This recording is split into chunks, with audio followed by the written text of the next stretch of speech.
Motion लाने की तैयारी कर रही है बीजेपी, क्या कहेंगे आप? और क्या बोले? मैम, आपके खिलाफ संसद में प्रिविलेज मोशन लाने की तैयारी कर रही है बीजेपी, क्या कहेंगे आप? और क्या बोले?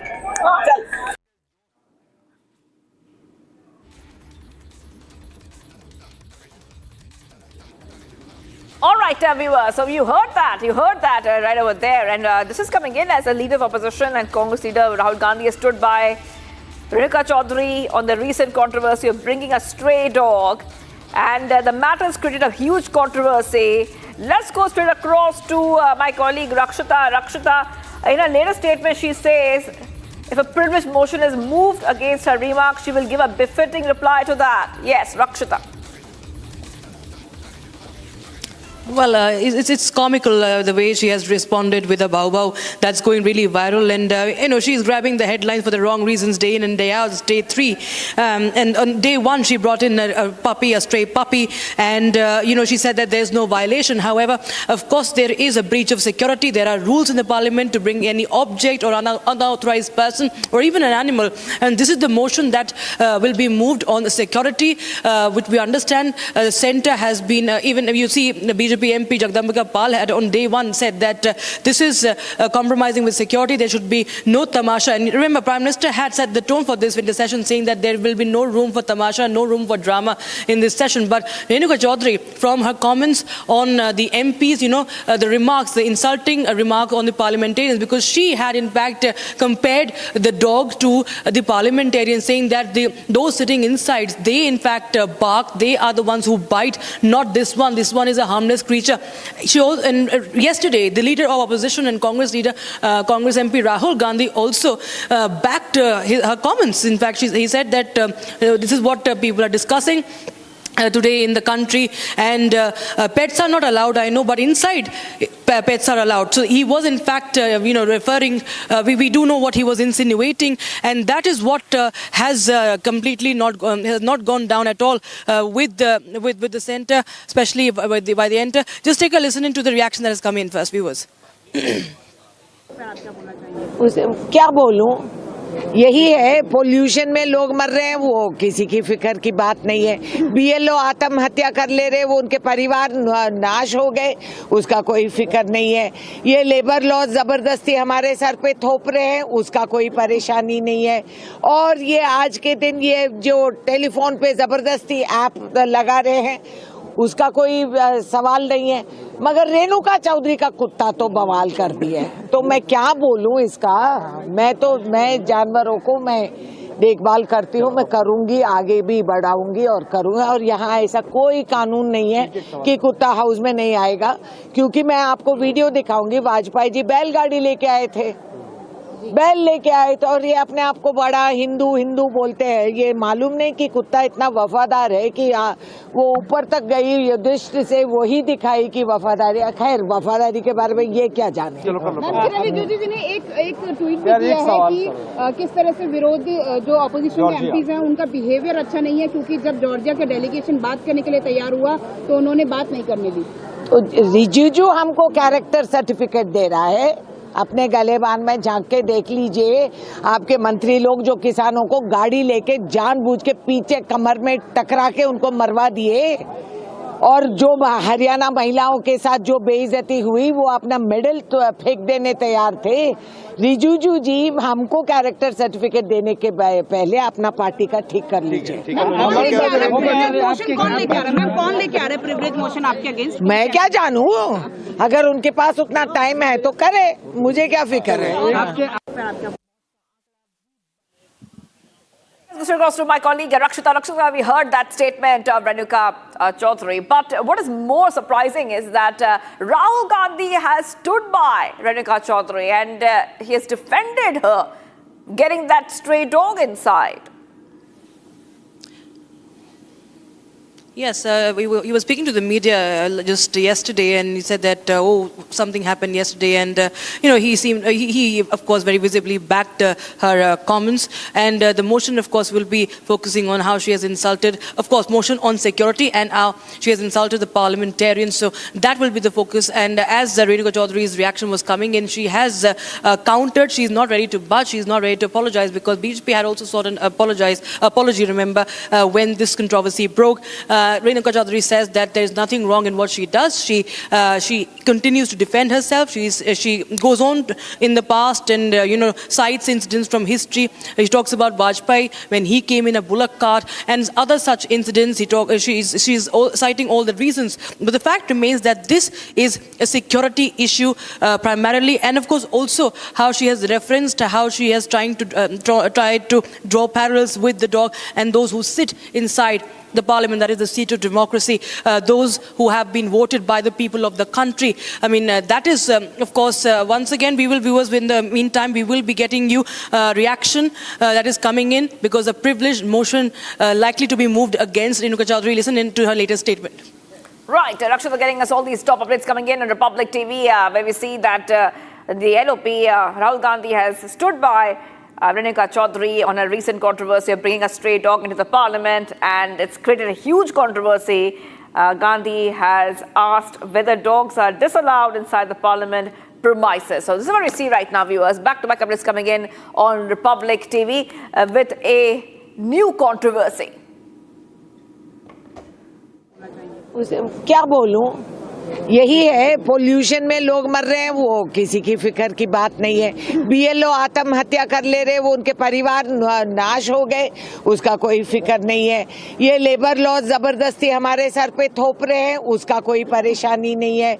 और ये आज के दिन ये जो टेलीफोन पे जबरदस्ती ऐप लगा रहे हैं, उसका कोई सवाल नहीं है। मगर रेणुका चौधरी का कुत्ता तो बवाल कर दिया है, तो मैं क्या बोलूं इसका।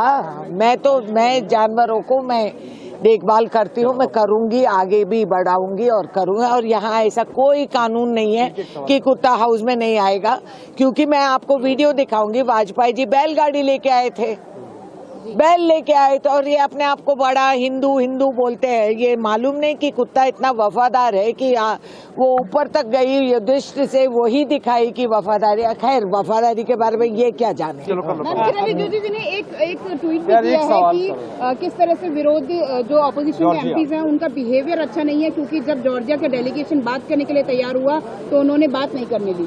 तो रिजिजू हमको कैरेक्टर सर्टिफिकेट दे रहा है। अपने गलेबान में झांक के देख लीजिए, आपके मंत्री लोग जो किसानों को गाड़ी लेके जानबूझ के पीछे कमर में टकरा के उनको मरवा दिए, और जो हरियाणा महिलाओं के साथ जो बेइज्जती हुई, वो अपना मेडल तो फेंक देने तैयार थे। रिजिजू जी हमको कैरेक्टर सर्टिफिकेट देने के पहले अपना पार्टी का ठीक कर लीजिए। कौन लेके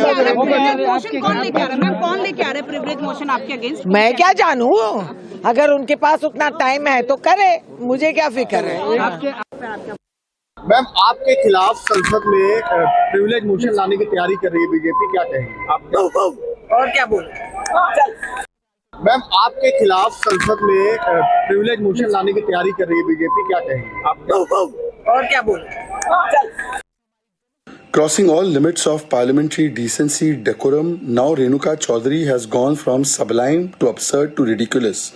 When asked on the privilege motion that can be brought against her, she reacted by saying bow wow. First, she brought dog into the parliament. She compared MPs and the parliamentary staff to dogs who bite. Then she insulted Sena ka jawans. She said zulm hota hai army ke logon par. And now, on being asked about a constitutional process, parliamentary process, she mocks it derisively and responds with a bark. This might be the way of communication in a party which has more piddies and less people. It might be the communication in a party which values janwar more than janta. But clearly this is not on from constitutional and parliamentary perspective. This is not one-off incidents. Rahul Gandhi has come out and endorsed this. Renuka Chaudhary even insulted Hindus and Sanatan. When asked about Revant Reddy's comment, she said, dogs are very close to Hinduism. We've seen Ragini Nayak, another spokesperson, make mockery of the chaiwala background of Prime Minister. This shows that Congress doesn't want D say discussion, it wants D say disruption and drama. It does not want N say niti, it wants N say narebazi. It does not want C say conversation and consensus, it wants C say confrontation. Even after the discussions on electoral reforms and other issues is taking place, Congress does not put national interest above parivar interest, and therefore it is trying very hard to distract from the real issues that should be discussed in Parliament by making such kind of absurd anti-Sanatan, anti-Sena, anti-Samvidhanic comments. Will Congress act on Renuka Chaudhary? Obviously not. Crossing. All right, so Congress MP Renuka defiant on the privilege motion, which is mooted by the BJP. She's mocked that privilege motion. We'll get our viewers more updates coming in. Let's move ahead, viewers, to some of the other stories we're tracking. Breaking news is coming in. Delhi to Bengaluru Air India flight turned back at Delhi airport due to technical issue, viewers. Let's go straight across to one more issue which has come out. Technical problems creating more issues on Air India flights. We're getting you these updates coming in, viewers on Republic TV. Let's tell you exactly what is happening so far. The latest update that we are getting for you. Delhi to Bengaluru Air India flight A321 turned back at the Delhi airport due to technical issues. A failure in the door and nose of the aircraft reported. I repeat, the issue is supposed to be in the door and the nose of the aircraft. That has been reported so far. So we'll just get our viewers more updates coming in. Technical snag once again has been reported in an Air India flight. Let's go straight across to Harsha. Harsha, yes, take our viewers through the latest coming in. This flight had to turn back. It was the AI251 Delhi to Bangalore. This morning flight, it landed at around 5:25 a.m. in the Bengaluru airport, and it about the air turn back. It had actually to reach to Bengaluru at 5:25 a.m. in the morning, but because of technical issues in the aircraft itself, there was a door and the nose issue in the aircraft. There was some sort of failures in the door knob, and that is the reason why there was an air turn back mid-air only. That means the aircraft took off from the New Delhi airport, but it returned midway. Mid-air only this aircraft returned, and it didn't go to its actual destination, which was the Bengaluru airport. It landed back at the New Delhi airport only. There was an air turn back incident because of technical issue. Right now, the flight is grounded. Aircraft is grounded for further maintenance and repairing of the door issue. The passengers were compensated. They were asked to book the alternate flight, and also ones who wanted to cancel, they were given the full refund by the Air India. All right, Harsha, before I let you go, also, we have to talk a little bit more about these technical issues which are always caught mid-air. And there has been so much of reportage we have done on Republic TV as well, highlighting how much inconvenience is it for the passengers. And more than that, it's a big safety concern. Yes, you rightly pointed out, Shawni. There's a big safety concern because it also concerns the maintenance and repairing agencies of the Air India. Now, Air India, every flight of Air India, whenever it takes off from any particular destination, there's a proper checks which are done. And in most of the events, we have seen that there's no proper check, and subsequently, either sometimes there's a wing issue, there's a cockpit issue, there's an engine issue, and in this one, there's a door issue. The door didn't close, the long door didn't close, and also there was an issue with the nose door up lock, and this was a particular issue because of which there was an air turn back. Imagine the passengers were seated, the flight took off from New Delhi airport, it was mid-air, and it didn't go to its original destination, Bangalore. Just 15 minutes after the takeoff, there was an air turn back event, and the flight landed back at New Delhi airport. Subsequently, the passengers went through a lot of inconvenience and trouble because it was the early morning flight, and Air India has also to understand that back-to-back they are receiving show-off notes from the regulatory body. They have to ensure passenger safety, but what on the other hand we are witnessing is that some or the other technical snags keep on appearing in the Air India flight, and now they have stopped issuing statements as well. Now it's the Republic, when we report, when we ask them for the statement, then only media statement is generated. Otherwise, there's no statements now from as well, because now these technical snag has been reoccurring issues and events in the Air India, which raises a lot of questions in the internal repairing and maintenance work of Air India as well. Back to you. All right, thank you for getting us all those details. I'll be coming back to you for more on that. Let's go ahead.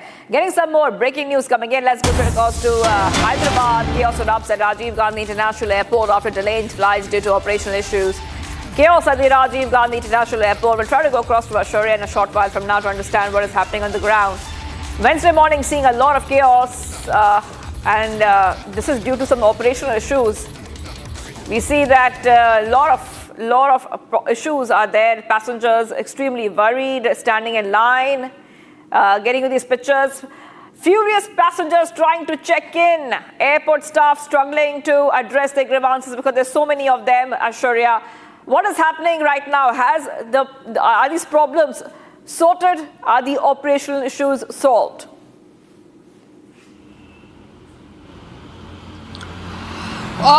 What we're learning right now is that most of the flights which belong to the Indigo have been delayed, either cancelled or delayed, but there was no proper response from the Indigo staff or the airlines. There was no proper communication from the airlines to the passengers, which led to a major chaos in the Rajiv Gandhi airport, because most of the flights which are delayed right now are the flights that should have been taken off yesterday night in the late evening flights. Most of them have been delayed over 7 hours, which led to a massive restlessness and among the passengers, which led to the chaos, because there was no proper communication from the airline end to the passengers. But what we are learning is that this major delay is because of the crew schedule, the delayed crew schedule, the operationals. There was no proper operational, no proper operational schedule that were given to the crew, and that led to this particular chaos among the Indigo staff. That led to the delays in flight, or most of them were cancelled. But what we're learning right now is that few of them have taken off, but most of the flights are yet to take off, and which led to the passengers in a huge chaos, and they are demanding the airlines to answer, because the flight has been delayed over 7 hours, over 8 hours. A flight which should have been taken off yesterday night, and till today morning, and until afternoon there's no response from the airlines. So the passengers are very irritated, very restless. They are facing huge restlessness, which led to the chaos, and the Indigo is yet to answer and yet to reschedule all the flights which are cancelled. Right. And, also, Ashwarya, we will talk a little bit more about what has really caused this chaos at the Hyderabad airport. If you can help our viewers understand whether all the safety protocols are being followed. As I mentioned, most of the flights which were cancelled or delayed belong to the Indigo. So what we are learning is that what is allegedly that the cabin crew schedule, there was some misunderstanding or misscheduling in the cabin crew schedule, which led to the whole chaos, is what the inside source has been telling us. But there was some operational failure as well. There were two other problems, such as the cabin schedule was not in proper place. So there was a huge lot of confusion among the Indigo crew, which led to the chaos. And there was also, in a few flights, there were also operational problems, which led to the cancellations and further delay also. All right. Well, thank you for getting us all those details. I'll be coming back to you for more on this latest development. Okay, let's move our viewers to some of the other stories we're tracking. Especially, as we count down to that important visit, Russian President Vladimir Putin will visit India on 4 to 5 December to meet Prime Minister Narendra Modi. One of the biggest outcomes of the visit will be the final approval of a new military agreement called the Reciprocal Exchange of Logistics Agreement. Now, this agreement will allow Indian warships and military aircraft to refuel, restock food supplies, and carry out small repairs at Russian ports and air bases. Take a look. Russian President Putin is scheduled to undertake an official state visit to India. This will mark the 23rd India-Russia annual visit, a mechanism established in 2000 that alternates between the two capitals and has continued almost uninterrupted even during periods of global tension. The most concrete deliverable expected from the visit is the final ratification of the Reciprocal Exchange of Logistics Agreement, a pact first proposed in 2019 and initialed in 2021. Under its terms, Indian warships and military aircraft will receive facilitated access to Russian ports and airfields for refueling, replenishment, and minor repairs, while Russian forces will gain similar rights at select Indian facilities. The agreement is especially valuable for India in the Arctic, where Russia maintains an extensive network of bases along the Northern Sea route, and for Russia in the Indian Ocean, where India operates the largest number of forward logistics points among non-Western navies. Unlike the more intrusive Logistics Exchange Memorandum of Agreement that India signed with the United States, RELOS is framed as a purely reciprocal arrangement without automatic basing rights or permanent foreign troop presence, which makes it politically easier to sell to the Indian Parliament and public. Beyond logistics, the two sides are expected to advance several major defense production programs that have been delayed by the Ukraine conflict and sanctions-related payment difficulties.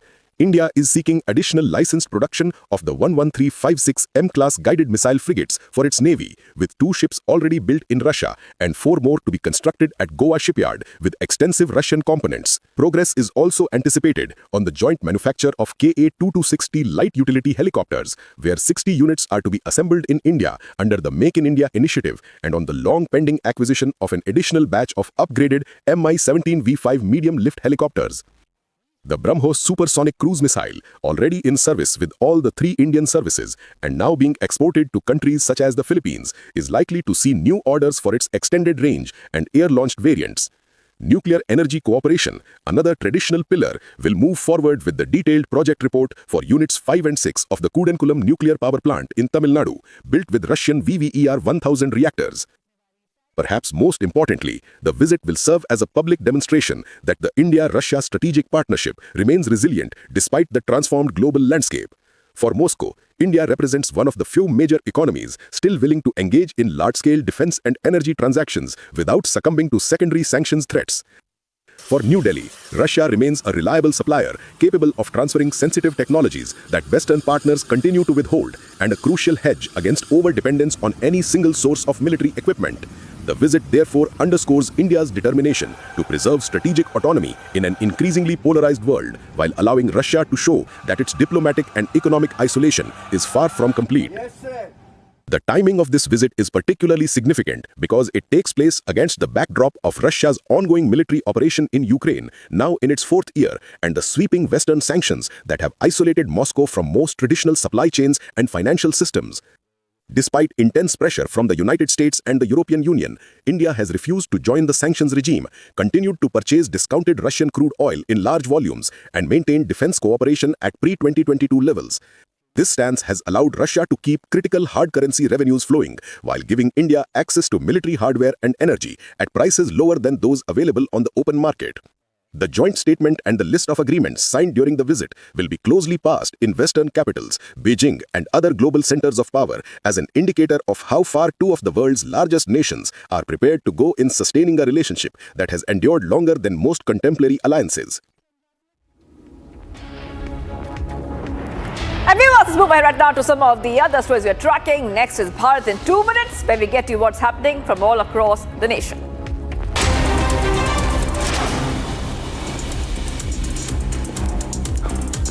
Starting off with the top stories coming in, fighting in Karnataka Congress does not seem to be stopping soon. High drama unfolded in front of AICC General Secretary KC Venugopal as he arrived at the Mangalore airport. Congress workers shouted slogans in support of DK Shivakumar, demanding that DK be made the Chief Minister of the state. In a full-fledged show of strength, Shivakumar supporters gathered in large numbers shouting victory slogans.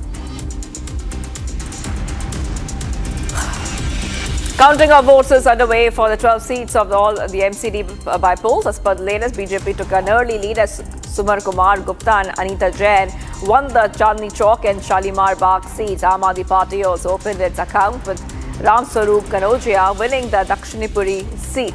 Now, security has been deployed at counting centres ahead of counting for the by polls.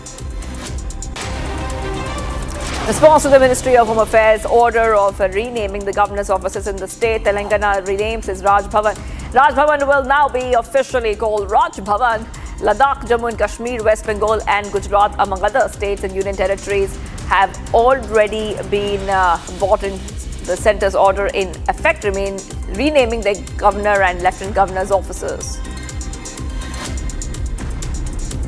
With hampered visibility and hazardous air, the national capital continues to choke. Visuals from the Akshardham area and Ames showed the city blanketed in thick layer of toxic smog.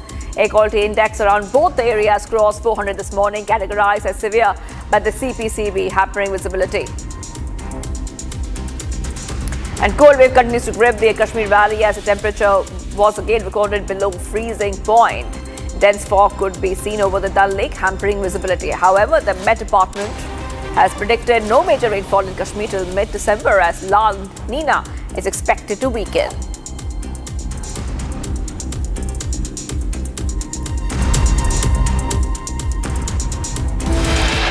Defence Minister Rajnath Singh slams claims Nehru wanted to use public funds to build Babri Masjid. Congress calls Rajnath's remark a lie.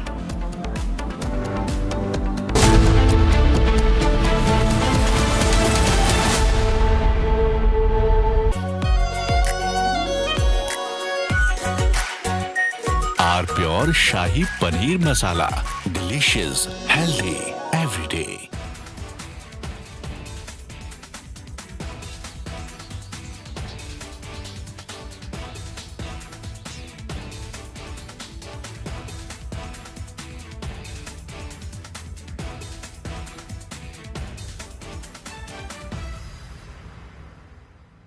आधे bowl दही में 4 चम्मच MDH चटनी पुदीना मसाला डाला, stir करो, पुदीना चटनी तैयार। MDH चटनी पुदीना मसाला।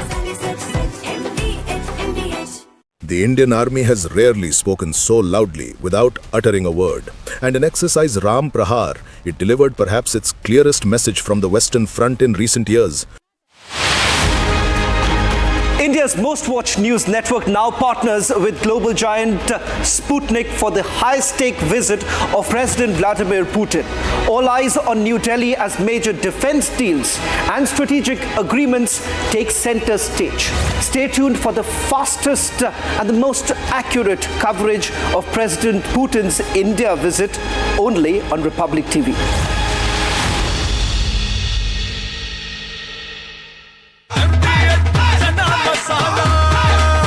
अब छोलिया हो या लोबिया, सफेद चने या काले चने, सब कुछ मजेदार बने।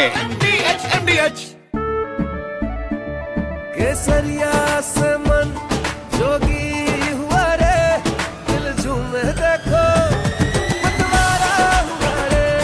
केसरिया से मन जोगी हुआ। हर पल मनाओ केसरी त्योहार। विमल, बोलो जुबान केसरी। थोड़े में ज्यादा स्वाद, यही तो है इसकी खास बात। वाओ मामा, क्या स्वाद है? अरे मेरे राजा। The Indian Army has rarely spoken so loudly without uttering a word. And in exercise Ram Prahar, it delivered perhaps its clearest message from the Western Front in recent years, not through speeches or press conferences, but through a powerful demonstration of what it can actually do on the battlefield. What happened in the deserts and plains under Kharga Corp was not just another military exercise, but a carefully planned signal about capability and intent along our border with Pakistan. The numbers tell part of the story, with over 20,000 soldiers organized into battle groups that can fight independently, suggesting that the army is moving away from old defensive tactics toward a more aggressive approach that can strike on multiple fronts at once. This is not the army that waits behind borders anymore, but one that is ready to take the fight into enemy territory if provoked. The scenario itself, a cross-border offensive in response to a Pakistani attack, makes clear that India is no longer content with merely defending its borders, but is prepared to hit back hard and fast. What makes Ram Prahar different from past exercises is how everything worked together like a well-oiled machine. Tanks like the T-90S Bhishma and upgraded T-72 with night vision capabilities worked alongside artillery guns like the K-9 Vajra and Pinaka rocket launchers that can hit targets 90 kilometers away. The army showed it could cross deep rivers under fire using special bridge-laying tanks that can set up a 20-meter bridge in less than 4 minutes while enemy guns are firing at them. Special forces were dropped at night from heights of 25,000 feet deep behind.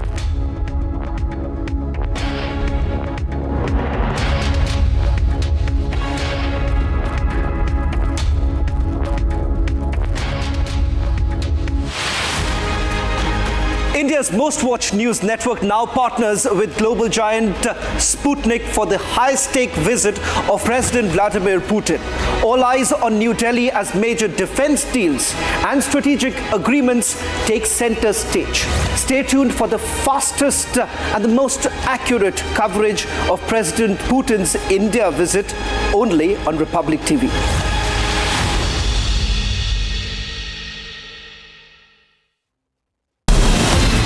From Asia's largest news headquarters, setting the agenda for Bharat.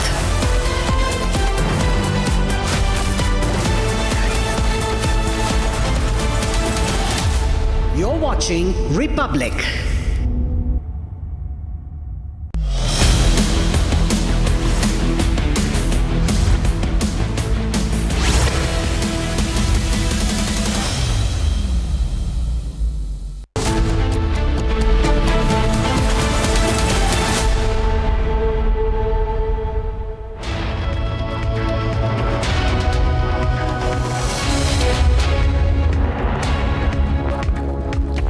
Hello and welcome, ladies and gentlemen. You're watching live and breaking at 12 p.m. I am Tanisha Awasthi. All eyes, ladies and gentlemen, are going to be on the handshake of Prime Minister Modi and Vladimir Putin. And we here on Republic will be getting you the fastest updates. The meeting is going to be held tomorrow and day after, 2 days. And Republic getting you the fastest updates on that. And before we get you more inside details on what is expected in the meeting, let's first have a quick check of the headlines. Day 3 of Parliament winter session begins on stormy note. Opposition holds protests against new labour laws at Makardwar.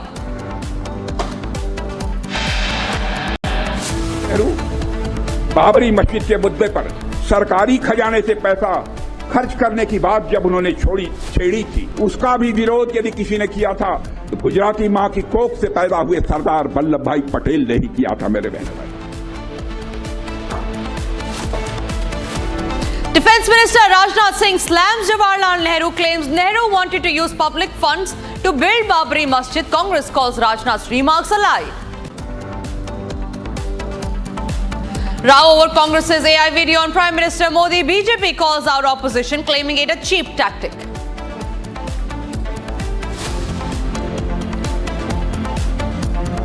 Major speculations over Jharkhand Chief Ministers meet with the Prime Minister. Congress calls for key meeting in Jharkhand on December 4. Will the BJP and JMM ally? Chorus for DK Shivakumar as Karnataka Chief Minister goes. DK Shivakumar supporters gherao KC Venugopal at Mangaluru Airport.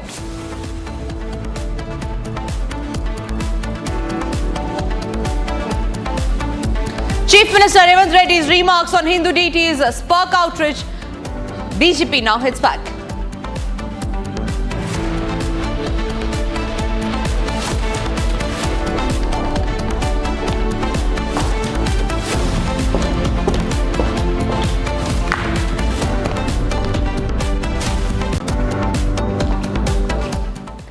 Ladies and gentlemen, it's day 3 of the winter session of the Parliament, and there's a huge debate over one topic, that is the Sanchar Sathi app. Now, this app has been introduced by the Government of India so that it can regulate the cyber fraud. But the opposition has time and again been calling it a privacy breach by the government, saying that this app is not needed and that it concerns the privacy of a specific person. However, now, ladies and gentlemen, after the huge uproar, the government has finally cleared the air for the second time, remember. This time it is Telecommunications Minister Jyotiraditya Scindia who has given out a statement saying that the app is not mandatory and it is upon the user to use the app or not, and if it is not needed, you might not install the app or may even delete the app. The government has cleared the air for the second time yesterday as well. It was Jyotiraditya Scindia who had given a statement in the Parliament saying that the app is not mandatory. We have that reaction from the Telecommunications Minister. On that note, let's listen in. संचार साथी app का प्रयोग हमने 2025 में हम लोग ने शुरुआत किया। अब संचार साथी क्या है? संचार साथी एक ऐसा ऐप है जिसके आधार पर जन भागीदारी के आधार पर आज देश की एक एक जनता और नागरिक अपने आप को सुरक्षित रख सकता है फ्रॉड से, स्टोलन मोबाइल से, अपने स्टोलन मोबाइल को रिकॉर्ड कर सकता है, रिपोर्ट कर सकता है। और 20 करोड़ हिट सर हमारे पोर्टल पे हुए हैं, करीब 1.5 करोड़ ऐप डाउनलोड हुए, और इसी के आधार पर जन भागीदारी, इसकी सफलता सॉफ्टवेयर तो हमने बनाई है सरकार ने, पर इसकी सफलता का श्रेय अगर किसी को जाता है तो जनता को जाता है सर, क्योंकि उनके उपयोग के आधार पर ही हम लोग सफल हो पाए। और आज मैं रिकॉर्ड पे रखना चाहता हूं कि इस ऐप और पोर्टल के आधार पर 1.5 करोड़ मोबाइल कनेक्शन देश के अंदर डिस्कनेक्ट हुए हैं जो फ्रॉडुलेंट हैं, क्योंकि जनता ने रिपोर्ट किया है। करीब 26 लाख स्टोलन हैंडसेट हम लोग ने ट्रेस किए। 7 लाख स्टोलन हैंडसेट जो उपभोक्ता है उसे हमने वापस भी कर दिया है और 41 लाख मोबाइल कनेक्शन डिस्कनेक्ट हुए हैं। 6 लाख फ्रॉड हम लोग ने ब्लॉक किए। इसी के आधार पर हम लोग ने ये कोशिश की कि हम लोग हर एक नागरिक को वो चॉइस दें, क्योंकि ऐप फोन पे है इसका मतलब नहीं है कि वो ऑटोमेटिकली ऑपरेट हो जाएगा। जब तक मैं उपभोक्ता के रूप में उसमें रजिस्टर ना करूं तब तक वो ऑपरेट नहीं होगा।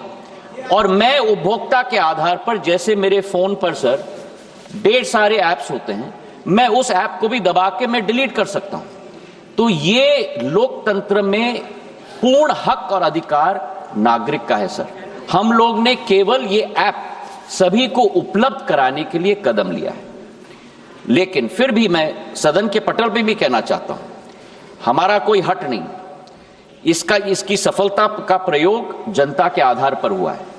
फीडबैक हमें मिलेगा, उस फीडबैक के आधार पर अगर उस ऑर्डर में भी हम लोगों को कोई चेंज लाना है उसके लिए भी हम लोग तैयार हैं। ये मैं अवश्य कहना चाहता हूं कि इस ऐप के आधार पर न स्नूपिंग संभव है न स्नूपिंग होगा। प्रधानमंत्री नरेंद्र मोदी जी की सरकार देश की जनता के हाथों में अधिकार देना चाहती है ताकि वे अपने आप को सुरक्षित रख पाए। बहुत बहुत धन्यवाद sir. All right, so that was the Telecommunications Minister Jyotiraditya Scindia giving a statement in the Parliament, officially going on record, saying that snooping is not at all possible when it comes to the Sanchar Sahita app. Rakshita, my colleague, is joining me on the broadcast on that note. Rakshita, the government was all prepared today to counter the opposition on the Sanchar Sahita app, and today, yet again, for the second time, the Telecommunications Minister Jyotiraditya Scindia has cleared the air, saying that there is no way that snooping can happen if you download this app, and if you are so concerned about it, you as well may delete the app. If it's for the users, you may or may not download it. Yeah, I mean, Jyotiraditya Scindia has, cited figures, facts and figures that how the Sarthi app Sanchar Sarthi app has actually helped in fighting against cyber crime and, of course, mobile thefts and the security risks that come in with with what is happening with the rising cyber crimes. And Jyotiraditya Scindia has also said, he has reiterated that there is no compulsion as far as the usage of this app is concerned. This app can be removed. One can choose to use or even remove this app. There is nothing to do with snooping. He has assured on the floor of the House, he has put it on record that snooping is not possible as far as this app is concerned. Now, the apprehensions that were raised by Randeep Surjewala as he sought to have a debate in the Rajya Sabha on this, the opposition has been raising concerns as to there could be a backdoor, it could compromise the system, it could track the movement of the users. Also talking about, also asking that they should, the government should clarify who is the legal authority for mandating the non-removable app. Now, removability, non-removability have been the flashpoint. There have been some confusion because the Congress continues to raise such doubts as to it can be deleted or not, because there is this notification also that came in which led to this controversy where it was said by the government that this cannot be, by the Department of Telecommunications, that it cannot be deleted. It will come pre-installed. But there has been a lot of pressure and a lot of questions being raised by the opposition. And now we see, just like yesterday, Jyotiraditya Scindia once again has cleared the air. Yesterday, he spoke to the media outside the parliament. Today, on the floor of the House, because the opposition was looking to mount pressure on this issue as well. So he has, cleared the air about the ability to delete this app, and also that there are no snooping concerns, there are no security risks. This app, in fact, is to mitigate any security risk. This app is for complaining if there is security, if security is in fact compromised. And he has also cited how many of such incidents, he has cited the example of how they have in fact somewhere dealt with the rise in cybercrime thanks to this app. So yes, the government has been facing multiple questions regarding this app, and now Scindia, the telecommunication minister, has cleared the air and put it on record on the floor of the House. Tanisha. All right, Rakshita, thank you very much for getting us those details. All eyes are now on how the government is going to counter the opposition. Moving on to some other stories that we are tracking, ladies and gentlemen. This is about the Defence Minister, Rajnath Singh's statements on Jawaharlal Nehru. Today, early this morning, Rajnath Singh had given a statement and had brought the Babri debate back in focus, where he had said that it was Jawaharlal Nehru who wanted to use the public funds to revamp the Babri Masjid. And now this remark by the Defence Minister has become a huge point of debate among the opposition, with the opposition slamming the BJP and saying that an attempt is made to tarnish the image of Jawaharlal Nehru. First, let's listen into that big statement that Rajnath Singh gave today. Complete lie by Rajnath Singh ji. We all know that Pandit Nehru and Sardar Patel had a cordial relationship, and Pandit Nehru's logic was very simple. Public money should not be spent on any kind of mosque, temple, churches or gurudwaras. It should be people's contribution. People should contribute and build their beliefs. This thing, not government money should be there. Rajnath Singh ji is stooping to this level. He is spreading a lie. I condemn this kind of lies from Rajnath Singh. सरकार के अंदर है कोई दस्तावेज दे दें. हमारे पास दस्तावेज हैं कि सरदार पटेल ने इनके जो पेरेंटल ऑर्गेनाइजेशन है, जो विचारधारा है, उस विचारधारा के विरुद्ध जो पत्र लिखा था और उसके अंदर उसको बैन किया था, वो डॉक्यूमेंट्री एविडेंस है. तो ये ऐसी बात मत करें. सरकार के अंदर शामिल लोग अगर इस प्रकार की बातें करेंगे और इस प्रकार का झूठा नैरेटिव देश के अंदर फैलाएंगे तो ये बहुत ही दुखदायी है. मुझे आज कष्ट सिर्फ एक बात का है, पीड़ा एक बात की है कि राजनाथ सिंह जी बोल रहे हैं. लगता है असर हो गया है कुछ उनको पार्टी में, या उन्हें मजबूर किया जा रहा है ऐसी बातें बोलने के लिए.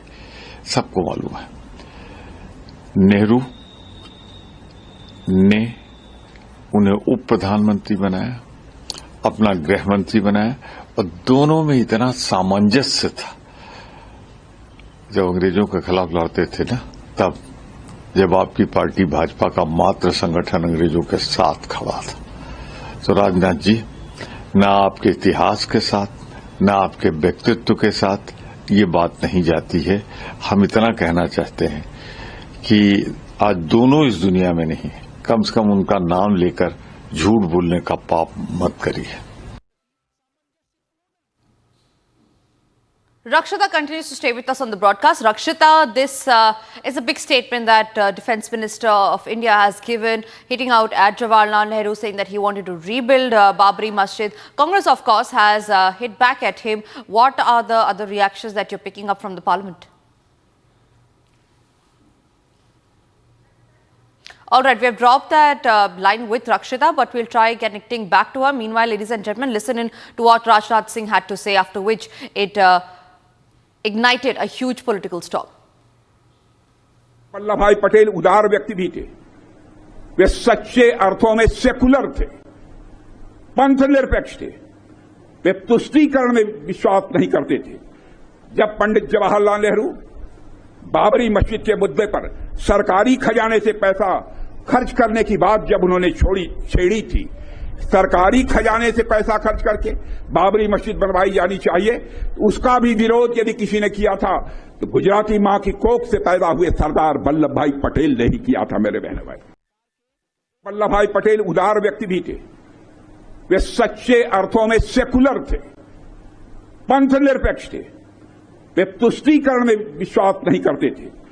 जब पंडित जवाहरलाल नेहरू बाबरी मस्जिद के मुद्दे पर सरकारी खजाने से पैसा खर्च करने की बात जब उन्होंने छेड़ी थी, सरकारी खजाने से पैसा खर्च करके बाबरी मस्जिद बनवाई जानी चाहिए, उसका भी विरोध यदि किसी ने किया था तो गुजराती मां की कोख से पैदा हुए सरदार वल्लभ भाई पटेल ने ही किया था. मेरे बहन भाई, Rakshita is joining me live from outside the Parliament. On that note, Rakshita, what are the other reactions that you're picking up from the Parliament as far as Rajnath's statement is concerned? The Congress, of course, has hit back, saying that it is an attempt made by the BJP to tarnish the image of Jawaharlal Nehru.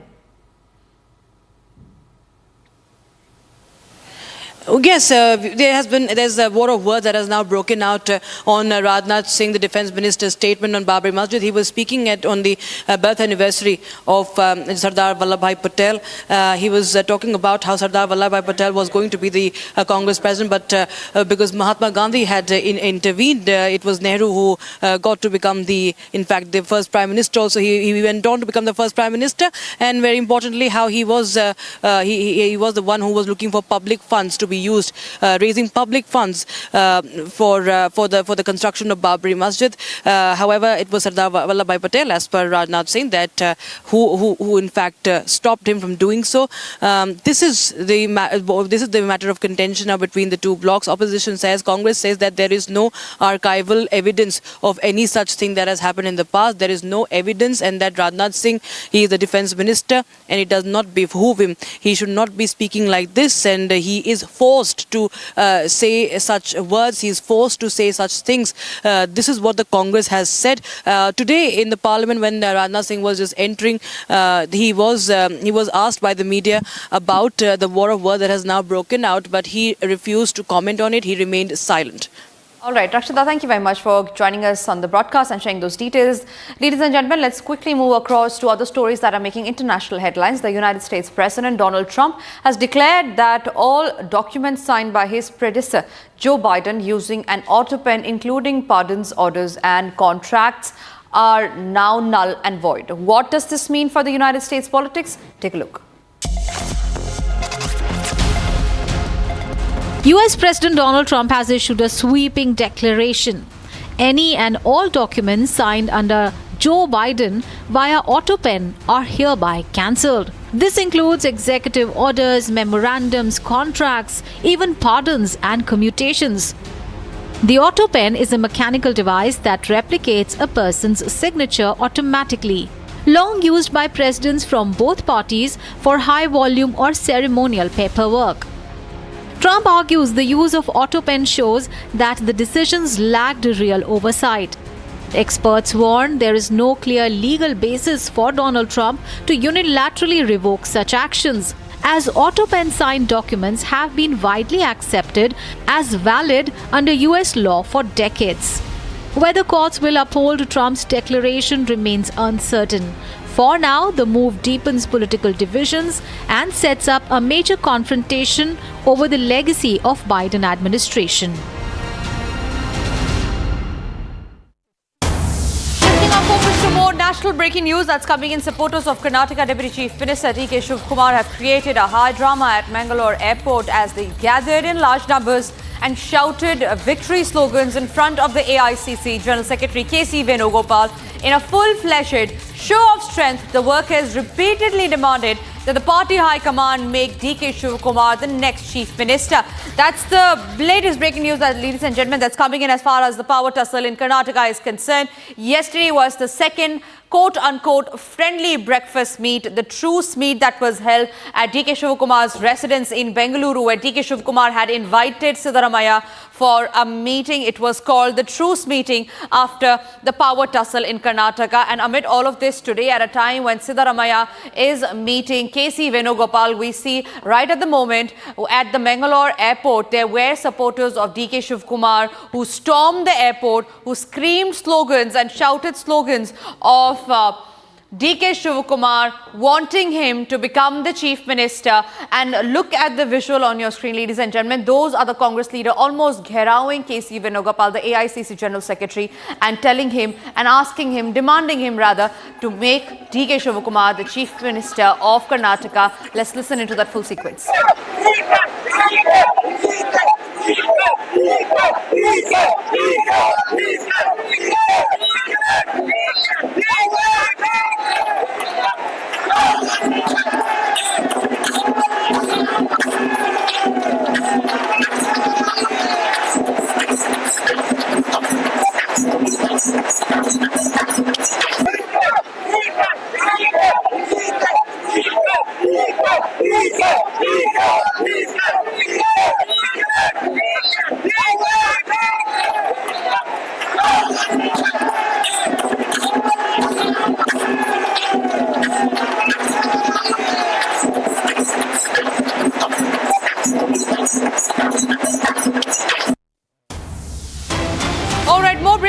coming in this regard, we learned that KC Venugopal and Siddaramaiah have met.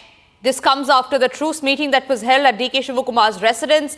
The Chief Minister of Karnataka meeting the High Command of Congress to sort out the power tussle in Karnataka. First pictures of that meeting from Republic Canada on your screen, ladies and gentlemen. Siddaramaiah meeting the AICC General Secretary KC Venugopal, and this comes right after the second breakfast meeting that was held in Bengaluru, that was chaired, that was hosted by DK Shivakumar to end and clear the air on power tussle. Yesterday, in fact, both the leaders had also held a joint press conference. Abhishek is joining us live from Bangalore, and on that note, Abhishek, today is a very crucial meeting that Siddaramaiah is holding with the High Command. This time it's the AICC General Secretary KC Venugopal, and this comes at a time when the supporters of DK Shivakumar, the DK Shivakumar camp, almost out the General Secretary of AICC and shouted the slogans of DK Shivakumar, wanting him to become the Chief Minister. So the pressure on the High Command is certainly mounting.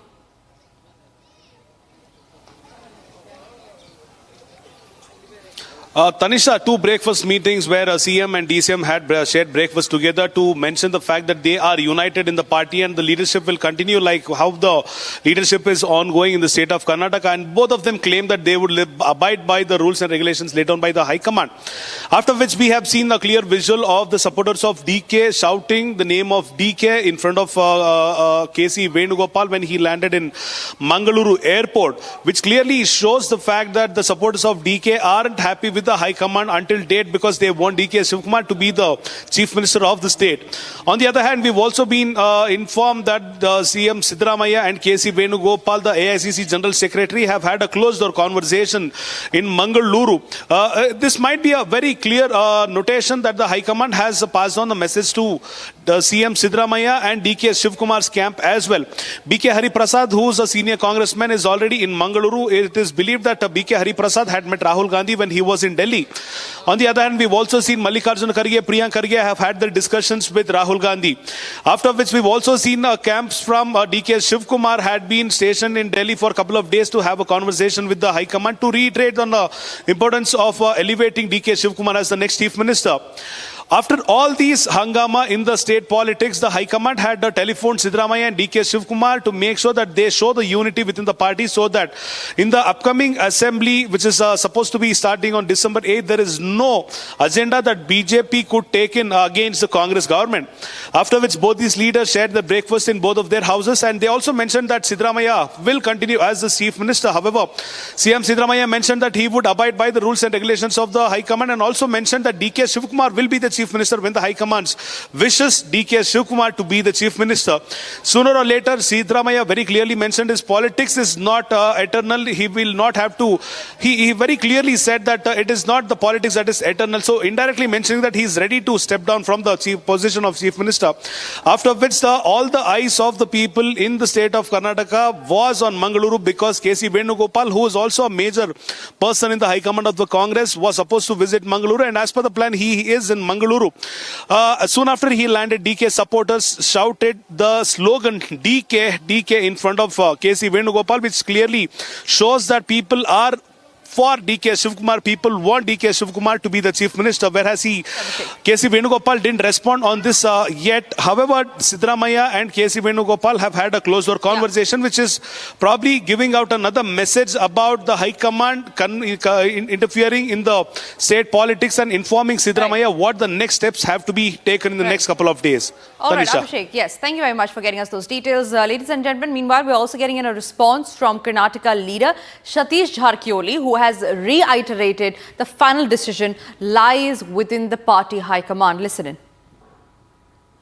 again ಇನ್ನೊಂದ್ಸರಿ ಯಾರು ಬಿಡಲೇಬೇಕು ಯಾರು ಬಿಡಲೇಬೇಕು ಅದೇನು ಪ್ರಶ್ನೆ ಇಲ್ಲ ಈ ಅವಧಿಗೂ ಬಿಡಬಹುದು ಅದೇನೆಲ್ಲ ಇದ್ರೆ high command ಮೇಲೆ ಅವಲಂಬನೆ ಅಷ್ಟೇ 3+2 ಅಂತ ಏನಾದರೂ ಸಂಧಾನ ಸೂತ್ರ ಆಗಿತ್ತಾ ಇಲ್ಲ ಅದೇನು ಯಾವುದು ಗೊತ್ತಿಲ್ಲ ನಮಗೆ ಕೇಳಿಲ್ಲ ನನಗೆ ಮಾಹಿತಿ ಹಾಂ ಹೇಳಿ 30 ತಿಂಗಳು ಆದ್ಮೇಲೆ ಬಿಡಬೇಕು ಯಾವಾಗಾದರೂ ಅಂದ್ರೆ ಹೈಕಮಾಂಡ್ ಸಂದೇಶ ಆ ಥರ ಬರಬಹುದಾ ಇಲ್ಲ ಇದು ನೀವು ಹೈಕಮಾಂಡ್ ನಮಗೆ ಕೇಳಿ ನಮಗೆ ಆಗೋಲ್ಲ ಈಗ ನಮ್ದು ಎಷ್ಟಿದೆ ಅಂದರೆ ನಾವು ಹೇಳೋ ಉದ್ದೇಶ ಯಾವಾಗಲೂ ಒಂದಿವ್ಸ ಬಿಡಲೇಬೇಕು ಇನ್ನು 10 ಸಾರಿ ಯಾರು ಮುಖ್ಯಮಂತ್ರಿ ಬಿಡಲೇಬೇಕಲ್ಲ ಅದನ್ನು ಬಿಡಲೇಬೇಕು ಅನ್ನೋದು ಬಿಡಲೇಬೇಕು ಅಷ್ಟೇ ಅದು ಯಾವಾಗಂತ ಅದು ಹೈಕಮಾಂಡಿಗೆ ಗೊತ್ತು, ವರಿಷ್ಠರಿಗೆ ಗೊತ್ತು ಅಷ್ಟೇ. ನಾನು ಹೇಳುವಂಥ ಉದ್ದೇಶ ಅಷ್ಟೇ.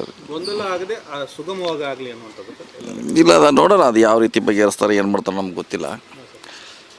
ಪಕ್ಷದಲ್ಲಿ ಒಳ್ಳೆಯ ವಾತಾವರಣ ಇರಬೇಕು ಅನ್ನೋದು ಬಯಸ್ತಾರೆ ಎಲ್ಲ ಕಾರ್ಯಕರ್ತರು, ಶಾಸಕರು. ಸೊ ನೋಡೋಣ ಅಷ್ಟೇ. ನಿನ್ನೆ ಪರಮೇಶ್ವರ್ ಅವರು ಬಂದಿದ್ರು ಊಟಕ್ಕೆ ಅನ್ನುವಂಥದ್ದು. ಹಾಂ, ಕೊಡಿದ್ದೀವಿ, ಕೊಡ್ತಾನೆ ಹೇಳಿದ್ರಲ್ಲ, ಮುಂಚೆನೂ ಕೊಡ್ತಾ ಇದ್ದೀವಿ, ಇವತ್ತು ಕೊಡ್ತೀವಿ, ನಾಳೆ ಇದ್ದೆ ಕೊಡ್ತೀವಿ, ಅದಕ್ಕೇನು ಪ್ರಶ್ನೆ ಇಲ್ಲ, ಇರ್ತೀವಿ, ಜೊತೆಯಲ್ಲಿ ಇರ್ತೀವಿ. ದಲಿತ ಸಿಎಂ ಏನಾದರೂ ಚರ್ಚೆ ಇದೆ? ಇಲ್ಲ ಹೇಳಿದೆ ಅಲ್ಲ, ಅದು ಈಗ ಈ ಅವಧಿಯಲ್ಲಿ ಬಹುಶಃ ಇಲ್ಲ ಅಂತಿಲ್ಲದ. ನೋಡೋಣ. ಹೇಳಿದಾರೆ, ನಾವು ಹೇಳಿದ್ದೀವಿ ಬೆಳಗಾವಿಯಲ್ಲಿ, ನಾನು ಹೇಳಿದ್ದೀನಿ, ಅವ್ರಿಗೂ ಸೀನಿಯರ್ ಇದಾರೆ ಅಂತ ಹೇಳಿದ್ದೀವಿ.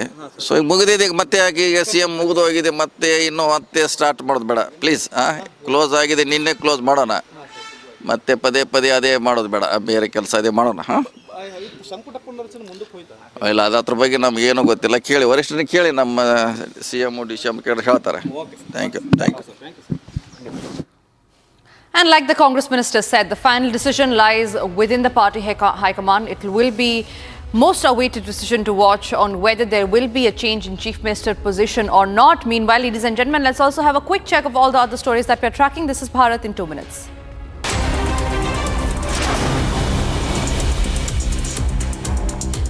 Sangamugam Beach near Thiruvananthapuram is all set to welcome President Draupadi Murmu for an operational demonstration by the Indian Navy. The operational demo will highlight the Navy's strength and combat readiness, featuring 19 major warships and 32 aircraft, including fighter jets and surveillance aircraft. The Prime Minister's office has been renamed as Seva Tirth. In a social media post, Union Home Minister Amit Shah mentioned that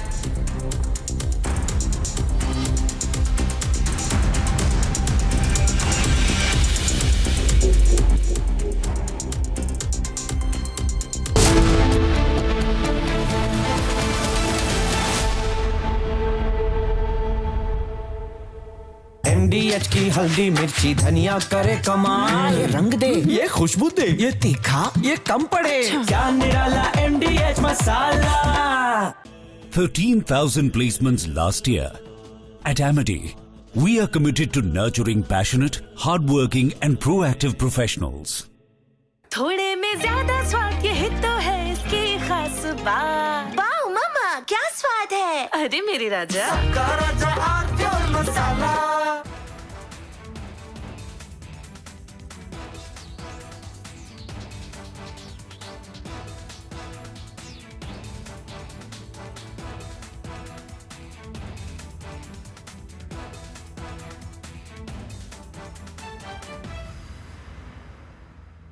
आधे bowl दही में 4 चम्मच MDH चटनी पुदीना मसाला डाला, stir करो, पुदीना चटनी तैयार. MDH चटनी पुदीना मसाला. The Indian Army has rarely spoken so loudly without uttering a word. And in exercise Ram Prahar, it delivered perhaps its clearest message from the Western Front in recent years, not through speeches or press conferences, but through a powerful demonstration of what it can actually do on the battlefield. What happened in the deserts and plains under Kharga Corp was not just another military exercise, but a carefully planned signal about capability and intent along our border with Pakistan. The numbers tell part of the story, with over 20,000 soldiers organized into battle groups that can fight independently, suggesting that the army is moving away from old defensive tactics toward a more aggressive approach that can strike on multiple fronts at once. This is not the army that waits behind borders anymore, but one that is...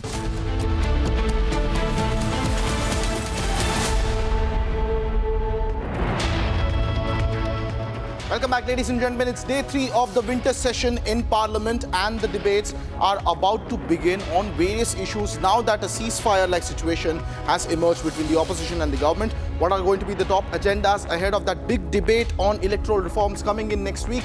We'll focus on that in this bulletin and more. But as always, let's start this live and breaking bulletin with the headlines.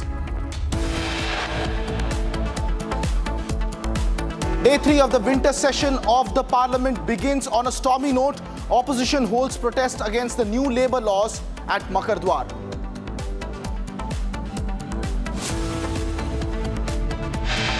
जब पंडित जवाहरलाल नेहरू बाबरी मस्जिद के मुद्दे पर सरकारी खजाने से पैसा खर्च करने की बात जब उन्होंने छेड़ी थी, उसका भी विरोध यदि किसी ने किया था तो गुजराती मां की कोख से पैदा हुए सरदार वल्लभ भाई पटेल ने ही किया था, मेरे बहन भाई. Defence Minister Rajnath Singh blasts Nehru and claims that Nehru wanted to use public funds to build a Babri Masjid. Congress calls Rajnath's remarks a lie.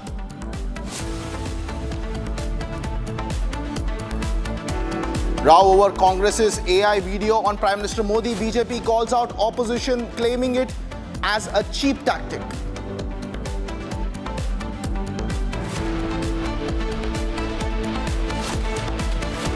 Major speculation over Jharkhand Chief Minister's meeting with Prime Minister Modi. Congress calls for key meeting in Jharkhand on December 4th.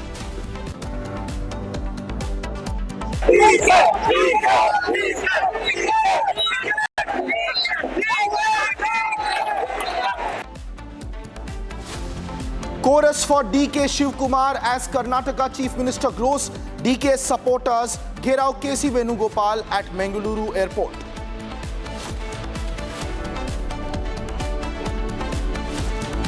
Telangana's Chief Minister Revanth Reddy remarks on Hindu deity sparks huge controversy. BJP hits back.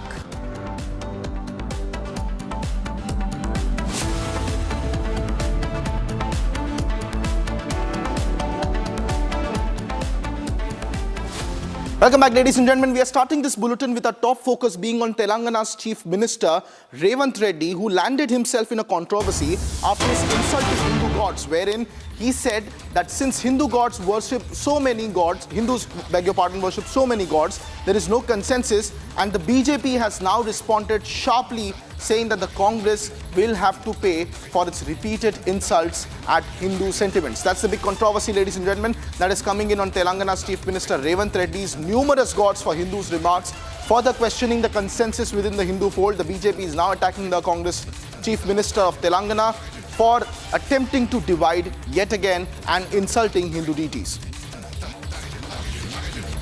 Let's listen into the reactions coming in from the BJP after what Revanth Reddy has said, which has stirred a big storm. देखिए, मौलाना मदनी हो या Congress party हो, दोनों के स्वर आज एक नजर आ रहे हैं। मैं तो धिक्कार शब्द से शुरू करूंगा कांग्रेस के लिए कि जिस प्रकार के शब्दों का प्रयोग तेलंगाना के मुख्यमंत्री कांग्रेस के एटीएम रेवंत रेड्डी जी ने कहा है आज हिंदू देवी देवताओं के लिए, ये न केवल आपत्तिजनक है, ये घृणक है। यह कांग्रेस पार्टी के मनसा के अंदर किस प्रकार से हिंदुओं के खिलाफ एक जहर भरा हुआ है वो दर्शाता है। रेवंत रेड्डी कहते हैं अपने एक डिस्ट्रिक्ट कोऑर्डिनेशन कमेटी की मीटिंग में कि यदि भगवानों के बीच ही कंसेंसस नहीं है तो हमारे बीच में कंसेंसस कैसे हो सकता है, हम कैसे कंसेंसस बना सकते हैं। यह हिंदू धर्म क्या है? ये सनातन धर्म में 3 करोड़ देवी देवताएं हैं। बैचलर के लिए हनुमान जी हैं, जो 2 शादी करते हैं उनके लिए कोई और भगवान है, कोई ऐसे भगवान हैं जो शराब पसंद करते हैं, कोई ऐसे भगवान हैं जो टॉडी पसंद करते हैं, वेजिटेरियंस दाल रोटी खाने वालों के लिए एक अलग भगवान है। ये किस प्रकार की भाषा है? रेवंत रेड्डी जी, यह जो आप ट्यूशन क्लास से सोनिया गांधी जी से और राहुल गांधी से सीख के आ रहे हैं कि जाइए और हनुमान जी, माँ दुर्गा, शिव जी और विष्णु जी के खिलाफ बोलिए, आपको अभी भी समझ नहीं आया? सुदर्शन चक्र चला है कांग्रेस पार्टी के ऊपर, छिन्न विच्छिन्न होकर पड़े हुए हैं, किसी भी राज्य में जीत नहीं हो रही है, जनता जनार्दन त्रिशूल चला रही है आपके ऊपर, और कांग्रेस की लंका को ध्वस्त कर दिया है हनुमान जी ने। फिर भी हनुमान जी, शिव जी और विष्णु जी के खिलाफ ये जो आप जहर उगल रहे हैं रेवंत रेड्डी जी, इसका खामियाजा कांग्रेस पार्टी को भुगतना पड़ेगा। देखिए, कांग्रेस पार्टी एक मुहिम चला रखा है हिंदुओं के खिलाफ, और जो भी इस तरह की बात बोलेगा ना वो भारत के संविधान में भरोसा रखता हो, ना वो भारत की संस्कृति से वास्ता रखता हो, वो कहीं न कहीं उसका इमोशन आक्रांताओं से, मुगल आक्रांताओं से जुड़ा रहा हो, वही व्यक्ति ऐसा बोल सकता है। पहले भी कहा था कि कांग्रेस मुस्लिम जिनकी आप बात कर रेवंत रेड्डी के बयान की बात कर रहे हैं, रेवंत रेड्डी पहले भी ये बयान दे चुके हैं, Congress is Muslim is Congress. हाँ, तो डिक्लेयर करा दे कांग्रेस पार्टी को मुस्लिम लीग कांग्रेस पार्टी। सर, मौलाना मदनी का कहना है कि स्कूलों में जिहाद पढ़ाना चाहिए। मौलाना मदनी को किसी इस्लामिक कंट्री में जाके एक अच्छे स्पीकर के रूप में उनको भेज दिया जाए। भारत में ऐसे लोगों की जरूरत नहीं है। ये विभेद पैदा करते हैं, हिंदुओं को गाली देने का काम करते हैं, और जिहाद का यहाँ कोई जगह नहीं है। जो जिहाद की बात करे उसको कानून के शिकंजों में बंद कर देनी चाहिए। नहीं, ये लोगों को हिंदू का अपमान, हिंदू आस्था का अपमान कांग्रेस को और कांग्रेस के जो फ्रेंडली पार्टी है वो एक हैबिट बन गया है। जब भी देखो, कर्नाटक में देखो, केरल में, अभी तेलंगाना में। Well, those are the big reactions coming in from the BJP and its leaders over the outrage of what Telangana's Chief Minister Revanth Reddy said. Let's also listen into that comment of Revanth Reddy that sparked this entire controversy. హిందువులలో ఎన్ని దేవతలు ఉండ్రు? ఎంతమంది దేవుళ్ళు? 3 కోట్లు ఉండ్రా? ఎందుకున్నాయి? పెళ్లి చేసుకోవడానికి హనుమంతుడు ఉన్నాడు, 2 పెళ్లిళ్ళు చేసుకునేటానికి ఇంకొక ఆయన దేవుడు ఉన్నాడు, మందు తాగేటోళ్ళకు ఓ దేవుడు ఉన్నాడు, ఎల్లమ్మ, పోషమ్మ, మైసమ్మ, కళ్ళు కొయ్యాలి, కోడి కొయ్యాలి అనేటోళ్ళకు ఉండ్రు, పప్పన్నం తినేటోళ్ళకు కూడా దేవుడు ఉండు. అవునా? అన్ని రకాల దేవుళ్ళు ఉన్నారు. హిందువులలో ఎన్ని దేవతలు ఉండ్రు? ఎంతమంది దేవుళ్ళు? 3 కోట్లు ఉండ్రా? ఎందుకున్నాయి? పెళ్లి చేసుకోవడానికి హనుమంతుడు ఉన్నాడు, 2 పెళ్లిళ్ళు చేసుకునేటానికి ఇంకొక ఆయన దేవుడు ఉన్నాడు, మందు తాగేటోళ్ళకు ఓ దేవుడు ఉన్నాడు, ఎల్లమ్మ, పోషమ్మ, మైసమ్మ, కళ్ళు కొయ్యాలి, కోడి కొయ్యాలి అనేటోళ్ళకు ఉండ్రు, పప్పన్నం తినేటోళ్ళకు కూడా దేవుడు ఉండు. అవునా? అన్ని రకాల దేవుళ్ళు ఉన్నారు. All right, ladies and gentlemen, and amidst the row over Revanth Reddy's comments, mass protests are being held across the state of Telangana. This is a live shot coming in from Hyderabad, where protesters are now get out by the police officers there attempting to bring the situation under control amid massive outrage over what Telangana's Chief Minister Revanth Reddy said about Hindus having crores and crores of gods existing for different purposes, and how that there is no consensus within the fold. The BJP has been voicing its opposition to Revanth Reddy's comment, saying that the Congress leader has once again attempted to malign and insult Hindu deities. Those are the live protest visuals coming in from Hyderabad in Telangana, where Hindu groups were protesting against the comments made by Revanth Reddy, alleging that it has hurt Hindu sentiments, and the police there, you can see, stuffing them in the vans as they attempted to protest and continue chanting there in Hyderabad. These are live visuals coming in from Telangana, where there is massive outrage over Chief Minister Revanth Reddy's comments, with the protesters saying once again that the Congress party and its leader, Chief Minister Revanth Reddy of Telangana,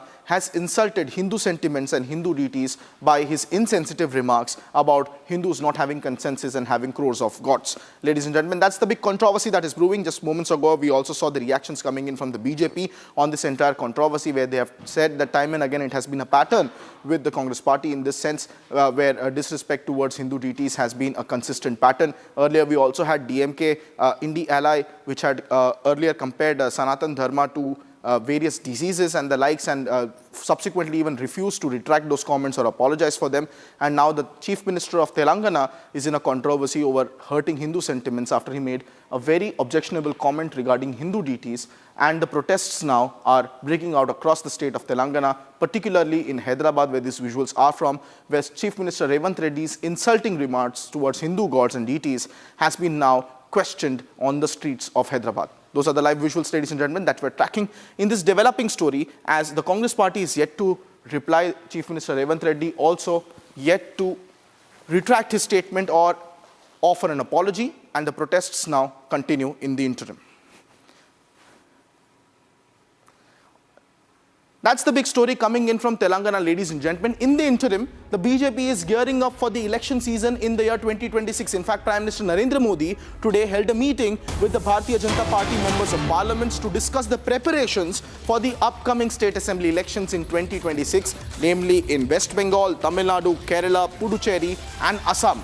And he also discussed the law and order situation in these states, saying particularly in the case of West Bengal that incidents of assaults on members of parliament such as Khagen Murmu must be highlighted effectively so that the people understand the state of violence that has been attributed to the TMC in West Bengal. That's the big breaking news update coming in, ladies and gentlemen. Just a couple of days ago, we saw the Prime Minister on the steps of the parliament saying that the opposition must now come to terms with its electoral losses in Bihar and also cut its losses and face the reality as it becomes more and more clearer for the upcoming elections. And now the Prime Minister has already held a meeting with members of parliament discussing the electoral strategy once again for 2026 elections. My colleague Rakshita joins us live on the broadcast, reporting for us from the parliament with more details on this story. Rakshita, do tell us the inside details of that very key meeting of Prime Minister Modi with members of parliaments and how the BJP is already looking at the 2026 electoral battle. Well, the preparations have kick-started. As you can see clearly, the Prime Minister is here to set the agenda for all the MPs from Rajya Sabha and the Lok Sabha. Bengal, of course, remains very much focused on the SIR right now. And SIR debate is going to happen next week on the 9th of December. So yes, communication from the Prime Minister on that, the government stance on the SIR issue that is being called the electoral reforms, that will be the focus of this meeting between the Prime Minister and the Bengal BJP MPs from both houses. At the same time, of course, BJP is going to go all guns blazing on the law and order issue in West Bengal, the breakdown of law and order that we have been witnessing. Republic TV has also been closely tracking right from the incident regarding the attack on BJP leaders, as you just mentioned. That, apart from the women's security, also one of the issues. So to lay the groundwork for the upcoming polls in West Bengal is the agenda of this meeting. And also the current situation requires that there should be more of a public outreach. That is the Prime Minister's message to the MPs from the Lok Sabha and the Rajya Sabha. There are a total of 12 MPs in Lok Sabha and 2 MPs from Rajya Sabha as far as West Bengal is concerned. So yes, there has to be a clear-cut strategy which the Prime Minister is pushing for, and most importantly, to go on ground. All foot on, there should be more of a ground effort being made for public outreach to, in fact, also counter the narrative that is being weaved by the TMC around the SIR, because Mamata Banerjee has been at the forefront of protesting against the SIR. Also, remember the death of BLO. Death of BLO is an issue that she has been raising as well. So yes, SIR becomes a flashpoint even next week in the parliament and also for the Legislative Assembly sessions also in West Bengal. So a clear-cut agenda for that is being set by the Prime Minister.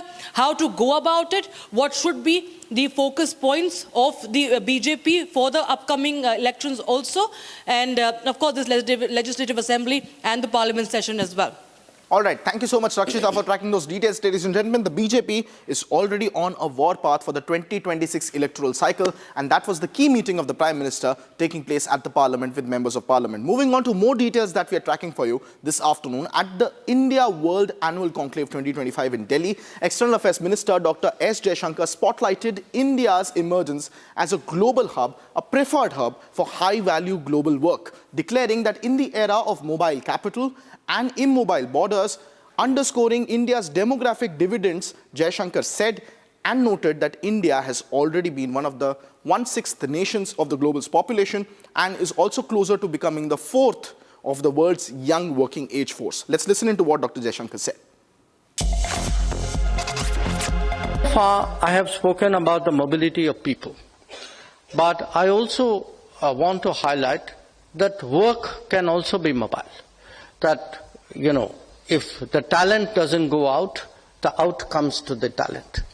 And we have actually seen this growth of what are called global capability centers in the last few years. I understand today that there are in this country about 1,700 global capability centers, which are about half, they constitute about half the global capability centers in the world. And these are centers where global business has found it more effective, more efficient, really to send the business out and to utilize the talent in a different geography. And obviously, given the availability of the talent and the efficiency of it in India, we are a strong attractor of that. Again, there are estimates that about 2 million people are currently employed in global capability centers, and I think the rough revenue estimates which people put for global capability centers is somewhere between $65 to $75 billion currently a year.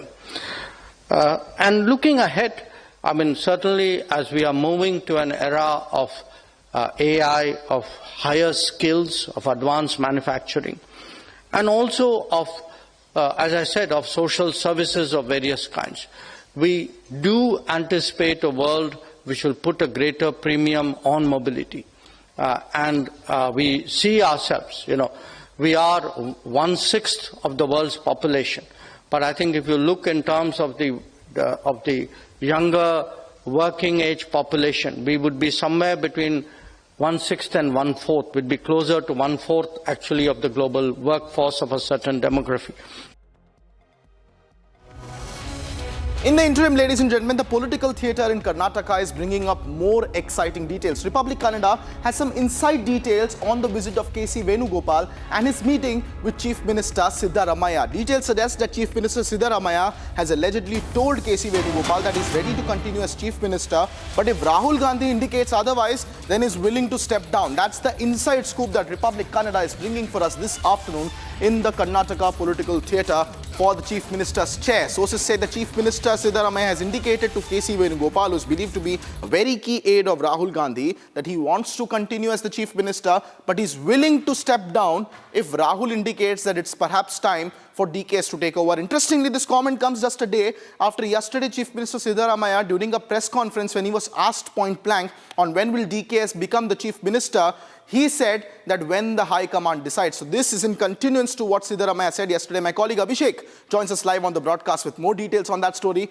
Abhishek, for a second straight day, inside details and Siddaramaiah's admissions yesterday in the press conference telling us that the groundwork has been laid for DKS to be Chief Minister. The ball is in the High Command and particularly in Rahul's court.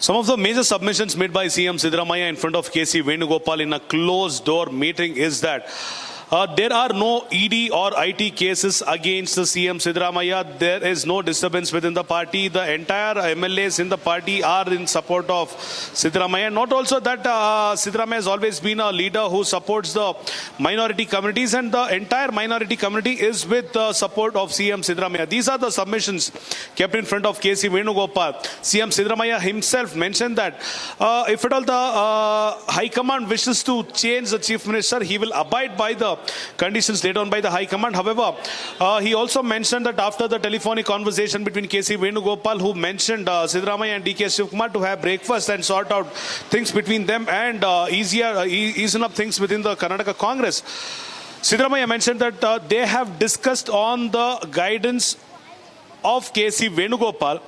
It is also mentioned that Siddaramaiah and DK Shivkumar have also come into an agreement with respect to the change of leadership in the next couple of months. DK Shivkumar might have also accepted the fact that he will abide by the regulations or the rules laid down by the High Command of the Congress.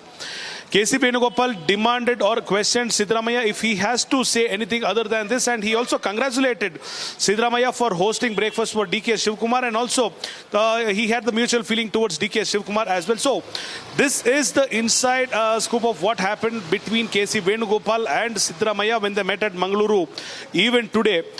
Despite this being a clear conversation which happened in a closed door, the information is that Siddaramaiah might continue for the next 2 to 3 months. KC Venugopal has assured that he will have a conversation and he will also bring to the information of Sonia Gandhi about what is to be done in the next couple of days. But at the same point of time, Siddaramaiah has mentioned to rethink on the repercussions of changing the Chief Minister when the government is running smoothly without any issues. And this indirectly has mentioned KC Venugopal, this indirectly has gone to the KC Venugopal's attention, stating that there is no requirement for the change of Chief Minister, but however, if the High Command wishes to, Siddaramaiah is ready to step down. Kritarth. All right, thank you so much, Abhishek, for tracking those details. Ladies and gentlemen, that's the latest coming in from Karnataka on the Chief Minister saga. In the interim, let me also bring you all the top updates from across Bharat that we are tracking for you. This is Bharat in 2 minutes.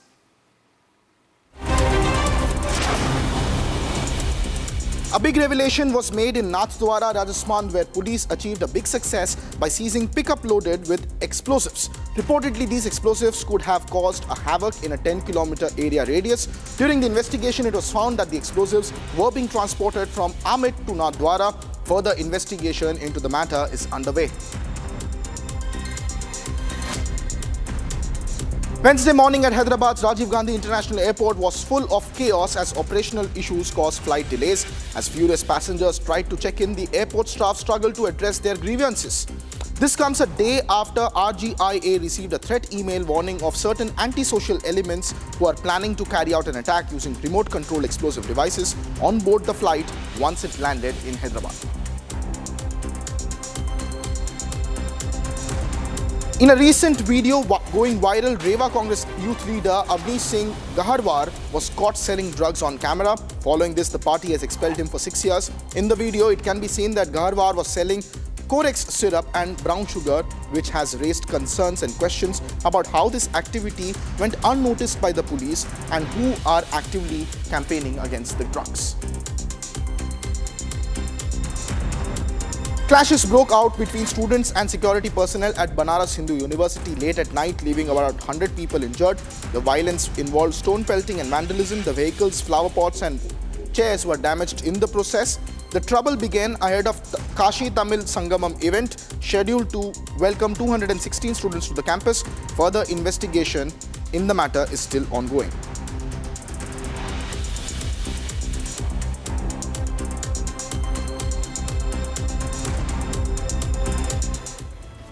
All right, ladies and gentlemen, that's it for this edition of Live and Breaking. But do not go anywhere, because when we come back, a big row is emerging now over Congress's AI video of Prime Minister Narendra Modi. The BJP is calling it a very cheap tactic. And when we come back, we'll bring you the reactions coming in on this new political row emerging over an AI video of the Prime Minister. Do not go anywhere, ladies and gentlemen. Republic is Live and Breaking.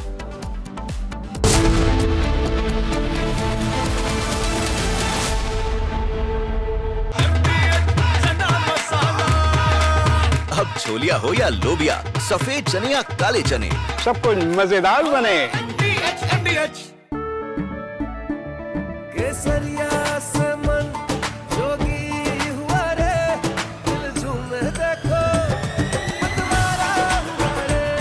केसरिया से मन जोगी हुआ। हर पल मनाओ केसरी त्योहार। विमल, बोलो जुबान Kesari.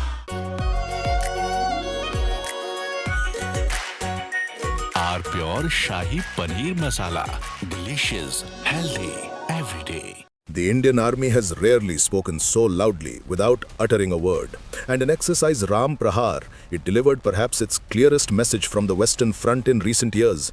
I want Gen Z of this country to know that their country will be taken over by foreigners. Don't let Sonia Gandhi, Rahul Gandhi, Kharge confuse you about SIR. SIR is an attempt by the Election Commission to clean up the electoral rolls which have been infiltrated by infiltrators. India is for Indians. India is not for Bangladeshis. They will take our jobs, they will take our livelihoods, they will take our land, they will challenge our way of life. We have to put an end to this. Look at what Mamta Banerjee has done in Bengal. These are the vote banks of Congress Party and Mamta Banerjee. Did the infiltrator follow the rules while infiltrating into my country and threatening my existence? Can we make infiltration into a national issue? This is not about politics and politicians. This is about you. दादी के हाथों का जादू और खुशबू से महकता घर, माँ की मुस्कुराहट और खाने की सुगंध। MDH गरम मसाला, क्योंकि हर रिश्ता है स्वाद से जुड़ा। 13,000 placements last year. At Amity, we are committed to nurturing passionate, hardworking and proactive professionals. R pure सूजी पास्ता उबालो मिलाओ और खाओ 8 मिनट में तैयार। क्या टेस्ट है सबका राजा R pure masala.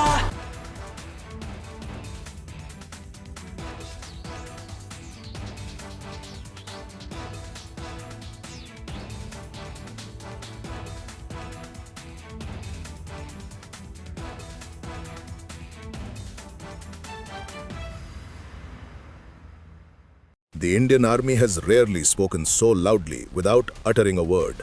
And in exercise Ram Prahar, it delivered perhaps its clearest message from the Western Front in recent years, not through speeches or press conferences, but through a powerful demonstration of what it can actually do on the battlefield. What happened in the deserts and plains under Kharga Corp was not just another military exercise, but a carefully planned... India's most watched news network now partners with global giant Sputnik for the high-stake visit of President Vladimir Putin. All eyes on New Delhi as major defense deals and strategic agreements take center stage. Stay tuned for the fastest and the most accurate coverage of President Putin's India visit only on Republic TV.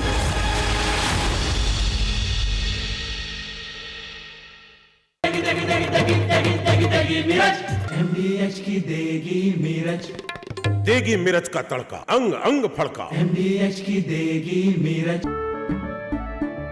केसरिया से मन जोगी हुआ रे, दिल झूमे देखो मतवारा हुआ रे। केसरिया से मन जोगी हुआ। हर पल मनाओ केसरी त्योहार। विमल, बोलो जुबान Kesari.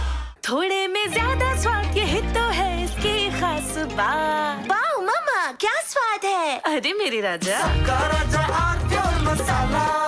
The Indian Army has rarely spoken so loudly without uttering a word. And in exercise Ram Prahar, it delivered perhaps its clearest message from the Western Front in recent years. From Asia's largest news headquarters, setting the agenda for Bharat.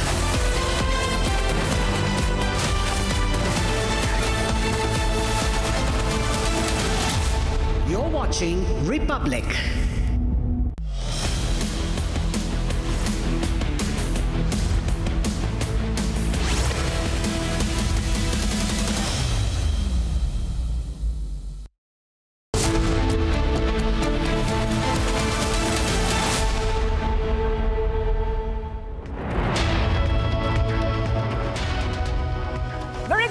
Viewers, I'm breaking. I'm Shivangi Shukla getting you the latest. We're counting down to the Modi-Putin handshake where both the leaders will review their bilateral ties. All this and much more coming right up. But the headlines first. Let's get started. Day 3 of Parliament winter session begins on stormy note. Opposition holds protests against new labour laws at Makardwar.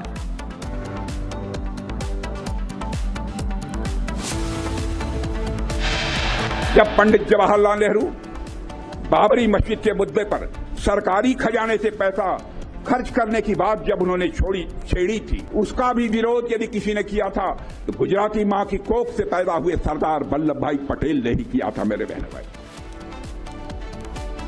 Defense Minister Rajnath Singh slams Nehru and claims Nehru wanted to use public funds to build Babri Masjid. Congress calls Rajnath's remarks a lie.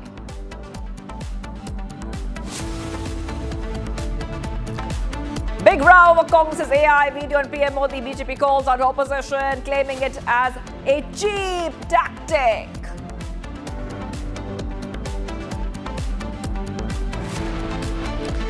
Major speculation over Jharkhand CM's meet with PM. Congress calls for key meeting in Jharkhand on December 4th.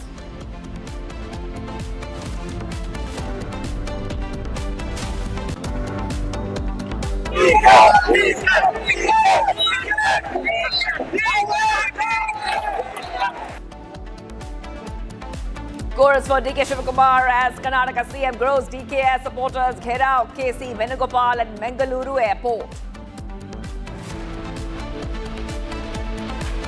Telangana CM Revanth Reddy's remarks on Hindu deities sparks a huge controversy. BJP hits back.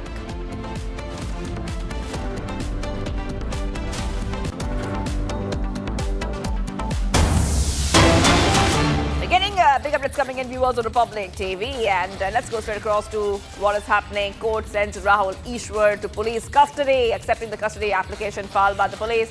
Additional Chief Judicial Magistrate Court granted Rahul Ishwar in police custody for 2 days in connection with the case. registered for disclosing the identity of the woman who raised sexual exploitation and allegations against Congress MLA Rahul Mamkutatil. And since he was on hunger strike, the health condition of Rahul Ishwar was not well, and he has been taken to a hospital for providing necessary care, viewers. So back-to-back updates coming in, viewers, on Republic TV. Court sends Rahul Ishwar to police custody. That's the latest that we're tracking for you here. And this is coming in as we see that Shankar is joining us. Shankar, okay, so we see that after revealing identity of the alleged survivor who had accused Rahul Mamkutatil of rape and coerced termination of pregnancy, and after that we see that Rahul Ishwar was arrested. Now he's been sent to police custody. However, he is still on a hunger strike. Well, that's what he is saying. Yes, Rahul Ishwar has been on a hunger strike ever since he was arrested 2 days ago. He was arrested on charges under Section 72. On charges under Section 72 and 79 of the Bharatiya Nyaya Sanhita for disclosing the identity of the victim, and also for outraging the modesty of the relevant sections of BNS were charged against Rahul Ishwar, the right-wing commentator and men's rights activist who was arrested from his house so dramatically by a team of police 2 days ago, and he was later remanded in judicial custody for 14 days by a court here. While being in judicial custody, he remained on hunger strike ever since he was remanded, and he is still continuing in the hunger strike. Today on Wednesday, the Chief Judicial Magistrate Court accepting the custody application filed by the police team.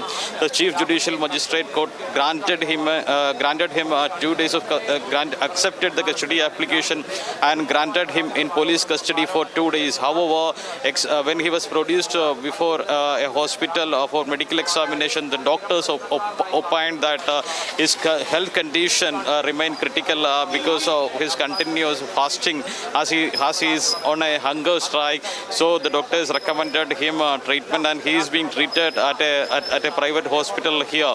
Only after getting a medical report, the prop team will take him in custody and will go for evidence collections at the Techno Park where he is working, and also his house. A raid was conducted 2 days ago at his house, and they seized several digital devices as well. Now more evidence have to be collected, and he will be taken for evidence collection, but the prop team is still confused as his health condition remains critical, and they may not be able to, not critical, his health is very weak, and the prop team may not be able to take him for evidence collection. And in the meantime, a big development is taking inside the district session court, where the pre-arrest bail application of Rahul Mamkutatil is being considered. Yes. Rahul Mamkutatil is still absconding, and Rahul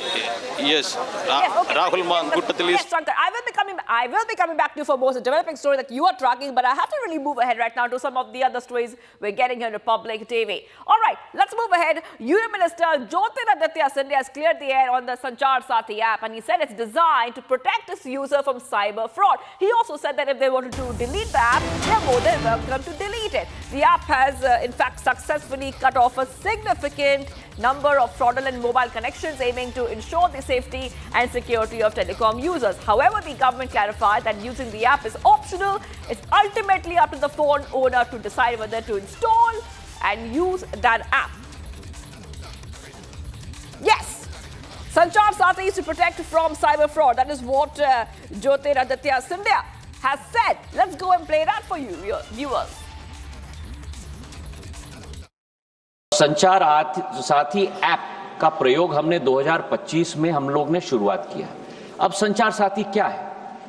संचार साथी एक ऐसा app है जिसके आधार पर, जन भागीदारी के आधार पर, आज देश की एक एक जनता और नागरिक अपने आप को सुरक्षित रख सकता है फ्रॉड से, स्टोलन मोबाइल से, अपने स्टोलन मोबाइल को रिकॉर्ड कर सकता है, रिपोर्ट कर सकता है।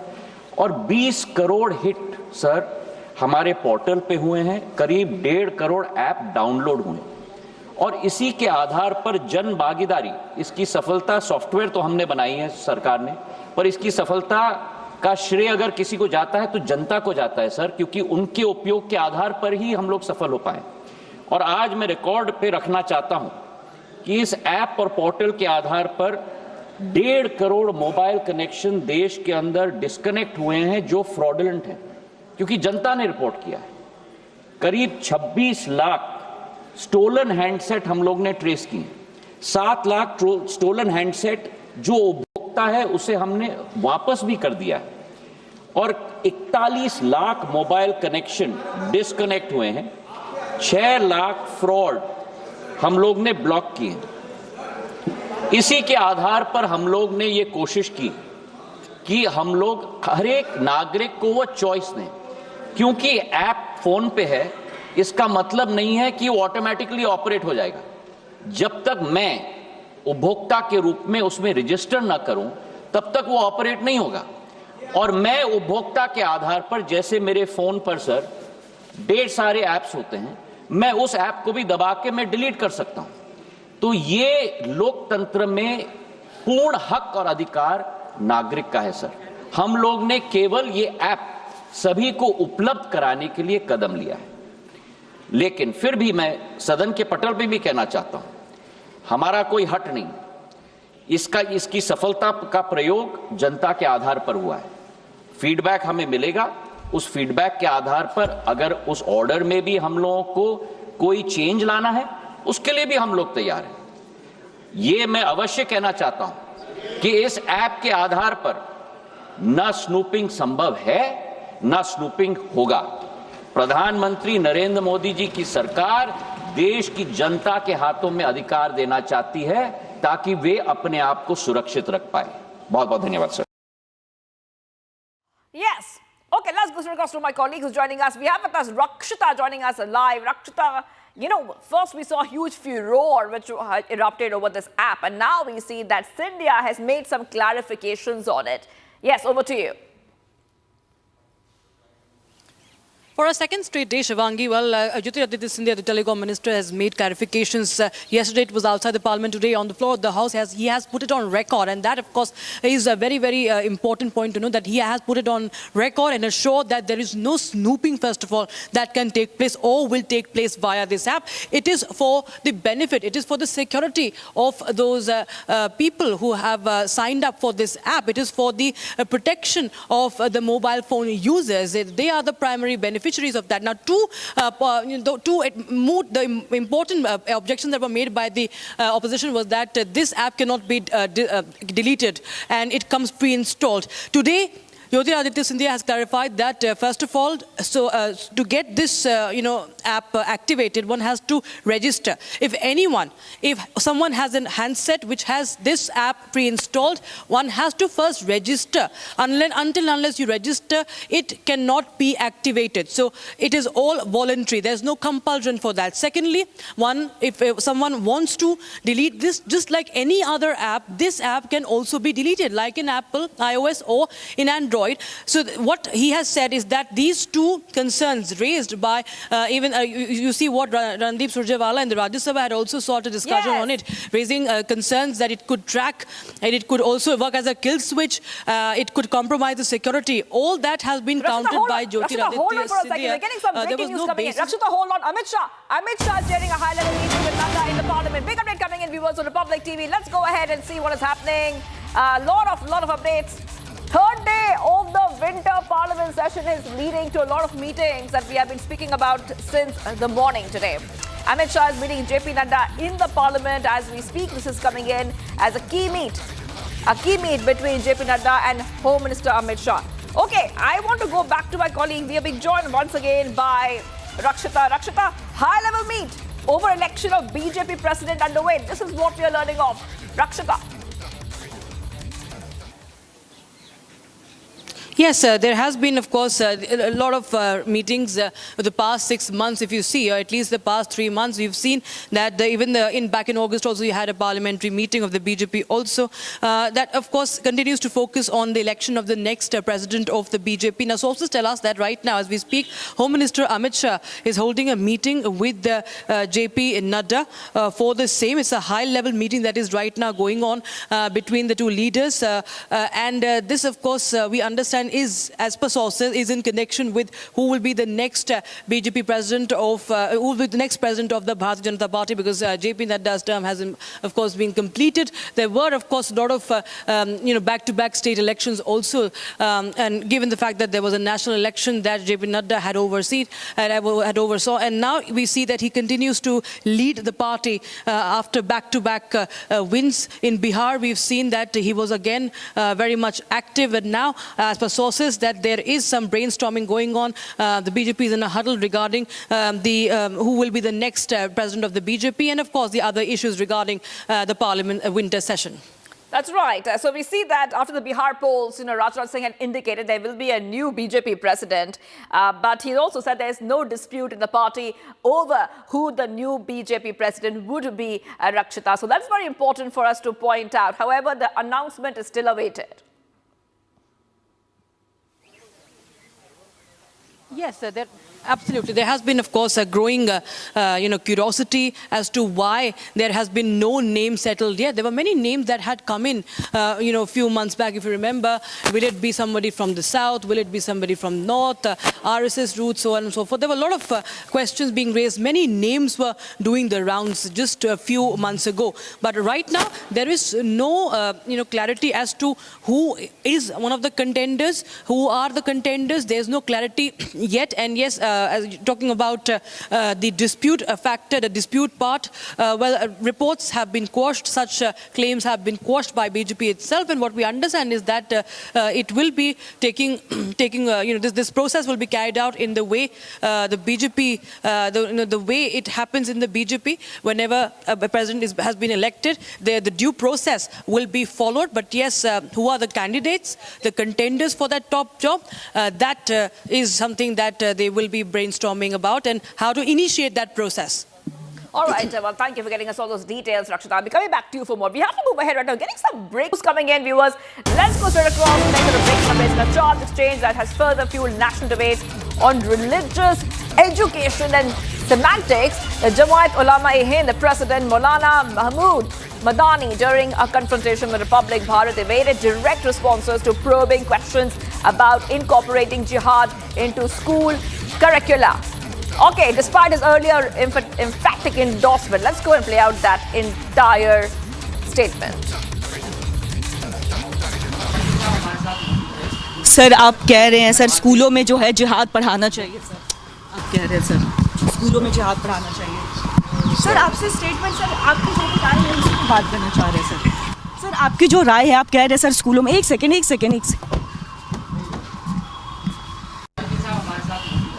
सर आप कह रहे हैं सर स्कूलों में जो है जिहाद पढ़ाना चाहिए सर, आप कह रहे हैं सर स्कूलों में जिहाद पढ़ाना चाहिए सर, आपसे स्टेटमेंट सर आपकी जो राय है उसी पर बात करना चाह रहे हैं सर आपकी जो राय है आप कह रहे हैं सर स्कूलों में एक सेकेंड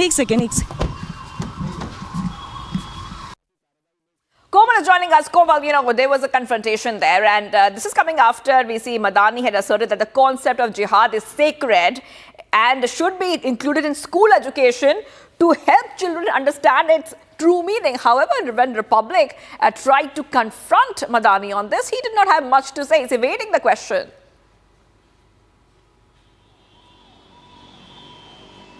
बिल्कुल देखिए, अगर महमूद मदनी की बात करें तो हमेशा वो अपने कंट्रोवर्शियल बयानों को लेकर के जो है वो चर्चा में रहते हैं, और ऐसे में यहीं पे हम पहुंचे थे। ये उनका ऑफिस है, जमीयत उलेमा हिंद का ये ऑफिस है, जहां पे अंदर एक मीटिंग में जो है महमूद मदनी जो है वो प्रेजेंट थे। लेकिन ऐसे में हम उनसे लगातार सवाल करने की कोशिश करते हैं। सबसे पहले जब हम यहाँ पे पहुँचते हैं तो थोड़ा विरोध का भी सामना हमें करना पड़ता है, क्योंकि उनका यही कहना होता है अच्छा आप रिपब्लिक भारत से आ गए। हमारे सवालों से अमूमन देखिए जिस तरह से वो भागते नजर आए हैं, तो ऐसे में देखिए वो जवाब देने से भी कतरते हुए नजर आ रहे थे।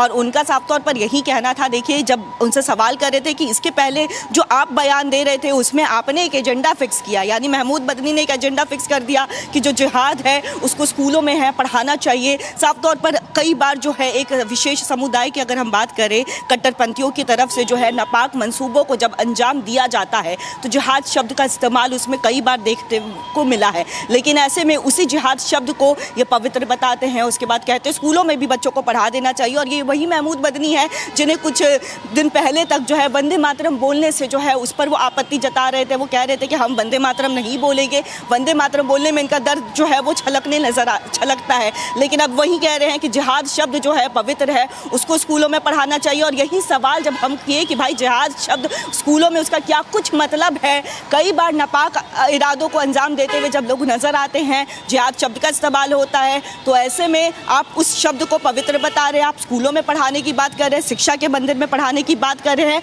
तो इन सवालों से महमूद मदनी जो है किस तरह से भागते हुए नजर आए हैं वो आप देख सकते हैं। जब हम यहाँ पहुंचे थे तो उस समय भी देखिए एक विरोध जो है वो हमें देखने को मिल रहा था, क्योंकि हम सही सवाल करते हैं और उन्हीं से सवाल, क्योंकि जो बयान उन्होंने दिया है वही बयान पर हमारा सवाल था कि भैया अगर आपको ऐसा लग रहा है कि ये स्कूलों में पढ़ाना चाहिए तो क्यों ऐसा लग रहा है, क्यों वंदे मातरम बोलने पर आपको दुख हो जाता है, आप आपत्ति जताने लगते हैं, लेकिन वही बात जिहाद की होती है तो आप उसको पवित्र बताते हैं, स्कूलों में पढ़ाने की बात भी आप कर देते हैं।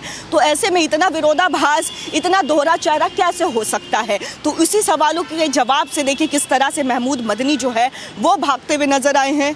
जी Yes, well, thank you, Komas, for getting us all those details. I'll be coming back to you for more. And viewers, we have to move ahead to some of the other stories we're tracking. It's a countdown, viewers, because we see the President Putin will arrive in New Delhi, and the first thing will be a private dinner, which will be hosted by Prime Minister Modi for Vladimir Putin. It's a very important visit which is coming in. Thursday night is when it happened, and on Friday, he will be accorded ceremonial welcome at the Rashtrapati Bhavan, followed by a Rajghat tribute. He will later meet Prime Minister Modi. Huge updates coming in, viewers. Counting down for that meet. It's an inside scoop that Republic TV has got on the PM Modi-Putin meeting. Russian President Putin will visit India this week for a summit focused on strengthening economic, defense and energy ties. And this is coming in as Putin is going to arrive on Thursday and then hold talks with PM Modi on Friday. And both sides will be reviewing bilateral cooperation, discuss key regional issues, and sign many agreements, defense being one of the top agreements that we can expect more movement on. Oil and other issues will be on the agenda of the Modi-Putin meet. And like we said, that once Putin arrives, there will be a dinner between the two leaders. So the Republic gets you the inside details of the Modi-Putin meet. We're counting down to that. Okay, let's go straight across to Abhishek, who's joining us.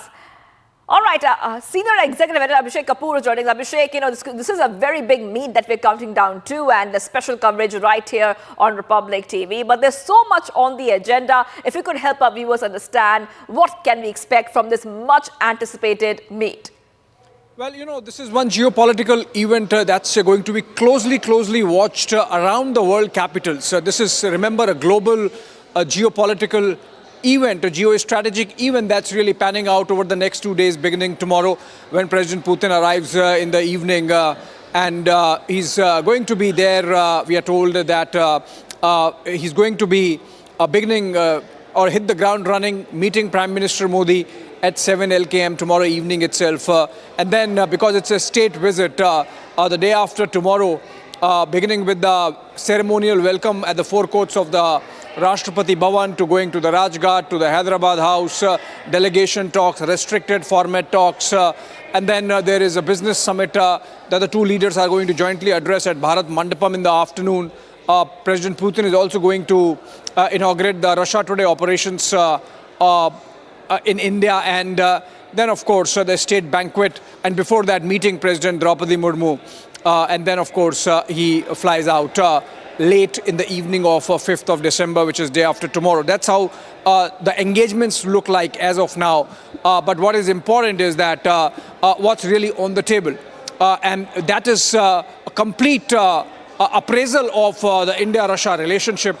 And the reason why I said the world community would be closely watching, world capitals would be closely watching, world leaders would be closely watching is because India has played an important role this side of Suez in having a two-way dialogue between Ukraine and Russia to bring an end to the war. Prime Minister Modi leading with that very famous quote now of this is not an era of wars. So everyone would be watching closely. Also, the fact that the West accuses India of indirectly financing the war machine of Russia by bankrolling Russian oil industry, because we have been purchasing Russian oil. That's something which is going to be on the table. India has maintained that we are guided by our national interest, by our own energy security needs and the needs of our citizens in terms of this decision to buy Russian oil, even if there is a bit of taper or up and down. And that's essentially a reflection of the industry dynamics and demand dynamics. Apart from that, coming as it does on the back of Operation Sindoor, and the fact that almost 40% of Indian war machine still remains of Russian vintage. In the case of IAF, maybe up to 60%. So the fact that platforms like S-400 played a crucial role during Operation Sindoor and in its success, that's really firmly on the table. We had Kremlin spokesperson Dmitry Peskov yesterday mentioning how both S-400 and Sukhoi 57s are there firmly on the table insofar as discussion on the defense trade aspect is concerned. Overall, defense, energy security, economy, and the fact that India and Russia have been in talks for a while to strengthen and operationalize a mechanism of trade in respective national currencies, so that the restrictions that are in operation because of sanctions imposed by the West, specifically the United States, those can be taken care of. So I think more than the defense deal, where a deal might not be announced per se, but a lot of movement forward would happen. A crucial announcement perhaps could be that India and Russia would decide to carry on their trade in their respective national currencies, and a mechanism to be found and announced by which the trade would be taken forward, essentially focusing on the economy aspect. So while by way of optics, it's a strong statement being made by India of its strategic autonomy and multi-alignment policy that we have followed of late at the level of economy. It's about India really firming up its options in terms of the changing global situation, where a sanctions regime is really crippling options in terms of buying your oil. Remember, in the case of Iran also, those sanctions affected India's energy security, and now in the case of Russia, of course, the larger objective of bringing an end to the war somehow in Europe, so that there are positive spin-offs, not just for India, but for the rest of the world also. So all those things would be on the table. It's a very significant visit, as I mentioned, panning out. Vladimir Putin arriving in New Delhi for the first time after the launch of the Ukraine war, and first time since 2021. So in that sense, it's a very significant geopolitical and geostrategic event taking place in New Delhi, with all the world watching closely. Yes, and Abhishek, before I let you go, just one short question for you, because, we put a focus on the high-profile defense deal. You spoke about this, but we're talking about defense deal, very high-profile ones, defense cooperation, S-400 and Sukhoi. Now, that is something to watch out for, Abhishek. Well, you see, the Sukhoi 57 is, let's talk about that first. It's a fifth-generation aircraft, and the Russians are very keen that they outsmart the Americans insofar as the fifth-generation fighter aircrafts are concerned. So they are willing for technology transfer also. Now, India has two options. One is F-35s, which the Americans have offered, and Su-57 being offered by the Russians, with a difference that in the case of Americans, A, it's very expensive, and B, there is very limited or no technology transfer, while in the case of Russians, the option of technology transfer, tremendous amount of technology transfer, about which Peskov, Kremlin spokesperson, spoke yesterday in that press conference, that option is there. Apart from the fact, of course, that given the fact that Indian defense war machine essentially is of Russian vintage, with a legacy going back 50, 60, 70 years.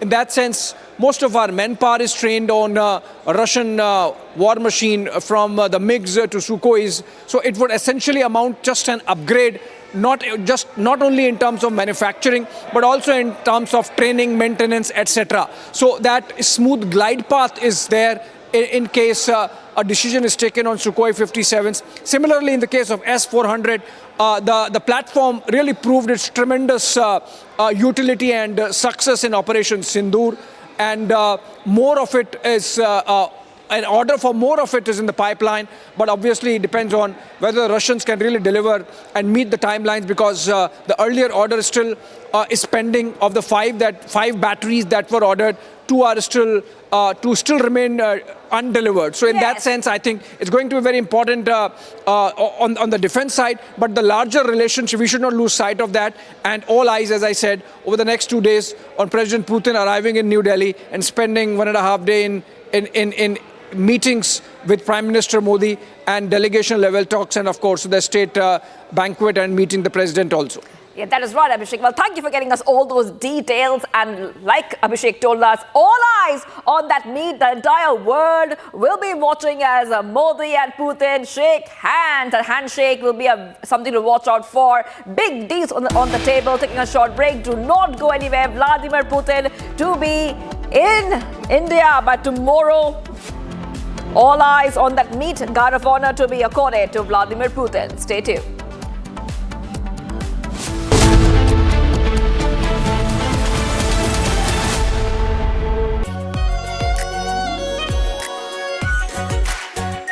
Our pure Shahi Paneer Masala. Delicious, healthy, every day. 13,000 placements last year. At Amity, we are committed to nurturing passionate, hardworking and proactive professionals. ये है secret recipe MDH का जीरा sip jal jeera masala. Sip sip जीरा sip MDH का jal jeera sip MDH का jal jeera SIP. केसरिया से मन जोगी हुआ रे, दिल झूमे देखो मतवारा हुआ रे। केसरिया से मन जोगी हुआ। हर पल मनाओ केसरी त्योहार। विमल, बोलो जुबान केसरी।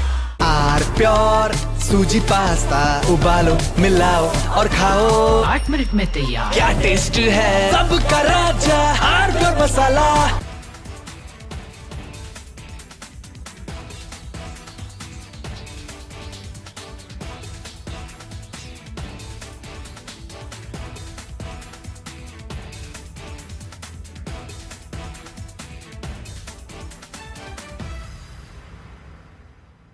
MDH की हल्दी मिर्ची धनिया करे कमाल। ये रंग दे, ये खुशबू दे, ये तीखा, ये कम पड़े। क्या निराला MDH masala. The Indian Army has rarely spoken so loudly without uttering a word. And in exercise Ram Prahar, it delivered perhaps its clearest message from the Western Front in recent years, not through speeches or press conferences, but through a powerful demonstration of what it can actually do on the battlefield. What happened in the deserts and plains under Kharga Corp was not just another military exercise, but a carefully planned signal about capability and intent along our border with Pakistan.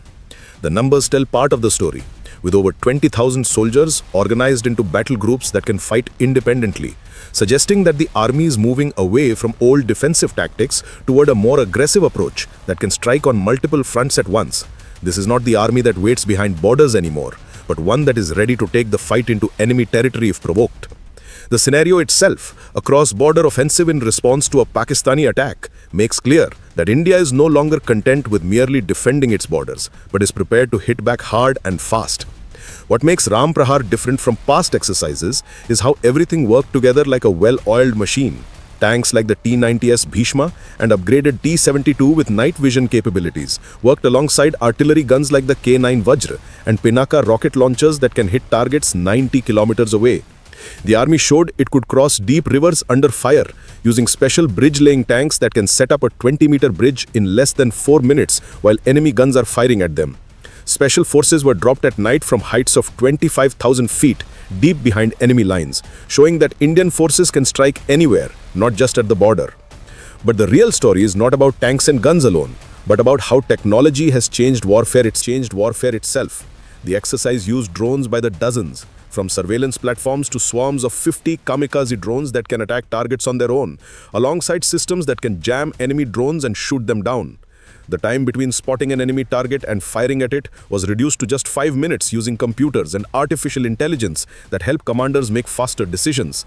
Electronic warfare units jammed enemy communications across multiple frequencies while keeping Indian networks secure, and cyber teams practiced attacking enemy command centers digitally. Modern war is no longer just about who has more soldiers or bigger guns, but about who controls the invisible world of communications, satellites, and computer networks. The army demonstrated it could move, strike hard, and hold ground inside enemy territory within 72 to 96 hours, showing a strategy built on speed and shock rather than slow, grinding advances. This matters because in today's world, with television cameras and international pressure, military victories must come quickly before diplomacy forces everyone to stop. It reflects lessons from recent conflicts, where hesitation costs more than decisive action, and where the side that acts fastest often wins, regardless of overall strength. Equally important is that most of the equipment used was made in India, from Dhanush howitzers to indigenous bridges to homegrown kamikaze drones. This means India can fight a sustained war without depending on foreign suppliers who might refuse to send spare parts or ammunition during a crisis. The presence of some imported systems like Apache helicopters alongside Indian equipment shows a practical approach that uses the best available technology while building our own industrial base. When Western Command leadership validated that Kharga Corp can launch high-speed armored attacks across rivers, forests and cities in all kinds of combat conditions, it was more than just approval, but confirmation that plans on paper have become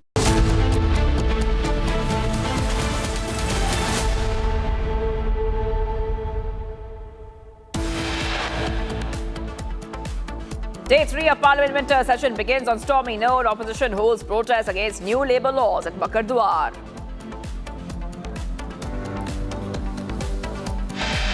जब पंडित जवाहरलाल नेहरू बाबरी मस्जिद के मुद्दे पर सरकारी खजाने से पैसा खर्च करने की बात जब उन्होंने छेड़ी थी, उसका भी विरोध यदि किसी ने किया था तो गुजराती मां की कोख से पैदा हुए सरदार वल्लभ भाई पटेल ने ही किया था मेरे बहन भाई.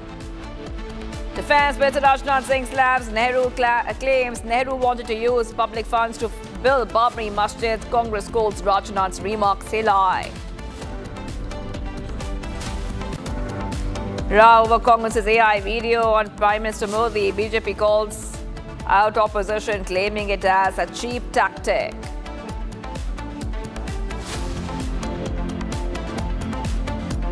Major speculation over Jharkhand CM's meet with PM. Congress calls for key meeting in Jharkhand on December 4th.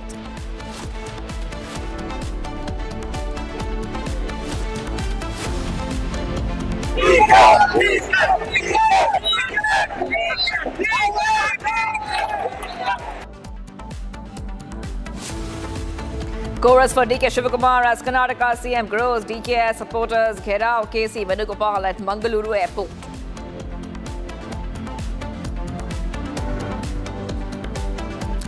Telangana CM Revant Reddy remarks on Hindu deity sparks huge controversy. BJP heads back.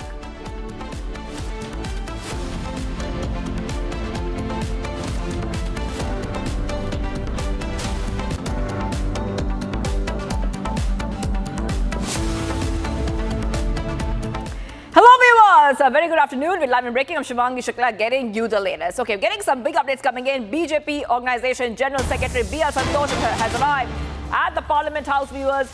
Huge update coming in. And we see that BJP President JP Nadda, Home Minister Amit Shah and Organization General Secretary B.R. Santosh are meeting with the Prime Minister. So a key meeting taking place. We just told our viewers a short while back. There's a key meeting which is happening. There was a meeting happening between JP Nadda, Prime Minister Modi. In fact, we have with us Rakshita, who's joining us live. Rakshita live from Vijay Chowk. Rakshita, we had told our viewers it's a very important meeting happening earlier, and now there are more leaders at a very important meeting which is taking place. If you could help our viewers understand what is this about? Is this for the new BJP president, or there's a lot more on the agenda? Well, it's been it's a long pending decision, Shivangi, for electing the next BJP president. But there has been, JP Nadda has been at the helm of affairs since January 2020. He has got many extensions. His term had officially ended last year itself, but his term has seen many extensions because of the electoral battles the party had been engaged with, especially the national elections, the Lok Sabha elections, and also the state elections that had very quickly followed. And henceforth, henceforth, the party could not, get much of time because it will be, a lot of energy and time that will be spent. And there will be, of course, the party has been very, very clear that there should be uniformity and the leadership should be consistent. So they went ahead with JP Nadda. Now, what we understand is that via this meeting, there will be some, there are some names that are already doing the rounds, but the final decision could be coming in the next few weeks. Remember, UP BJP president, the state president for UP has also been decided. There was a meeting on Monday between RSS leaders, RSS national coordinator also, and BJP leaders, top brass. Yogi Adityanath, the chief minister, also was part of those meetings that have been going on. So the name is set, hasn't not been revealed, but this week we understand the UP president could be announced. And after that, there was some brainstorming on the national president in the same meeting, what we understand as per our sources. So there could be a decision coming in as to who will be the next president of the Bharatiya Janata Party. The meeting for the same is right now underway. As per the BJP's constitution, there's a very strict procedure that has to be followed. But as I said, because of the back-to-back elections, there were names, and that had been, of course, causing a lot of curiosity amongst the ranks, also an anxiety among the ranks as well. But it seems that everything is going to be settled very, very soon. By January 2026, officially, we understand that there could be a new BJP president, national president for the Bharatiya Janata Party. Right, Rakshita, thank you very much for getting us those details. Quickly moving across to more breaking news that we are getting in. Again, this is in regard with the Prime Minister's meeting with the Bengal MPs. Now remember, this is a very crucial meeting that's held inside the Parliament complex. The Prime Minister has met all the leaders, all the Bengal Member of Parliaments, and he has in fact met the BJP members as well to discuss the preparations for the upcoming 2026 elections. The Prime Minister will also discuss the law and order in the state, saying that there are incidents of assault on MPs such as Khagen Murmu must also be highlighted effectively so that people understand the violence that has been attributed by the TMC. That's the big breaking news, ladies and gentlemen, that we have coming in. Rakshita continues to stay live with me on the broadcast. On that note, Rakshita, a very crucial meet that was held by the Prime Minister. Exclusive pictures on Republic right now. It seems like the next agenda on BJP's mind is going to be Bengal after Bihar has been conquered. Well, the BJP is sending out a very, very clear message, first and foremost, with this photo op as well, and this meeting that Bengal is, the BJP is ready for the battle of Bengal, and that is the tone that has been set by the Prime Minister. One point mantra that has been delivered to the MPs by the Prime Minister is that go for the win. They will be going all guns blazing on the corruption in West Bengal, on the issue of law and order, the breakdown of law and order in the state of West Bengal, and of course the issue of infiltration remains BJP's national and, of course, state agenda as well. SIR, remember, has been at the core of this battle. SIR is the topic that will be debated on demand of the opposition next week. So there will be MPs from Bengal also who will be taking part from the government side. So the communication on government stance on SIR, which is being called the electoral reforms, has been communicated now, has been carried out by the Prime Minister. And other issues, of course, to set this stage now and just start the groundwork for West Bengal. Also ghirawing the West Bengal government on issues of women's safety and, reach more of a focus on public connect is the mantra that has been delivered by the Prime Minister. Prime Minister has urged all the MPs and all those on all the Karyakartas on ground zero should be connecting with the public and highlight the benefits of a double-engine sarkar, a double-engine government, with BJP in the center and in the state. That is something that should be, that should be promoted, and that should be the idea that should be communicated to the voters of West Bengal. BJP had made inroads in the previous assembly elections, clinching 77 seats, and now it looks to improve that tally. And Prime Minister, saying one thing, that that there has to be a decisive victory in West Bengal. Rakshita, thank you very much for joining us on the broadcast and sharing those updates with us. Quickly moving across to more breaking news that we are tracking. Ladies and gentlemen, this is about the big war that has erupted. A big political debate after Babri Masjid debate has been back in focus. This after Defence Minister Rajnath Singh has said that it was Jawaharlal Nehru back in his time who wanted to revamp the Babri Masjid by using public funds. The Congress has now hit back at Rajnath Singh. Let's first listen in to what Rajnath Singh had to say.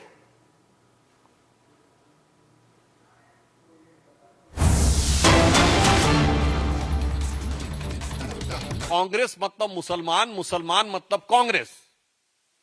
आपको पूरा तहे दिल से मुस्लिम समाज के साथ जाइए, कोई समस्या नहीं है। आप हम सफर, हम प्याला, हम निवाला, हम राज हो जाइए, हमें कोई समस्या नहीं है। मगर हिंदू धर्म के देवी देवताओं को गाली देंगे तो यह बर्दाश्त करने योग्य नहीं है। और इससे पहले भी तेलंगाना में ही याद करिए, एमआईएम की पार्टी के नेता ने इतनी अपमानजनक बातें कही थी। ये उसी एमआईएम से इन्होंने जुबली हिल्स के चुनाव में समर्थन भी लिया था, इसलिए मैं यहां संदर्भ दे रहा हूं। और उन पर कोई कार्रवाई नहीं हुई क्योंकि सरकार की तरफ से पैरवी ऐसी की गई।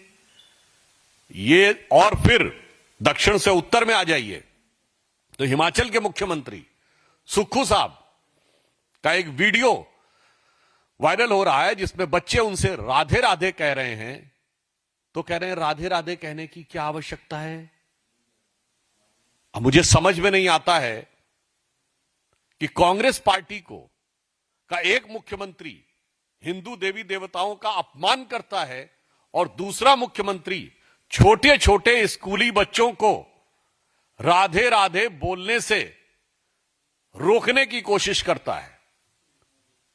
इसलिए हम राहुल गांधी जी से ये पूछना चाहते हैं, यद्यपि इस बार जो आपने शपथ ली है वो ईश्वर के नाम की नहीं ली है, मगर आपने पहले अपने भाषण में भगवानों की फोटोएं लेकर आके अनेक प्रकार का थिएट्रिक्स की थी।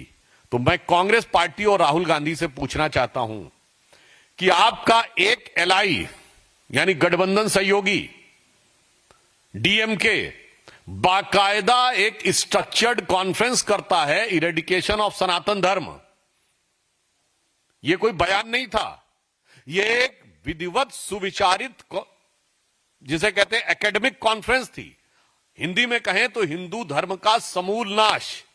तो क्या कांग्रेस पार्टी ने इरेडिकेशन ऑफ सनातन धर्म अर्थात हिंदू धर्म के समूल नाश के कार्यक्रम को आगे बढ़ाना शुरू कर दिया है और अपने मुख्यमंत्रियों को यह निर्देश दे दिए हैं कि भारतीय संस्कृति और हिंदू धर्म के देवी देवताओं के बारे में सीधे हमला करना शुरू कर दो।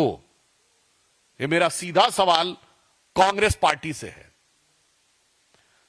दूसरा विषय, कांग्रेस की एक विख्यात सांसद जो अपने ऊंचे स्वर के अट्टहास के लिए सुविख्यात ऑब्लिक कुख्यात हैं, उनके द्वारा जिस प्रकार की हरकत की गई कि पहले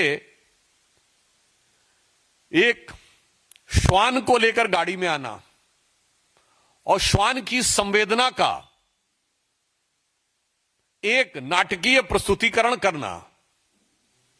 तो श्वान समझते ना, डॉग लवर, जैसे आजकल बहुत सारे लोगों को बहुत सारी लव जागृत हो रहा है, लवरई आ रही है, तो मैं उनके प्रति पूरी संवेदना के साथ कहना चाहता हूं। आज जब उनसे किसी पत्रकार ने पूछा तो उन्होंने जिस प्रकार से भौंकने का कार्य किया, और उससे पहले कल उन्होंने क्या कहा, ये काटने वाले नहीं है, काटने वाले अंदर बैठे हैं। अर्थात देश की पूरी संसद के सांसदों को काटने वाला कहना और काटने का संदर्भ कुत्ते के साथ जोड़कर कहना, यह दर्शाता है कि पूरी संसद की गरिमा को ध्वस्त करना कांग्रेस का एक विधिवत सुविचारित अभियान हो गया है। मैं याद दिलाना चाहता हूं, पहले पूर्व राष्ट्रपति महोदय के समय में उनकी मिमिक्री संसद भवन की सीढ़ियों पर होना, उसके बाद उसकी फोटो राहुल गांधी जी के द्वारा खींचा जाना, उससे पहले याद करिए प्रधानमंत्री जी के ऊपर जाकर वर्चुअली गिर जाना, पिछले लोकसभा की बात कर रहा हूं, और उसके बाद अपनी सीट पे बैठकर आंखों से इशारे करना, आंखियों से गोली मारे टाइप का इशारा करना। उसके बाद अगर आप देखें तो जिस समय वक्फ बोर्ड का वो हो रहा था वोटिंग, रात में पैजामा और टी शर्ट पहन के राहुल गांधी जी आए। अरे भाई, हम सब लोग 2:30-3 बजे तक वहां पे थे। फिर संसद भवन के अंदर अपने भाषण के दौरान कभी भगवान शंकर और कभी गुरु नानक देव की फोटो यूं करना। हम ये पूछना चाहते हैं कि भारत की संसद की गरिमा को तार तार करने के इस अभियान में क्यों लगी हुई है कांग्रेस पार्टी? क्या ये आपके अंदर का, जो माननीय प्रधानमंत्री जी ने कहा था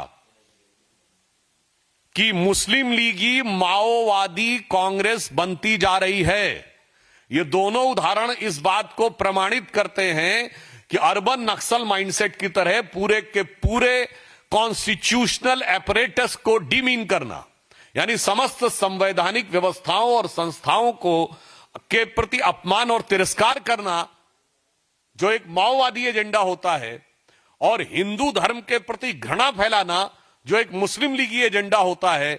मुझे लगता है कि कांग्रेस अब इस विषय के ऊपर एक सीमा से ज्यादा चली गई है। अब इस पे मैं आपको यह तीसरा विषय भी बताना चाहता हूं कि मुस्लिम लीगी माओवादी मानसिकता में कांग्रेस की सीमा तक चली गई है कि एक इस्लामिक धर्मगुरु मौलाना मदनी के द्वारा जिहाद शब्द के बारे में बोले जाने पर कांग्रेस के नेता इमरान मसूद आकर व्याख्या करने लगते हैं। मतलब आपको कौन सी ऐसी गरज पड़ी है कि एक बिल्कुल मजहबी विषय के ऊपर आकर आप उसका बचाव कर रहे हैं? और ये वही इमरान मसूद हैं जिन्होंने कहा था मोदी जी की बोटी बोटी काट डालूंगा, जो उस समय कांग्रेस में नहीं थे, समाजवादी पार्टी में थे। कांग्रेस ने उन्हें लाया, पहले प्रदेश का उपाध्यक्ष बनाया, फिर सांसद बनाया। फिर हम राहुल गांधी से पूछना चाहते हैं, यह आपके मुस्लिम लीगी एजेंडा का हिस्सा हो गया है क्या कि जितने घृणा फैलाने वाले सांप्रदायिक विद्वेष और कट्टरपंथी कठमुल्ला जैसे विचारों रखने वाले लोग हैं, उन सबको आप कांग्रेस में लाकर उनसे इंटरप्रिटेशन और मिस इंटरप्रिटेशन करने का प्रयास करेंगे? और फिर मैं याद दिलाना चाहता हूं देश की जनता को, ये वही लोग हैं जो भारत माता की जय कहने में कहते हैं कि नहीं, इसको कहने की जरूरत नहीं है, और जिहाद की व्याख्या में आकर उनके सांसद खड़े होते हैं। जबकि अगर मुस्लिम अकीदे के हिसाब से देखें तो इमरान मसूद न मुल्ला है, न मौलवी हैं, न मुफ्ती है, न बारी हैं। उनको कोई हक भी नहीं है कि वो मजहबी मामलों के ऊपर कमेंट्री करें। मगर कांग्रेस के अंदर ये फीलिंग इस सीमा तक आती जा रही है कि ये बिल्कुल स्पष्ट होता जा रहा है। इसलिए मैं कांग्रेस पार्टी से यह पूछना चाहता हूं कि आज आप अपना एजेंडा साफ करें कि हिंदू धर्म और भारतीय संस्कृति के प्रति और संसद की गरिमा को ध्वस्त करने का यह बीड़ा आपने स्वयं उठाया है, या ये इरेडिकेशन ऑफ सनातन धर्म तो भारत में हुई थी कॉन्फ्रेंस, डिसमेंटलिंग ग्लोबल हिंदुत्व दुनिया की बड़ी बड़े इंस्टीट्यूशन में हुई थी। तो अर्थात यह बीड़ा आपने खुद उठाया है या किसी ने आपको उठा के थमाया है कि भारत के अंदर घृणा करना है, सामाजिक टकराव पैदा करना है और हिंदू धर्म को डिमीन करना है। तो कांग्रेस पार्टी से हम बहुत साफ सीधा सवाल आज ये पूछना चाहते हैं कि वो इन मामलों पर जब आपके मुख्यमंत्री स्तर के व्यक्ति इस प्रकार के बयान दें और आपके सांसद इस ढंग की हरकतें करें, तो इससे साफ हो जाता है कि ये आपका एक well thought of action plan है। और हमें देश की जनता पर पूर्ण विश्वास है कि वो अपने विवेकशील दृष्टि से इन पर सारी चीजों पर नजर रखे हुए है। कांग्रेस से जरूर हम ये पूछना चाहते हैं कि ये आप किस योजना के तहत कर रहे हैं? आज देश इस रहस्य पर से पर्दा उठाना चाहता है। धन्यवाद।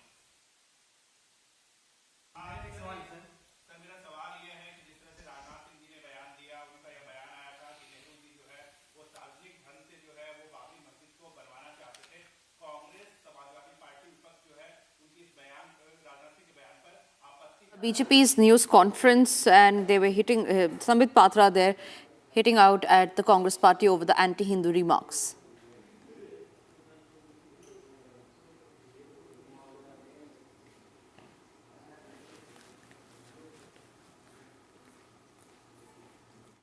उसका सोर्स है the inside story of Sardar Patel, diary of Maniben Patel, page number 24. Again, I am quoting the book, The Inside Story of Sardar Patel, The Diary of Manibhen Patel, और जिसमें 1936 से लेकर 1950 तक के उनके तमाम करेस्पॉन्डेंस के बारे में लिखा हुआ है. उसमें पेज नंबर 24 पे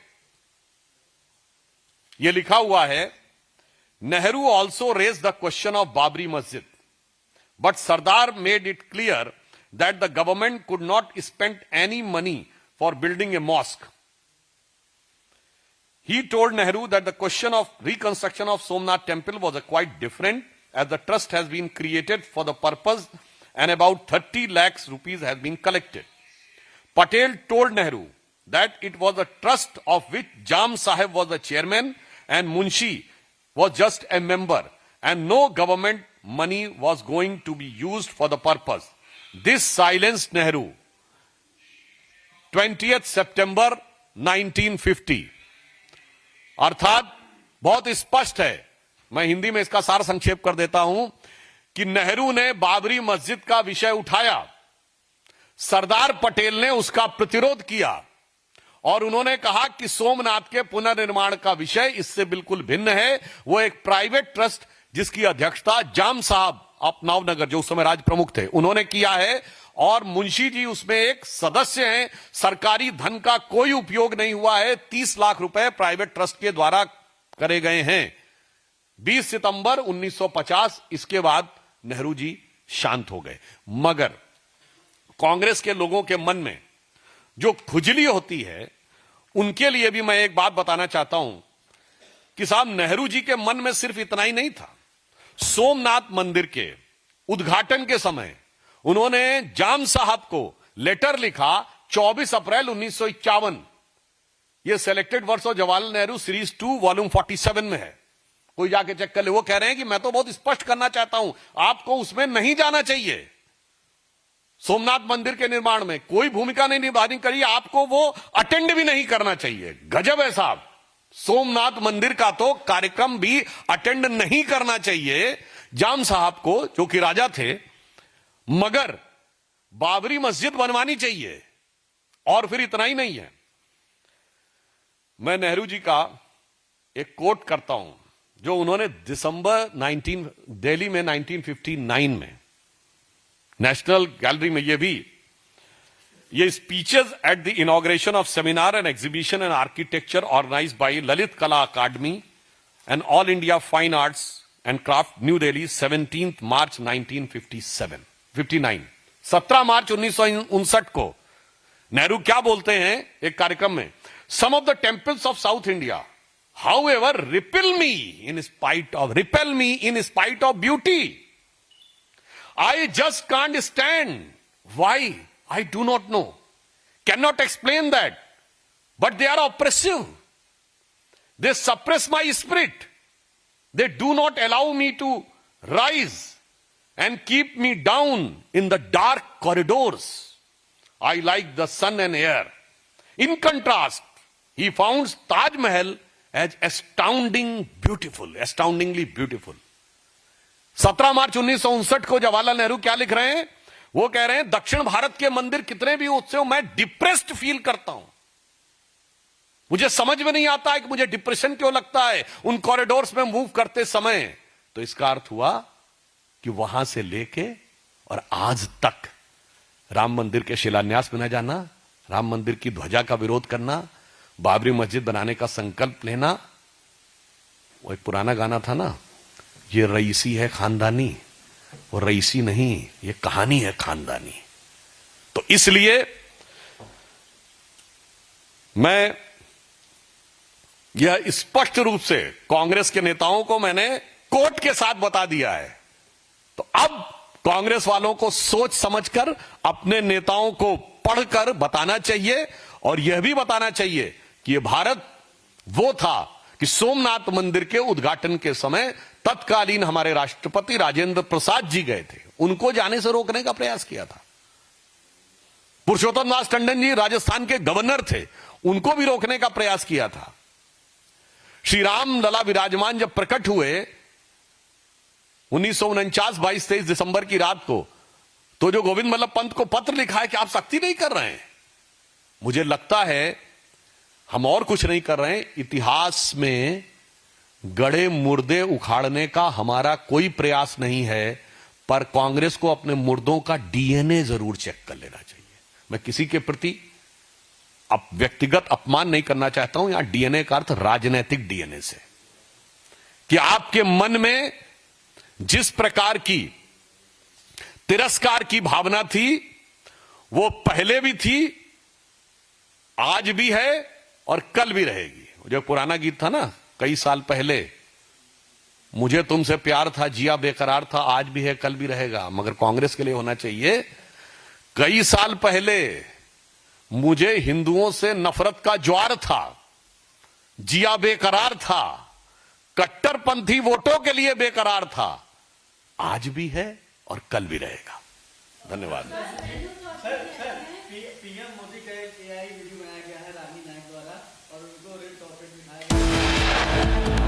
Right, that was the BJP's news conference. Sudhanshu Trivedi there addressing and hitting out at the Congress party, also raking up and reiterating what Rajnath Singh has said on Babri Masjid and Jawaharlal Nehru. Getting you much more on that big story right after a short break.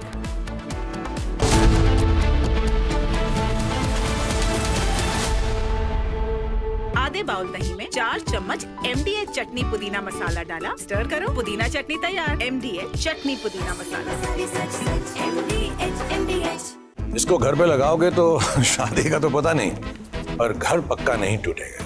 Rungta नहीं तो घर strong नहीं। Rungta steel TMT बार एकदम solid. पहाड़ों में एक hiking stick भी बन सकती है। थोड़े में ज्यादा स्वाद, यही तो है इसकी खास बात। वाओ मामा, क्या स्वाद है। अरे मेरी राजा। The Indian Army has rarely spoken so loudly without uttering a word, and an exercise.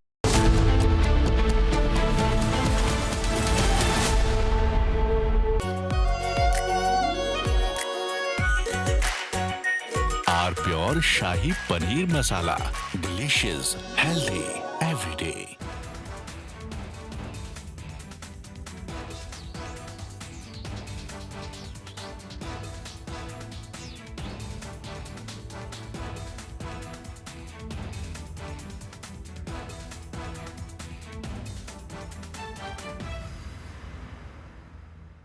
The Indian Army has rarely spoken so loudly without uttering a word, and in exercise Ram Prahar, it delivered perhaps its clearest message from the Western Front in recent years, not through speeches or press conferences, but through a powerful demonstration of what it can actually do on the battlefield. What happened in the deserts and plains under Kharga Corp was not just another military exercise, but a carefully planned signal about capability and intent along our border with Pakistan.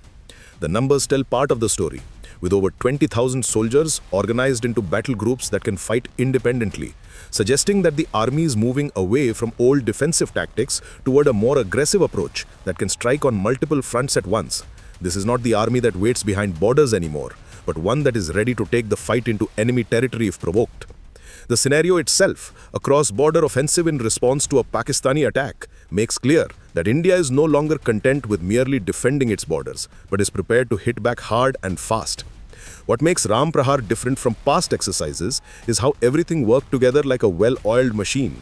Tanks like the T-90S Bhishma and upgraded T-72 with night vision capabilities worked alongside artillery guns like the K-9 Vajra and Pinaka rocket launchers that can hit targets 90 kilometers away.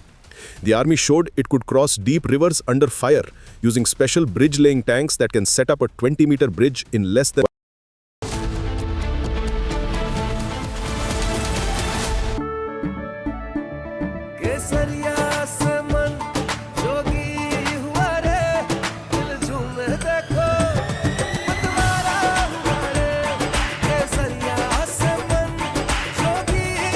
हर पल मनाओ केसरी त्योहार। विमल। बोलो जुबान केसरी। अब छोलिया हो या लोबिया, सफेद। From Asia's largest news headquarters, setting the agenda for Bharat.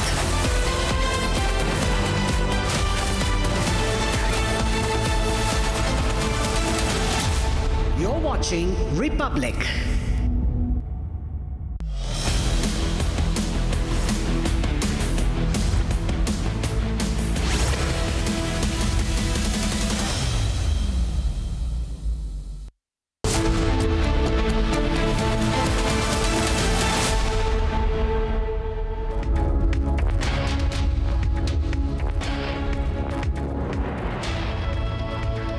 Thank you for joining us here on Republic TV. Ladies and gentlemen, as we count down to Vladimir Putin's visit to India in what will be a historic visit, live coverage on Republic TV as we tied up with Sputnik. Sputnik and Republic will be live 50-hour non-stop coverage starts today, and we will be building up all the way till Friday.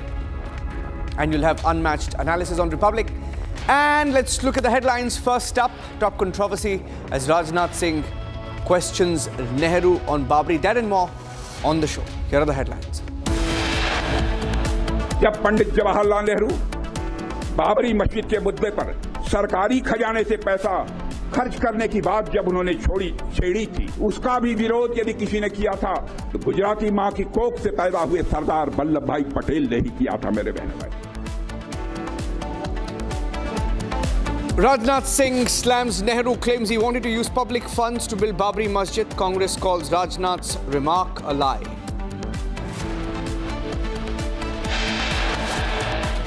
Telangana Chief Minister Revanth Reddy's remarks on Hindu deities sparks a huge controversy. BJP says Congress a habitual offender when it comes to insulting Hindu sentiments.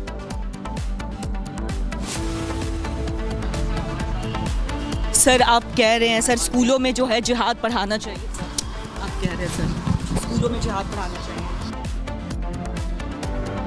Big controversy over Madani's pitch to have jihad taught in schools. Republic confronts the Jamiat Ulema-e-Hind chief. He's silent, doesn't say a word.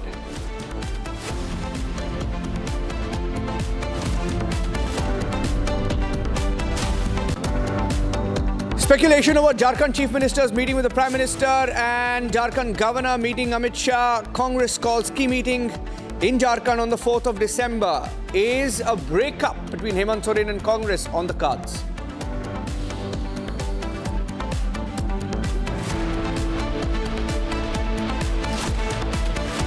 Siddaramaiah meets Congress High Command, says will step down if asked to by Rahul Gandhi.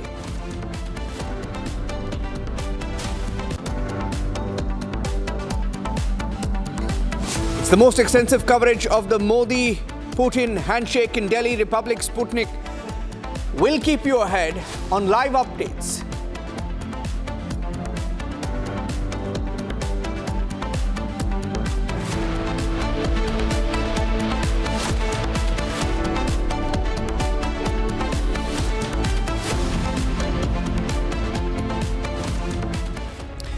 Ladies and gentlemen, after the elections in Bihar and the resounding mandate that went in favor of the NDA, there is a possibility and there is speculation over JMM chief and the Chief Minister of Jharkhand, Hemant Soren, meeting Prime Minister Narendra Modi. There is speculation that possibly JMM could break up with its ally Congress and join hands, maybe with the BJP. It's in the realm of possibility.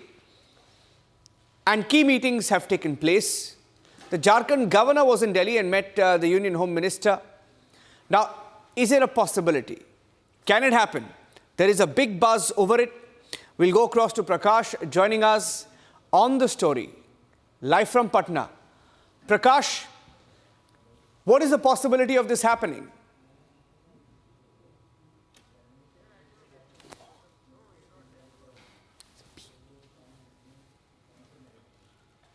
We'll go across to Prakash in just a bit. Political scoop on the shifting dynamics in Jharkhand, on whether Hemant Soren and wife Kalpana Soren are in touch with the BJP. The Jharkhand's political landscape could be seeing a political turn according to insiders, with reports suggesting that Hemant Soren and JMM, his party, the JMM, are exploring a realignment, possibly in the next few days. Is that possible? Prakash, is that possible? What are the indications? What are you reading into it? Well, ever since Hemant Soren has been visiting Delhi, there have been speculations and rumors that the JMM might switch sides. But when we speak to the concerned political parties, nobody is willing to come out in the open and make a statement, neither the BJP nor the JMM. I was speaking to the JMM spokesperson a few moments back. He said that we have fought on the Mahagathbandhan ticket. How can we join them? But there are rumors and speculations. And yesterday, Hemant Soren also met the Prime Minister, as he is the Chief Minister of Jharkhand, for certain funds and sanctions. So maybe the deliberations would be going on. They would be keeping close to their chest. And also Hemant Soren is involved in many corruption cases. Maybe that would be one of the issues. So we'll have to, we are keeping a close eye on all these issues. And Hemant Soren and Kalpana Soren are to be back in Delhi this evening. And the winter session of the Jharkhand Assembly also begins on 5th of December. So if anything has to happen, it will happen most likely before that, but not in the midst of the Jharkhand Assembly session. But there are no movements as of now as far as the MLAs are concerned or the opposition parties are concerned. So it is a speculation, but it cannot be ignored as well. Back to you. I think Nirmala Sitharaman is speaking in the Lok Sabha Cutting Across Live. The fourth schedule of the Central Excise Act. So the levy of GST. 377. Sir, if I can elaborate a bit on this. When GST was introduced in 2017, the central government gave up its excise rights, and the duties which were levied under the central excise on tobacco products was given away in favor of the GST Council, so that the Council can levy compensation cess, and that compensation cess which would be collected on tobacco products in the place of excise would go for the compensation for the states for the initial years when they come into the GST. Now, as a result, the central excise duty, the right was kept up, but the duties were minimal or completely zero. Now, the compensation cess time is over. Even from July 1st, 2022, we don't anymore give compensation amount to the states, although we are collecting this cess after 22 till now, only because the GST Council had discussed and we borrowed money back to back, gave it to the states as though the compensation is being paid, but paid with borrowed money. Now, it was decided in the GST Council that this borrowing will have to be principal and interest paid back by extending the compensation cess only to that much period which is required for paying the loans back. Even the GST law itself had limited the compensation cess collection to only 5 years, and that is why it ended in 22. But with legal advice and with the complete understanding which the GST Council expressed, and I'm grateful for that to the GST Council, the extension of the GST compensation cess happened till now. In another probably couple of weeks, the loans will be completely repaid. The centre, therefore, wants to make sure that the excise will come back to us so that we can levy that duty.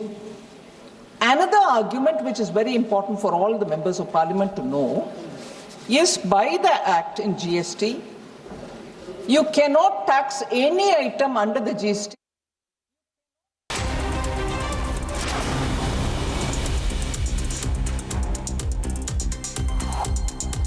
A big revelation in Rajsamand where police achieved success by seizing a pickup loaded with explosives. Explosives could have caused havoc in a 10-kilometer radius, according to investigators. Now, during the investigation, it was found that explosives were being transported from Amet to Nathdwara and Rajsamand.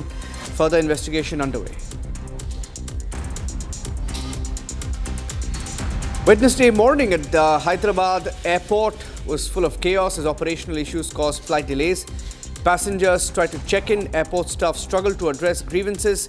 This comes a day after the Rajiv Gandhi International Airport received a threat email warning about certain anti-social elements planning to carry out an attack using remote-controlled explosive devices on board the flight once it lands in Hyderabad. In a video that's gone viral now, Congress youth leader from Rewa, Madhya Pradesh, Avnish Singh, was caught selling drugs and it's on camera. Following this, the party has expelled him for 6 years. In the video, it can be seen that the Congress leader was selling cough syrup, Korek syrup and brown sugar, which has raised questions about how this went unnoticed by the police, which is actively campaigning against drugs in the state.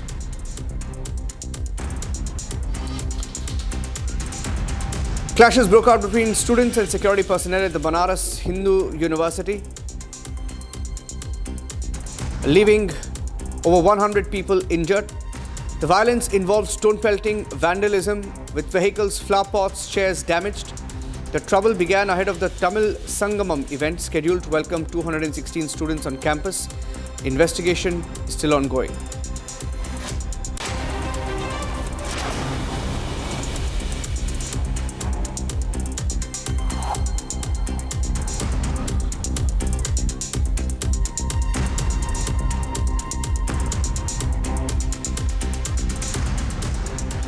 A few minutes back, we had a news conference from the BJP questioning the Congress party, calling them Maoist Muslim Congress, something that the Prime Minister has phrased a new term, attacking the Congress by the term Maoist Muslim Congress.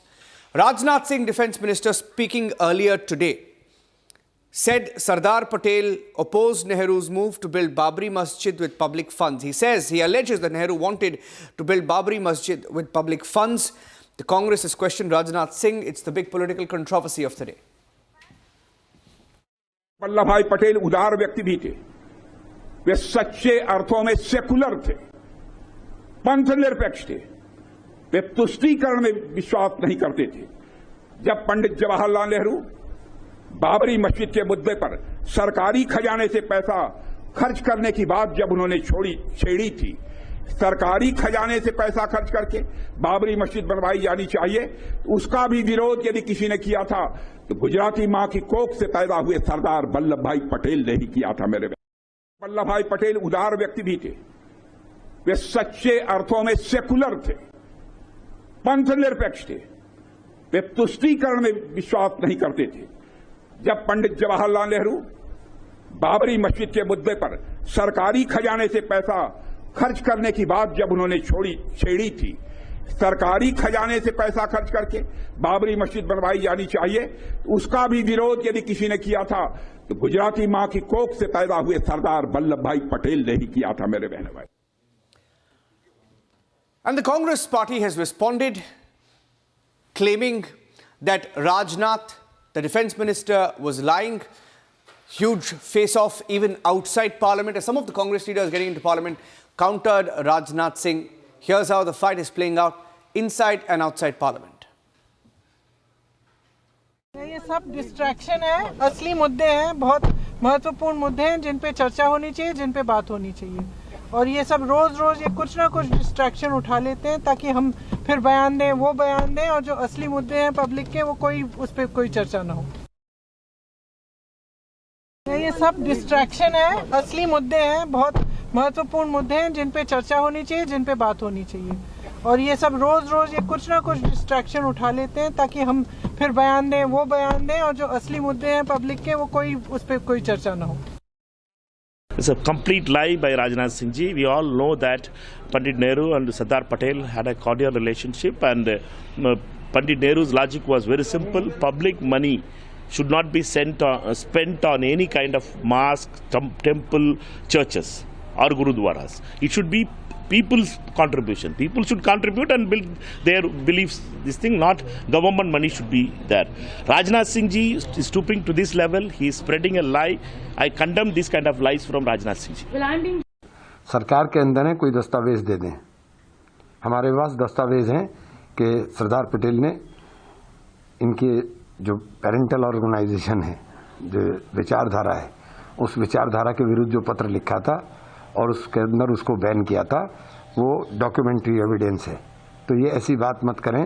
सरकार के अंदर शामिल लोग अगर इस प्रकार की बातें करेंगे और इस प्रकार का झूठा नैरेटिव देश के अंदर फैलाएंगे तो बहुत ही दुखदायी है। मुझे आज कष्ट सिर्फ एक बात का है, पीड़ा एक बात की है कि राजनाथ सिंह जी बोल रहे हैं, लगता है असर हो गया है कुछ उनको पार्टी में, या उन्हें मजबूर किया जा रहा है ऐसी बातें बोलने के लिए। सबको मालूम है नेहरू ने उन्हें उप प्रधानमंत्री बनाया, अपना गृह मंत्री बनाया, और दोनों में इतना सामंजस्य था। जब अंग्रेजों के खिलाफ लड़ते थे ना, तब जब आपकी पार्टी भाजपा का मात्र संगठन अंग्रेजों के साथ खड़ा था, तो राजनाथ जी न आपके इतिहास के साथ, न आपके व्यक्तित्व के साथ ये बात नहीं जाती है। हम इतना कहना चाहते हैं कि आज दोनों इस दुनिया में नहीं, कम से कम उनका नाम लेकर झूठ बोलने का पाप मत करिए। अगर चाहते थे तो उनकी यानी नियत खराब तो नहीं थी मेरे हिसाब से, लेकिन एक बात है कि मस्जिद के निर्माण के लिए तो सिर्फ जो नमाज पढ़ते हैं मस्जिद में या जो इबादत करते हैं वहाँ उन्हीं से फंड लिया जा सकता है। तो ये प्रश्न बेकार के निकाल के क्या हासिल हो रहा है ये लोगों को। मैं नेहरू जी का एक कोट करता हूं जो उन्होंने दिल्ली में 1959 में नेशनल गैलरी में ये speeches at the inauguration of seminar and exhibition and architecture organized by Lalit Kala Akademi and All India Fine Arts and Craft New Delhi 17 March 1959 17 March 1959 को नेहरू क्या बोलते हैं एक कार्यक्रम में, some of the temples of South India however repel me in spite of beauty. I just can't stand. Why? I do not know. Cannot explain that. But they are oppressive. They suppress my spirit. They do not allow me to rise and keep me down in the dark corridors. I like the sun and air. In contrast, he found Taj Mahal as astoundingly beautiful. 17 March 1959 को जवाहरलाल नेहरू क्या लिख रहे हैं? वो कह रहे हैं दक्षिण भारत के मंदिर कितने भी ऊंचे हो, मैं डिप्रेस्ड फील करता हूं। मुझे समझ में नहीं आता है कि मुझे डिप्रेशन क्यों लगता है उन कॉरिडोर्स में मूव करते समय। तो इसका अर्थ हुआ कि वहां से लेके और आज तक राम मंदिर के शिलान्यास में न जाना, राम मंदिर की ध्वजा का विरोध करना, बाबरी मस्जिद बनाने का संकल्प लेना। वो एक पुराना गाना था ना, ये रईसी है खानदानी, वो रईसी नहीं, ये कहानी है खानदानी। Now, with the India World Annual Conclave 2025 in Delhi, External Affairs Minister S. Jaishankar spotlighted India's emergence as the world's preferred hub for high-value global work, declaring that in an era of mobile capital and immobile borders, underscoring the country's demographic dividend, Jaishankar noted that India already constitutes about 1/6 of the global population, but closer to 1/4 of the world's young working age workforce, a share that will only rise as the world pivots towards AI, advanced manufacturing and sophisticated services. So far, I have spoken about the mobility of people, but I also want to highlight that work can also be mobile. That, if the talent doesn't go out, the out comes to the talent. And we have actually seen this growth of what are called global capability centers in the last few years. I understand today that there are in this country about 1,700 global capability centers, which are about half, they constitute about half the global capability centers in the world. And these are centers where global business has found it more effective, more efficient, really to send the business out and to utilize the talent in a different geography. And obviously, given the availability of the talent and the efficiency of it in India, we are a strong attractor of that.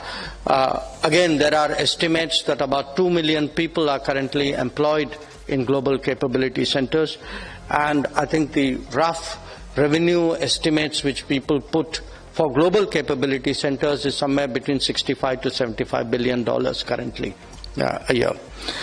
And looking ahead, I mean, certainly as we are moving to an era of AI, of higher skills, of advanced manufacturing, and also of, as I said, of social services of various kinds, we do anticipate a world which will put a greater premium on mobility. And we see ourselves, we are 1/6 of the world's population. But I think if you look in terms of the younger working age population, we would be somewhere between 1/6 and 1/4, would be closer to 1/4 actually of the global workforce of a certain demography. Russian President Vladimir Putin will visit India in a few hours from now, 4th, 5th December 2025. Will be meeting Prime Minister Narendra Modi in the national capital, and one of the biggest outcomes of this visit will be the final approval of what could be a new military agreement called the Reciprocal Exchange of Logistics Agreement, or RELOS. Now, this agreement has been ratified by the Duma in Russia. It will allow essentially Indian warships, Indian military aircraft to refuel, restock food and supplies, carry out small repairs at Russian ports and air bases, essentially military cooperation during wartime and peacetime. Could just change the dynamics, not just in the Asian subcontinent, but even in Europe. Here's what it could mean. Russian President Putin is scheduled to undertake an official state visit to India.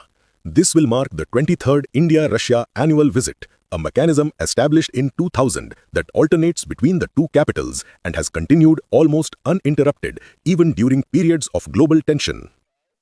The most concrete deliverable expected from the visit is the final ratification of the Reciprocal Exchange of Logistics Agreement, a pact first proposed in 2019 and initialed in 2021. Under its terms, Indian warships and military aircraft will receive facilitated access to Russian ports and airfields for refueling, replenishment and minor repairs, while Russian forces will gain similar rights at select Indian facilities. The agreement is especially valuable for India in the Arctic, where Russia maintains an extensive network of bases along the Northern Sea route, and for Russia in the Indian Ocean, where India operates the largest number of forward logistics points among non-Western navies.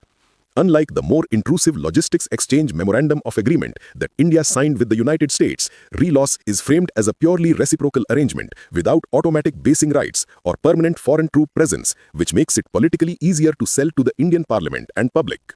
Beyond logistics, the two sides are expected to advance several major defense production programs that have been delayed by the Ukraine conflict and sanctions-related payment difficulties. India is seeking additional licensed production of the 11356 M-class guided missile frigates for its navy, with 2 ships already built in Russia and 4 more to be constructed at Goa shipyard with extensive Russian components. Progress is also anticipated on the joint manufacture of Ka-2260 light utility helicopters, where 60 units are to be assembled in India under the Make in India initiative, and on the long-pending acquisition of an additional batch of upgraded Mi-17V5 medium-lift helicopters.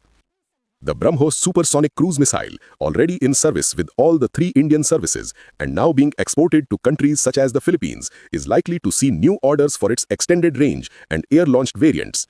Nuclear energy cooperation, another traditional pillar, will move forward with the detailed project report for Units 5 and 6 of the Kudankulam nuclear power plant in Tamil Nadu, built with Russian VVER-1000 reactors. perhaps most importantly, the visit will serve as a public demonstration that the India-Russia strategic partnership remains resilient despite the transformed global landscape. For Moscow, India represents one of the few major economies still willing to engage in large-scale defense and energy transactions without succumbing to secondary sanctions threats. For New Delhi, Russia remains a reliable supplier capable of transferring sensitive technologies that Western partners continue to withhold, and a crucial hedge against over-dependence on any single source of military equipment. The visit therefore underscores India's determination to preserve strategic autonomy in an increasingly polarized world, while allowing Russia to show that its diplomatic and economic isolation is far from complete. The timing of this visit is particularly significant because it takes place against the backdrop of Russia's ongoing military operation in Ukraine, now in its 4th year, and the sweeping Western sanctions that have isolated Moscow from most traditional supply chains and financial systems. Despite intense pressure from the United States and the European Union, India has refused to join the sanctions regime, continued to purchase discounted Russian crude oil in large volumes, and maintained defense cooperation at pre-2022 levels.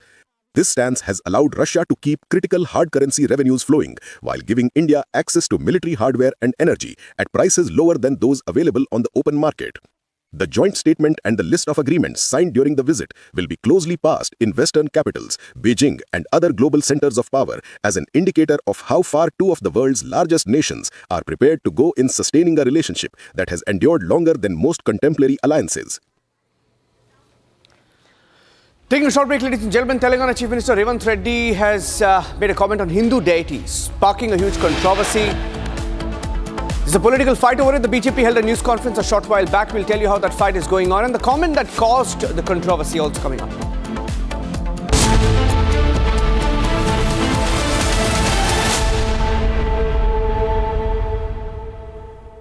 Pure सूजी pasta उबालो मिलाओ और खाओ 8 minute में तैयार क्या taste है सबका राजा R pure masala 13,000 placements last year. At Amity, we are committed to nurturing passionate, hardworking and proactive professionals. दादी के हाथों का जादू और खुशबू से महकता घर, माँ की मुस्कुराहट और खाने की सुगंध, MDH गरम मसाला, क्योंकि हर रिश्ता है स्वाद से जुड़ा। केसरिया से मन जोगी हुआ रे, दिल झूमे देखो मतवारा हुआ रे, केसरिया से मन जोगी हुआ। हर पल मनाओ केसरी त्योहार। विमल, बोलो जुबान केसरी। थोड़े में ज्यादा स्वाद, यही तो है इसकी खास बात। वाओ मामा, क्या स्वाद है। अरे मेरी राजा, सबका राजा आर प्योर मसाला।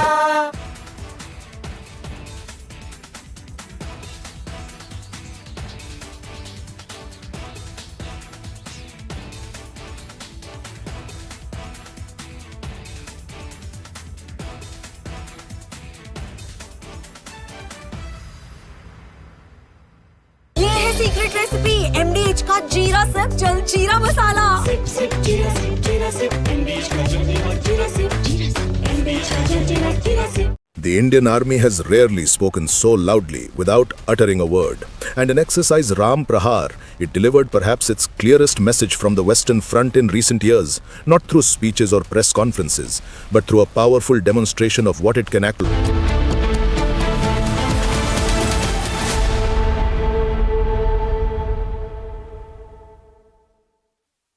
MDH की हल्दी मिर्ची धनिया करे कमाल, ये रंग दे, ये खुशबू दे, ये तीखा, ये कम पड़े, क्या निराला MDH मसाला। केसरिया से मन जोगी हुआ रे, दिल झूमे देखो मतवारा हुआ रे, केसरिया से मन जोगी हुआ। हर पल मनाओ केसरी त्योहार। विमल, बोलो जुबान केसरी।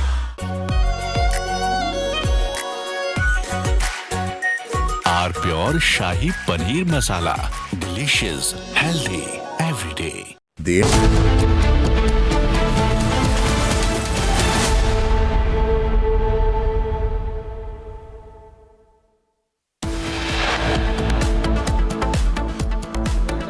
बाबरी मस्जिद के मुद्दे पर सरकारी खजाने से पैसा खर्च करने की बात जब उन्होंने छेड़ी थी, उसका भी विरोध यदि किसी ने किया था तो गुजराती मां की कोख से पैदा हुए सरदार वल्लभ भाई पटेल ने ही किया था मेरे बहन भाई। Controversy over Rajnath Singh.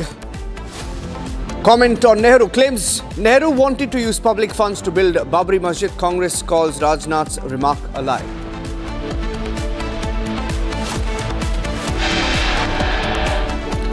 Telangana Chief Minister Revanth Reddy's remarks on Hindu deities sparks a big controversy. BJP calls out Congress's habitual insult of Hindu gods and sentiments.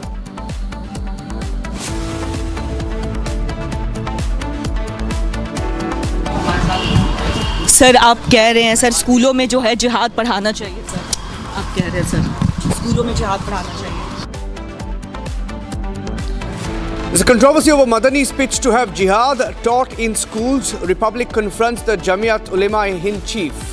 He goes silent when asked. Speculation over Jharkhand Chief Minister's meeting with the Prime Minister. Congress calls a key meeting in Jharkhand on the 4th of December. Is there a realignment on the cards?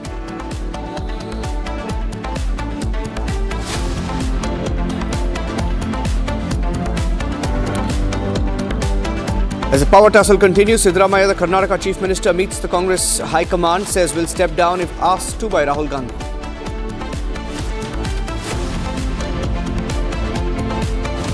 And the most extensive coverage on Putin's visit to New Delhi, Republic and Sputnik of Russia, keeping you ahead on all breaking news updates.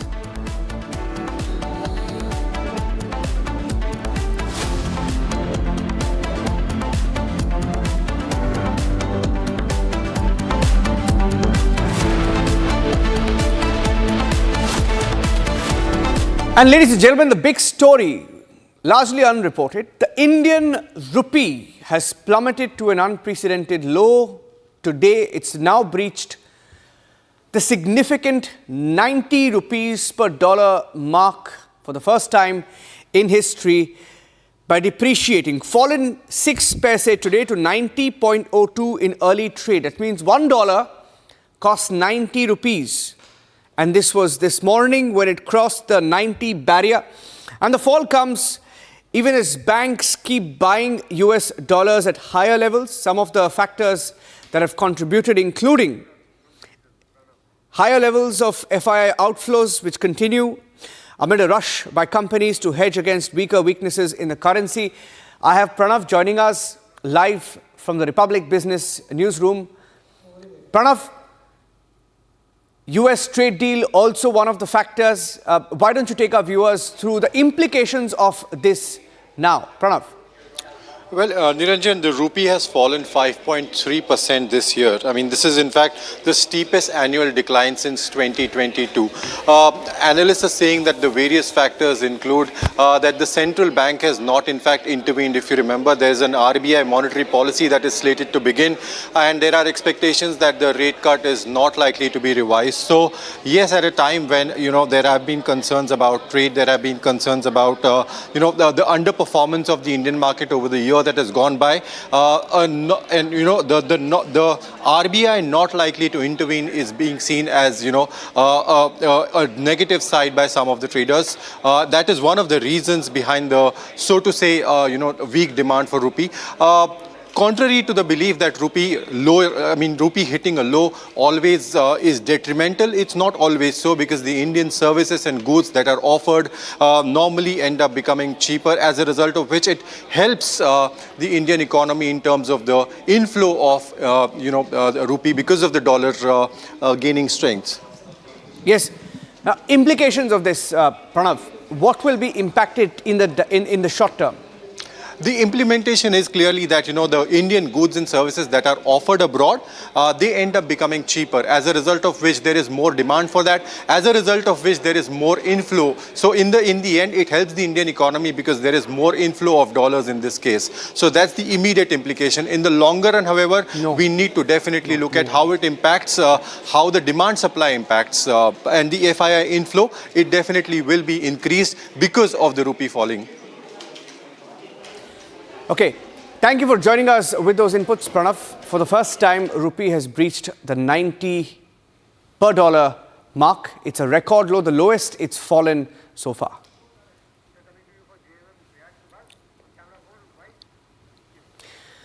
Getting in some breaking news now to the political update. There was a speculation on whether JMM and Hemant Soren would be breaking up with the Congress party. Is that a possibility?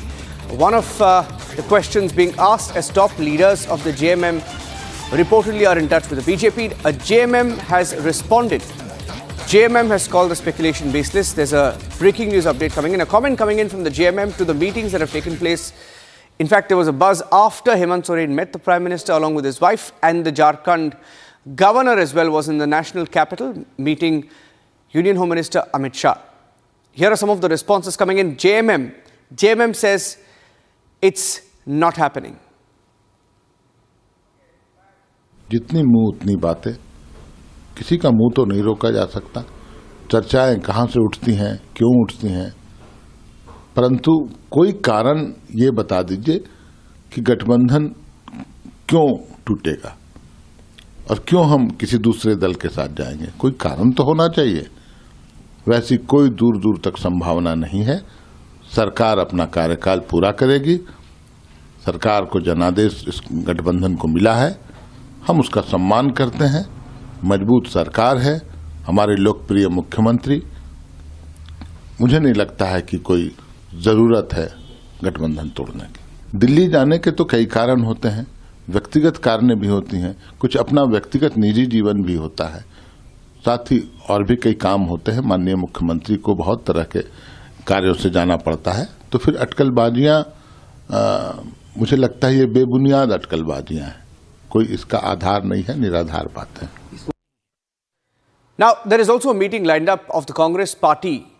So, Prakash, what is the basis to this speculation?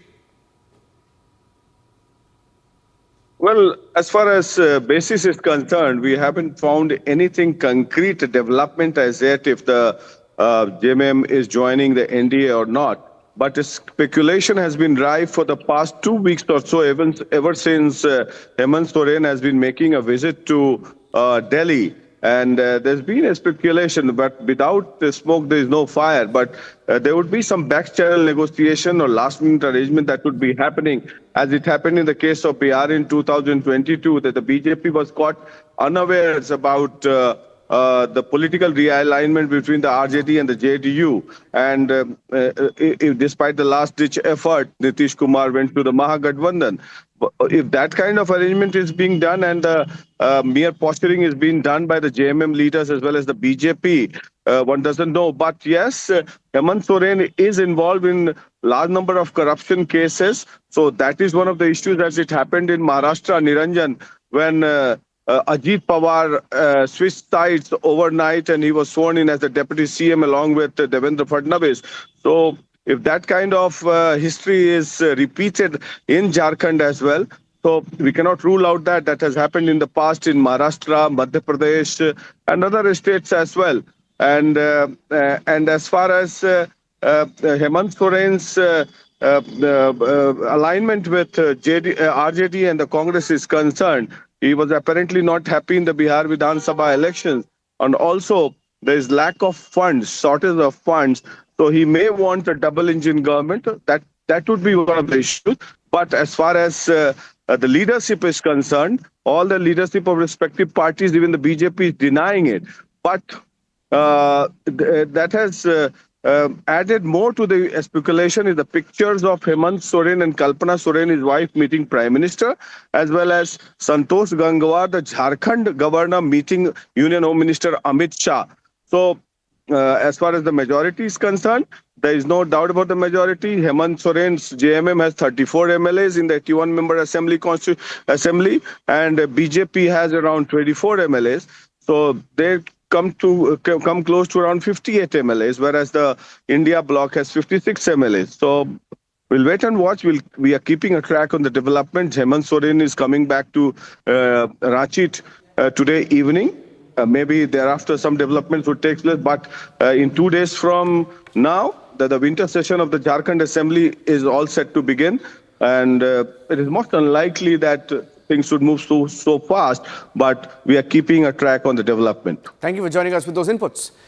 Okay, so no movement as of now is what the JMM says.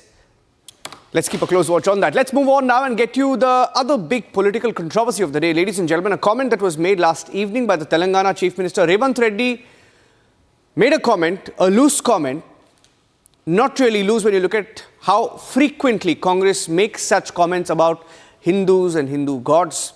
Last evening, Telangana Chief Minister Ramjas Reddy mocked Hindus and Hindu gods with a comment to which the BJP has responded today.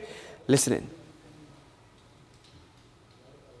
Revanth Reddy ने जिस प्रकार से हिंदू देवी देवताओं के बारे में अपमानजनक, अवांछनीय कमेंट किए हैं, उसे किसी भी कीमत पर बर्दाश्त नहीं किया जा सकता।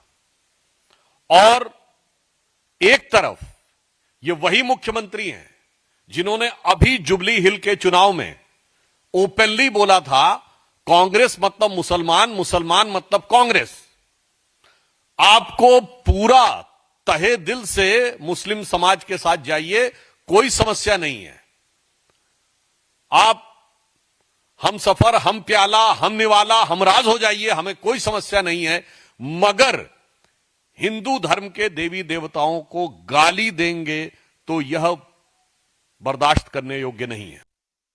देखिए, मौलाना मदनी हो या कांग्रेस पार्टी हो, दोनों के स्वर आज एक नजर आ रहे हैं। मैं तो धिक्कार शब्द से शुरू करूंगा कांग्रेस के लिए कि जिस प्रकार के शब्दों का प्रयोग तेलंगाना के मुख्यमंत्री, कांग्रेस के एटीएम रेवंत रेड्डी जी ने कहा है आज हिंदू देवी देवताओं के लिए, ये न केवल आपत्तिजनक है, ये घृणक है। यह कांग्रेस पार्टी के मनसा के अंदर किस प्रकार से हिंदुओं के खिलाफ एक जहर भरा हुआ है वो दर्शाता है। रेवंत रेड्डी कहते हैं अपने एक डिस्ट्रिक्ट कोऑर्डिनेशन कमेटी की मीटिंग में कि यदि भगवानों के बीच ही कंसेंसस नहीं है तो हमारे बीच में कंसेंसस कैसे हो सकता है, हम कैसे कंसेंसस बना सकते हैं। यह हिंदू धर्म क्या है? ये सनातन धर्म में 3 करोड़ देवी देवताएं हैं। बैचलर के लिए हनुमान जी हैं, जो 2 शादी करते हैं उनके लिए कोई और भगवान है, कोई ऐसे भगवान है जो शराब पसंद करते हैं, कोई ऐसे भगवान है जो टॉडी पसंद करते हैं, वेजिटेरियंस दाल रोटी खाने वालों के लिए एक अलग भगवान है। ये किस प्रकार की भाषा है रेवंत रेड्डी जी? यह जो आप ट्यूशन क्लास से सोनिया गांधी जी से और राहुल गांधी से सीख के आ रहे हैं कि जाइए और हनुमान जी, मां दुर्गा, शिव जी और विष्णु जी के खिलाफ बोलिए, आपको अभी भी समझ नहीं आया? सुदर्शन चक्र चला है कांग्रेस पार्टी के ऊपर, छिन्न विच्छिन्न होकर पड़े हुए हैं, किसी भी राज्य में जीत नहीं हो रही है। जनता जनार्दन त्रिशूल चला रही है आपके ऊपर और कांग्रेस की लंका को ध्वस्त कर दिया है हनुमान जी ने। फिर भी हनुमान जी, शिव जी और विष्णु जी के खिलाफ ये जो आप जहर उगल रहे हैं रेवंत रेड्डी जी, इसका खामियाजा कांग्रेस पार्टी को भुगतना पड़ेगा। देखिए, कांग्रेस पार्टी एक मुहिम चला रखा है हिंदुओं के खिलाफ, और जो भी इस तरह की बात बोलेगा ना वो भारत के संविधान में भरोसा रखता हो, ना वो भारत की संस्कृति से वास्ता रखता हो, वो कहीं न कहीं उसका इमोशन आक्रांताओं से, मुगल आक्रांताओं से जुड़ा रहा हो, वही व्यक्ति ऐसा बोल सकता है। पहले भी कहा था कि कांग्रेस मुस्लिम जिनकी आप बात कर रहे हैं, रेवंत रेड्डी के बयान की बात कर रहे हैं। रेवंत रेड्डी पहले भी ये बयान दे चुके हैं, Congress is Muslim, Muslim is Congress. हाँ, तो डिक्लेयर करा दे कांग्रेस पार्टी को मुस्लिम लीग कांग्रेस पार्टी। सर, मौलाना मदनी का कहना है कि स्कूलों में जिहाद पढ़ाना चाहिए। मौलाना मदनी को किसी इस्लामिक कंट्री में जाके एक अच्छे स्पीकर के रूप में उनको भेज दिया जाए। भारत में ऐसे लोगों की जरूरत नहीं है, ये विभेद पैदा करते हैं, हिंदुओं को गाली देने का काम करते हैं, और जिहाद का यहाँ कोई जगह नहीं है। जो जिहाद की बात करे उसको कानून के शिकंजों में बंद कर देनी चाहिए।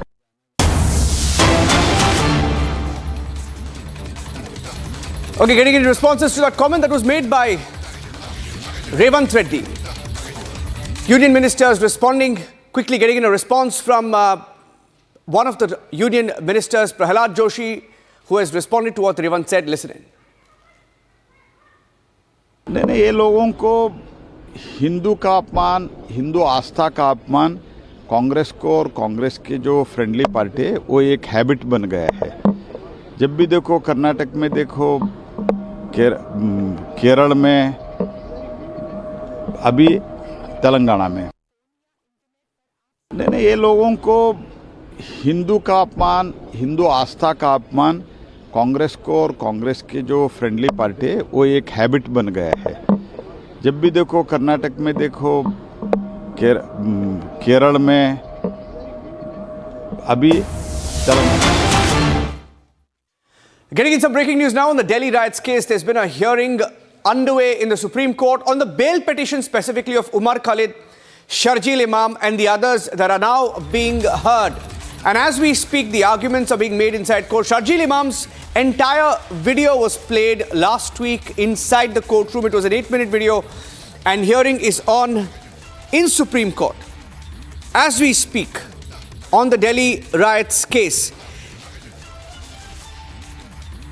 Sharjeel Imam and Umar Khalid, their lawyers are trying to ensure that somehow they get bail in this particular case, but so far they have failed and the arguments continue. In the 8-minute video, Sharjeel Imam in several parts of that video is heard asking for violence, calling for Muslims to unite on the streets of India in different cities, to come out and protest in large numbers, asking for chicken's neck to be cut off. Many insightful remarks being heard. Provocative remarks by Sharjeel Imam that prove that he's nothing but a rioter. Let me go across to Rhythm Anand Bharadwaj joining us on the phone line. Rhythm, give us details of what's happening inside the courtroom now. Just to yet start, Niranjan, but you were rightly saying not only a rioter, I would go as far as to call them a terrorist because they have been booked under the UAPA Act.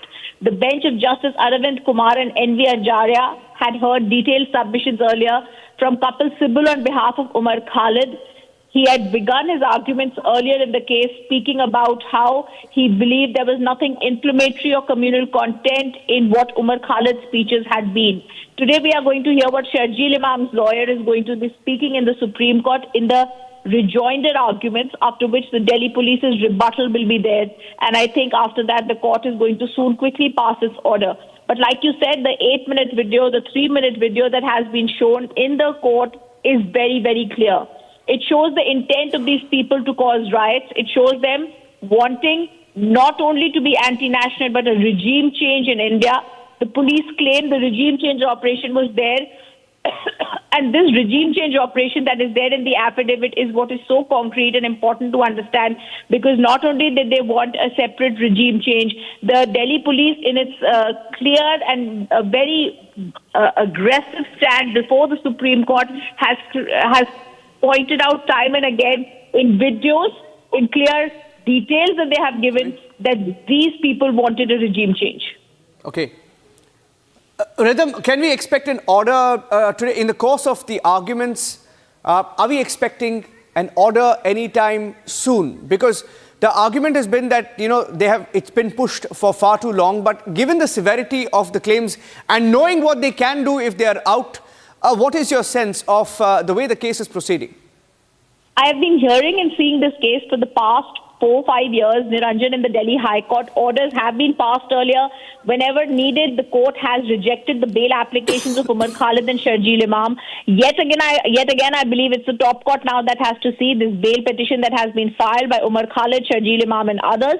The order is expected once the hearing is complete. It's been a rather lengthy hearing, and the Delhi police has clarified time and again, specifically in the top court before the Supreme Court, the ASG, S.V. Raju, has clarified any delay that is being caused is only being caused by the accused, their lawyers, and by other accused. So very crystal clear arguments that have been made in the top court of the country. Now we only have to see how far they'll go. Okay, Rhythm, thank you for joining us with those inputs. Have to take a short break now. Coming back with more headlines and breaking news updates. At 3 p.m., we have Breaking news updates on a joint broadcast with Sputnik of Russia on what you can expect when Putin lands in Delhi. Stay tuned.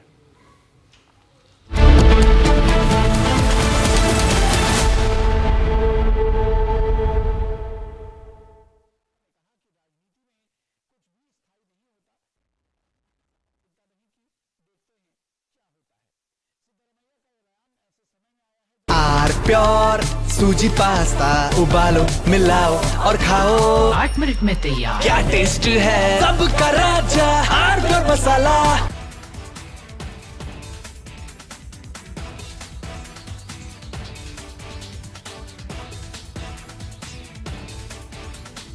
From the hallowed chambers of the Supreme Court of India, the law roars louder, real, fearless, historic.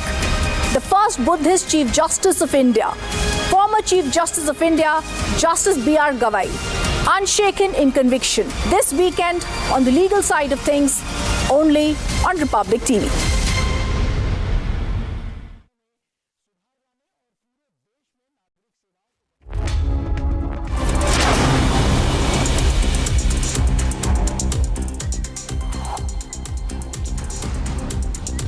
A big revelation made in Rajsamand, where police achieved success by seizing a pickup loaded with explosives. Reportedly, the nature of these explosives, investigators say, could have caused damage in almost a 10-kilometer radius. Now, during investigation, it was found that explosives were being transported from Amet to Natwara in Rajsamand. Investigation continues.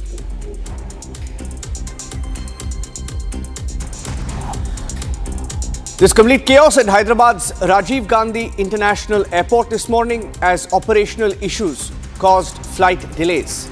Curious passengers tried to check in. Airport staff struggled to address grievances. This comes a day after the airport also received a threat mail.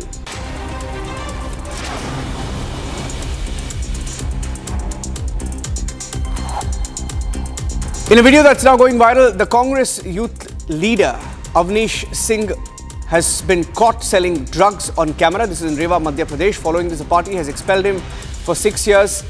In a video that has been released now, it's seen that the Congress leader was seen selling cough syrup and brown sugar.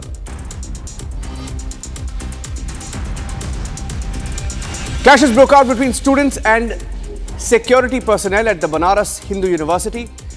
Late night, leaving over 100 injured. Violence involved stone pelting, vandalism. Vehicles were damaged.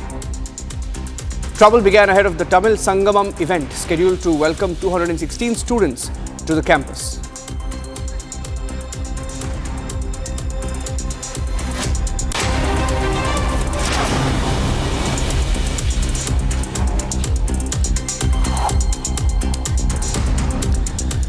Statement that was made by Vladimir Putin a few hours back, escalating his attack on Europe after Kiev's underwater drone strike crippled at least 2 tankers from Moscow's shadow fleet.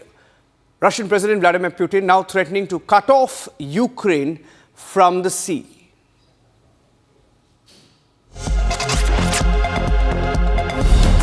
Russian President Vladimir Putin has issued one of his strongest warnings yet, threatening to sever Ukraine's access to the sea. His comments come days after Ukrainian underwater drones targeted 2 Russian tankers in the Black Sea. Putin labeled the strikes piracy, claiming the tankers were not even in neutral waters but within the economic zone of a third country. He also warned that Russia will consider retaliatory measures against ships belonging to countries that support Ukraine. Ukraine, however, says the attacks were deliberate and strategic. Both vessels suffered major damage. Ukraine claims the strikes have knocked the tankers out of operation, disrupting Moscow's shadow fleet. With Putin now signaling expanded strikes on Ukrainian ports and incoming ships, the Black Sea risks becoming a new flashpoint in the war. The 19th edition of the annual bilateral exercise Surya Kiran between the Indian Army and the Nepal Army is progressing at Pithoragarh in Uttarakhand, focused on enhancing operational synergy. Now the exercise includes jungle warfare, counter-terror drills in mountainous terrain. Here's a video that was released by the army on the ongoing exercise.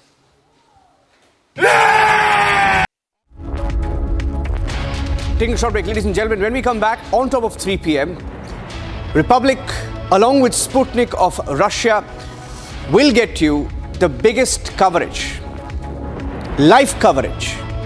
And at 3 p.m, we have some news as we bring our colleagues from Sputnik as well, looking forward to Vladimir Putin's India visit. That's coming up next. Stay tuned.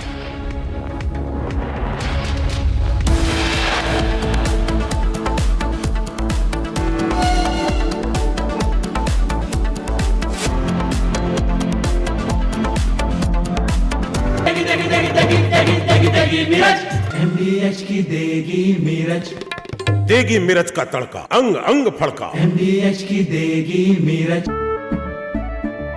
केसरिया से मन जोगी हुआ रे, दिल झूमे देखो मतवारा हुआ रे। केसरिया से मन जोगी हुआ। हर पल मनाओ केसरी त्योहार। विमल, बोलो जुबान केसरी। थोड़े में ज्यादा स्वाद, यही तो है इसकी खास बात। वाओ मामा, क्या स्वाद है? अरे मेरे राजा, राजा और pure masala. The Indian Army has rarely spoken so loudly without uttering a word. And an exercise From the hallowed chambers of the Supreme Court of India, the law roars louder, real, fearless, historic. The first Buddhist Chief Justice of India, former Chief Justice of India, Justice B.R. Gavai, unshaken in conviction. This weekend on the legal side of things, only on Republic TV. आधे bowl दही में 4 चम्मच MDH चटनी पुदीना मसाला डाला, stir करो, पुदीना चटनी तैयार। MDH चटनी पुदीना मसाला। 13,000 placements last year. At Amity, we are committed to nurturing passionate, hardworking and proactive professionals.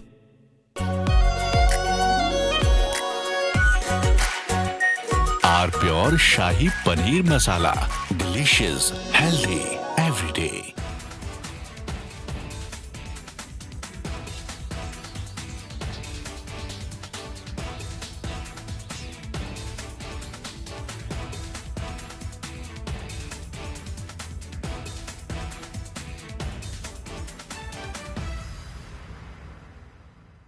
The Indian Army has rarely spoken so loudly without uttering a word. And in exercise Ram Prahar, it delivered perhaps its clearest message from the Western Front in recent years, not through speeches or press conferences, but through a powerful demonstration of what it can actually do on the battlefield. What happened in the deserts and plains under Kharga Corp was not just another military exercise, but a carefully planned signal about capability and intent along our border with Pakistan. The numbers tell part of the story, with over 20,000 soldiers organized into battle groups that can fight independently, suggesting that the army is moving away from old defensive tactics toward a more aggressive approach that can strike on multiple fronts at once. This is not the army that waits behind borders anymore, but one that is ready to take the fight into enemy territory if provoked. The scenario itself, a cross-border offensive in response to a Pakistani attack, makes clear that India is no longer content with merely defending its borders, but is prepared to hit back hard and fast. What makes Ram Prahar different from past exercises is how everything worked together like a well-oiled machine. Tanks like the T-90S Bhishma and upgraded T-72 with night vision capabilities worked alongside artillery guns like the K-9 Vajra and Pinaka rocket launch. From Moscow to New Delhi, the world is watching. As Russian President Vladimir Putin arrives in India, stay tuned for unprecedented on-the-ground coverage. All eyes on New Delhi as major defense deals and strategic agreements take center stage. Stay tuned for the fastest and the most accurate coverage of President Putin's India visit, only on Republic TV.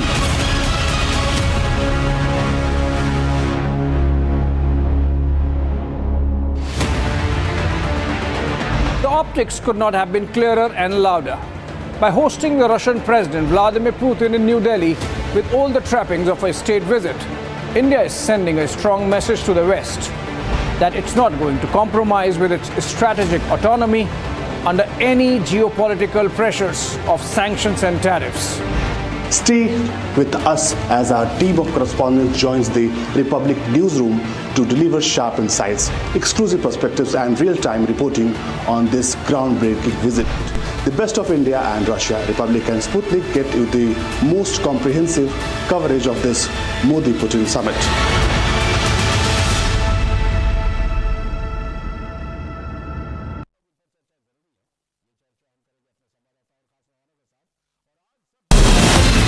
From Asia's largest news headquarters, setting the agenda for Bharat.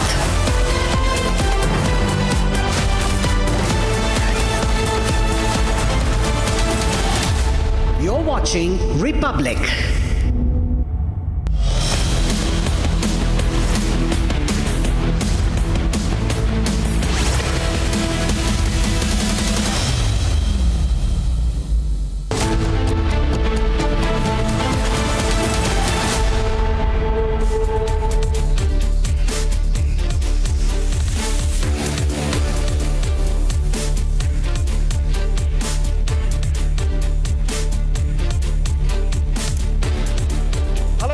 Watching our very special broadcast ahead of President Vladimir Putin's visit to New Delhi. India's most watched news network is now partnering with Russia's giant news agency Sputnik. In fact, over the next few hours, we're going to give you a sneak peek into what's really expected over the next 2 days. The fastest and the most accurate coverage only on Republic TV as we join hands with Sputnik, with their reporters on the ground, not just in India, also getting us more perspective from other countries. Joining me is our senior executive editor Abhishek Kapoor and my colleague executive editor Niranjan. Niranjan, we're making the formal announcement of joining hands with giant Sputnik. What's really expected over the next couple of hours? Well, Shravan and Abhishek, we've covered Putin's visits in the past, and we remember being here in this studio a few months back. It was a very short visit. He came and he left within a few hours. Yeah. This one is special. This one is bigger than before because after Operation Sindoor, at the fag end perhaps of the Ukraine war, Putin coming to India at a time when the US trade deal is not final. Abhishek, you know more about diplomacy and the kind of messaging that Putin's visit will be making headlines in across the world, of course, not just in India. Well, absolutely. It's a global geopolitical event, Niranjan and Shravan. And I must add, Shravan, to the tie-up that we were talking about Sputnik, the fact that our guest team also has got into the act. And we have, in fact, a global panel of guests joining us from tomorrow, and that's going to be, in fact, perhaps in this broadcast itself, from Beijing to Moscow, from Moscow to Washington, D.C., from Washington, D.C. to London and whatnot, including, I believe, you have got some from Egypt and Israel. Well, essentially, the whole idea is that this is not just about India and Russia, Niranjan, and you are right, this is being globally watched. This is about India's positioning. As optics go, this is India's strong message to the West that when it comes to our strategic autonomy, we are not going to compromise. Yes. And even if this sanctions regime by the West on Russia is going to restrict a lot of space for other nations to engage with the Russians, the fact of the matter is, unless you talk to them, yes, you cannot get the war on the ground to stop, which even President Trump wants. Yes. So I think this is a very important event, and let's get going with whatever we are going to bring to our viewers over the next 2 days. Shravan, if you can introduce our friends from Sputnik who are joining us live on the broadcast and taking us through this entire 50 to 75-hour live coverage starting now. Well, in fact, over the next 2 days, what you're essentially going to witness here on Republic TV is the fastest coverage that's going to take place and the most incisive. In fact, the reason why we say it's the most incisive because Sputnik, which happens to be one of the largest news agency, has now partnered with Republic TV. What we are going to do over the next 2 days with the largest team of reporters at every venue where the Prime Minister and President Putin are going to meet, and there are also on the sides various discussions that are going to take place, defense as well as some strategic agreements that are likely to take center stage. Joining us on this broadcast is our friend from Sputnik, Dmitry. He's the head of Sputnik India. Thank you very much, Dimitri, for joining us. I believe you're also making the formal announcement right now at Sputnik, the joining hands with Republic Media Network. Well, yes, this is a very exciting opportunity for us because we all know of Republic's reputation as an Indian media powerhouse. And for our part, we've been able to build a very strong position, not just in the Russian market, but all across the world. Our content is broadcast in more than 32 different languages. So for us, it makes sense to join hands right now because when we, as your colleague Abhishek said, this isn't just about Russia and India. The reason this visit is generating attention and excitement across the world is because Russia and India are viewed as leaders in the formulation of a multipolar world. Because everyone understands that the unipolar world, where there's only one superpower, is going away. But at the same time, people don't want to go back to the Cold War, where there was a bipolar system of only two superpowers, and that forced everyone to pick sides. So the global majority wants a level playing field, and they view Russia and India as two major leaders in that global revolution. And it's not just on a political level, but also on an economic level, on a technological level, and on a military level. So on our end, we're very excited to say that we'll be able to bring in not just folks from Russia, from Moscow, but also correspondents and speakers from Ethiopia, Egypt, Lebanon, Iran, and even the European Union and the United States. So I think that we're going to offer unprecedented coverage together, and I feel confident in saying that no one will be offering the same menu of options as we collectively will be offering. Well, I think so that sets the tone, Niranjan. No one perhaps would be able to put together what we are essentially planning to do. So let's give you a sneak peek quickly into what's really expected in terms of the deals that are likely to come together. In fact, Abhishek, you would be in a better position to really talk about the fact that what's really expected in terms of the defense deals that have been spoken about, the Su-57 and S-400. You were part of that foreign ministry briefing that took place. Why don't you first take our viewers through some of the details that you've been able to pick up? Well, so the quick ones, Shravan and Niranjan and Dimitri there. There is a lot of talk about Su-57s and the S-400s. Remember, we bought 5 batteries of S-400 in 2019-20. 2 are yet to be delivered, so the Russians have to really, fill in that blank.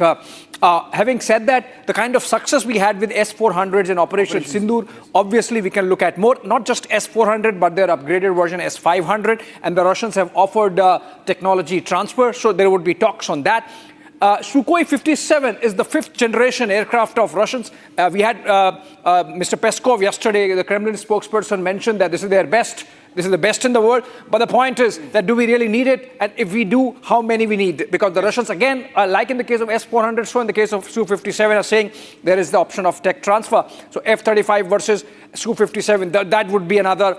But again, this would be a conversation, Niranjan. So far as deal is concerned, Shravan, I believe it's already there. In front of our eyes, which would be signed on the dotted line in the presence of the two leaders, which is about logistics exchange and military exchange between the two nations in terms of quickly deploying forces in each other's territory, sharing logistics, communication, etc. Similar agreements, of course, exist with other nations, for example, with the United States and the United Kingdom. With Russia, we are getting now. Yeah, I think, Shravan, one more key aspect of this visit, of course, the focus will be on the defense deals.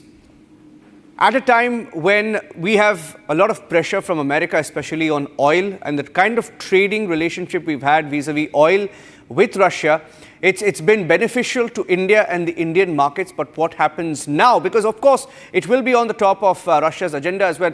If I can take this question to Dimitri. Dimitri, I saw a post put out by Sputnik by the Russian leadership calling the Sukhoi 57, the world's best fighter jet. And of course, in Operation Sindoor, like my colleague Abhishek mentioned, we've seen the success of S-400, along with our own indigenous systems as well, the Akash missile. But S-400 did play a big part, also mentioned by our armed forces chiefs. So outside of the defense deals, how do you see this visit play out in terms of what is on the table between India and Russia? Well, I actually think that perhaps an even bigger news item is going to be the deals on the economic side. Because yesterday, Sputnik India hosted Kremlin spokesman Dmitry Peskov to provide a media briefing for Indian journalists ahead of Putin's visit. And he said that Russia recognizes that there is a trade imbalance in India. In other words, that we sell a lot of energy products, but we don't have as many Indian products on the Russian market as we'd like. So that's clearly something that Russia is interested in changing. Russia is interested in seeing seeing India not just purchase Russian goods and resources, but for Indian companies to come to the Russian market and provide their products and services. And there is quite a unique opportunity right now because a lot of Western companies left after the Ukraine conflict. And although some of the niches have been filled by domestic Russian companies and Chinese companies, there's still a lot of opportunities there. And so if Indian companies in areas such as IT, industry are able to come in, I think that they'll be very competitive. The other point is the point of joint production, right? Because, again, Putin himself has consistently said that Russia supports the Make in India initiative and actually wants to be part of it. So Russia is looking for opportunities to bring high-quality manufacturing opportunities, manufacturing jobs to India. We saw back in October the announcement that Russia's civilian airline, the Sukhoi Superjet 100, would be produced in India for the Indian market. I can tell you that there's definitely interest on shipbuilding. There's definitely interest in pharmaceuticals. There's a whole host of places where we cannot just develop, not just build products together, but co-develop technologies. And on that front, I'd actually like to return to the defense front because I think the case of BrahMos is quite illustrative in this regard. Because Russia and India joined forces together to create a high-quality anti-ship missile. And now this anti-ship missile is generating interest from various countries in the world. And I think I wouldn't be surprised to see if on the sidelines of the Putin-Modi summit, there would be some sort of announcement about new BrahMos sales to a new country. So I think that the economic side is to keep an eye on because we currently have a trade balance of about $63 billion a year.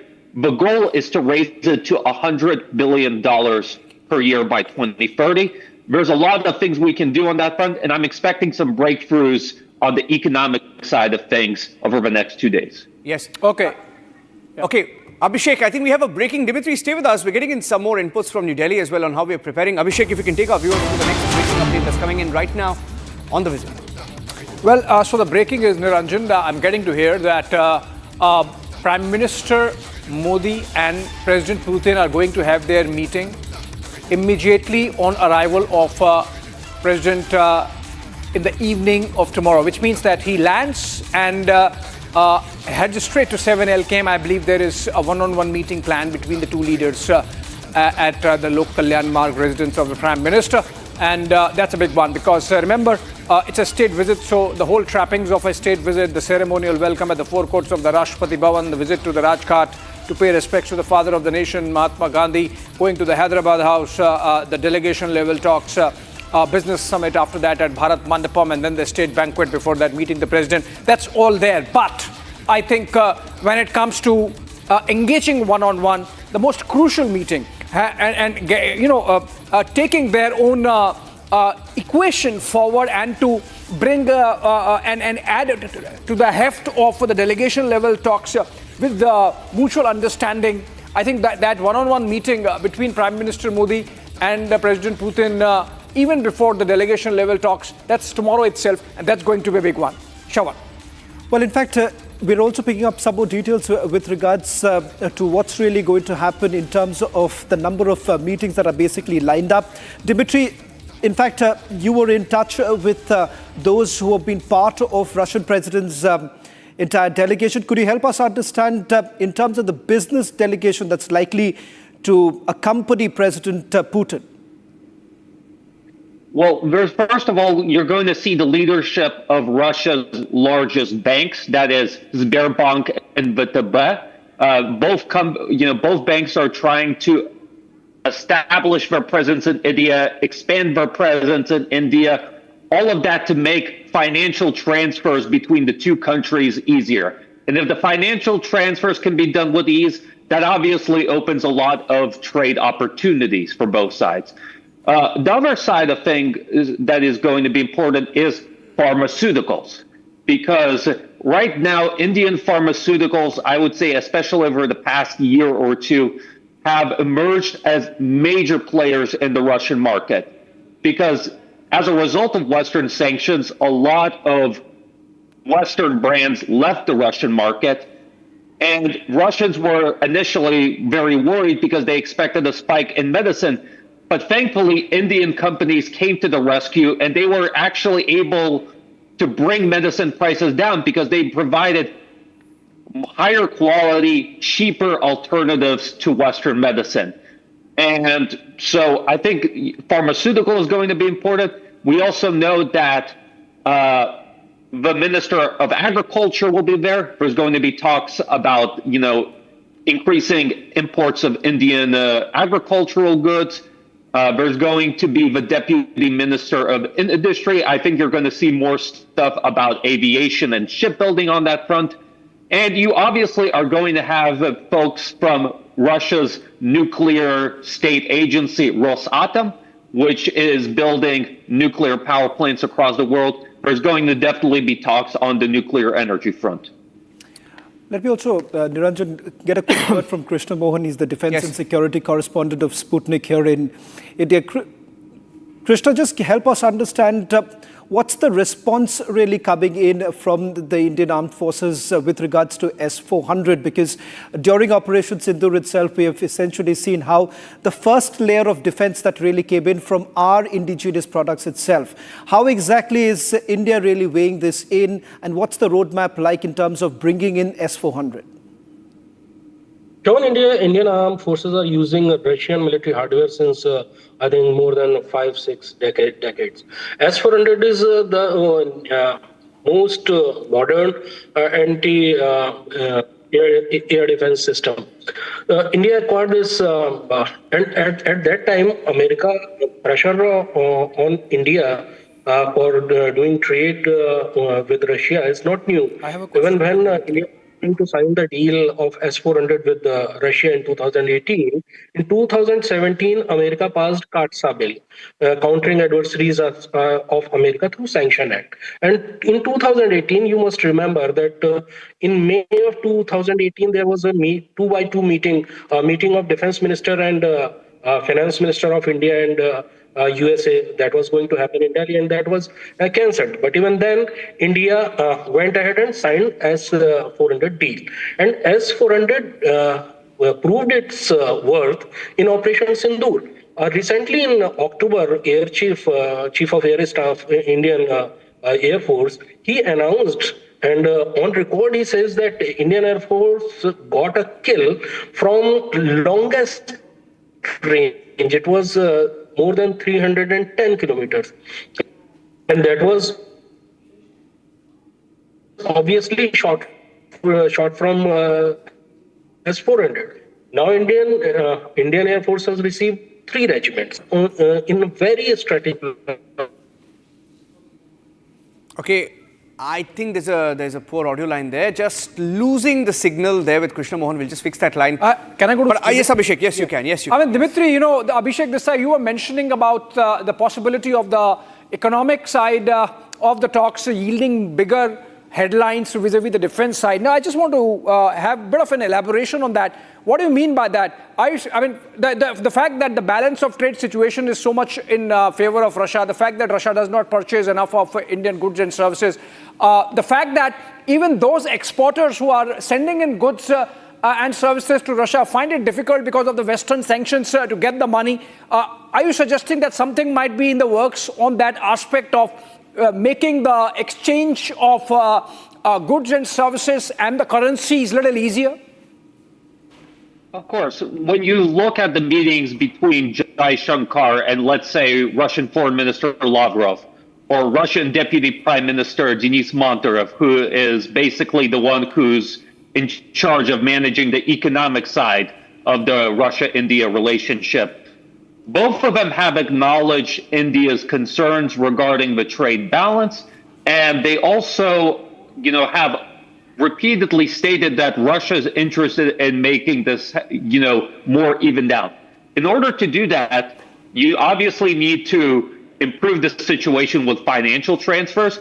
As we see, high-level Russian banking representatives are going to be there. The other thing that you need to do is talk about logistics, to make logistics easier and cheaper and more effective.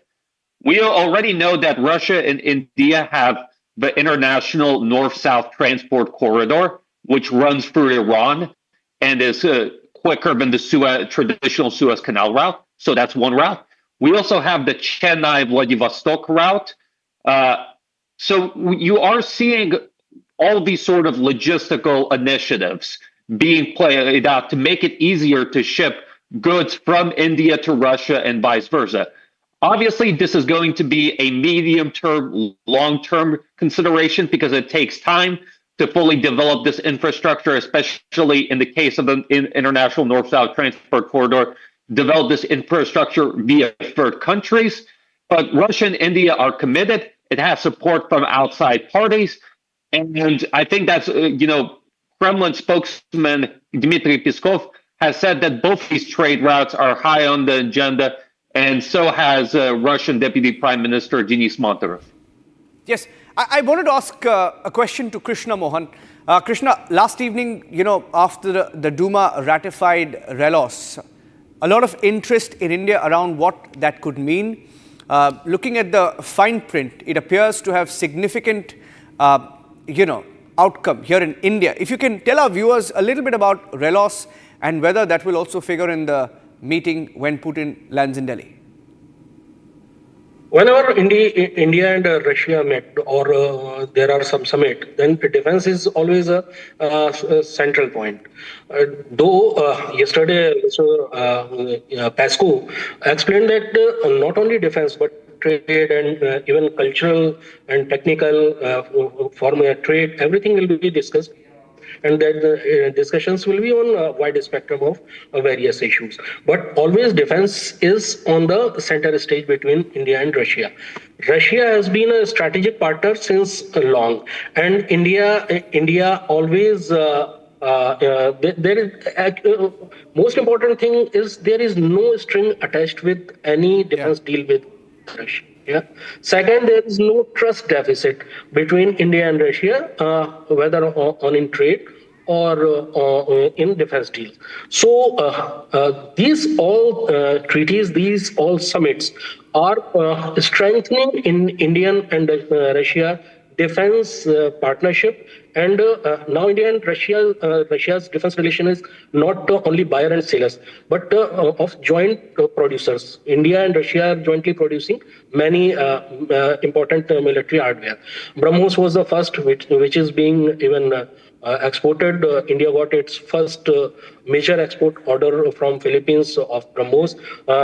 Vietnam and Indonesia are also in the line. And soon BrahMos deal with Vietnam and Indonesia will also be decided. AK-203 is second major joint production project in Korba near Amethi in Uttar Pradesh. India is producing Indo-Russia Rifle Corporation. There is an entity, and that entity is producing AK-203 rifles for Indian Armed Forces. And after completing the order for Indian Armed Forces, that is more than 6.5 lakh, there will be additional production to export also. So this relation is going to pave way for joint production and export. There are many projects which are in pipeline. There are many projects, many products from Russia which will be maintained and refurbished and all in India. MRO facilities are being developed. Krishna, I have to take a short break at this point. So I'm thanking both Dimitri and you. Thanking both Dimitri and Krishna. The handshake is tomorrow. He lands tomorrow. So we're just hours away from that meeting. I thank both Dimitri and Krishna Mohan for joining us here on Republic TV. And we here at Republic will be getting you the biggest coverage. You heard from Dimitri and Krishna Mohan. Sputnik is Russia's largest news agency and unmatched live breaking news coverage for you on Republic along with Sputnik, Abhishek and Shavan. I think our viewers can look forward to that. Have to take a short break right now. Breaking news coming up after the break. Stay tuned, ladies and gentlemen.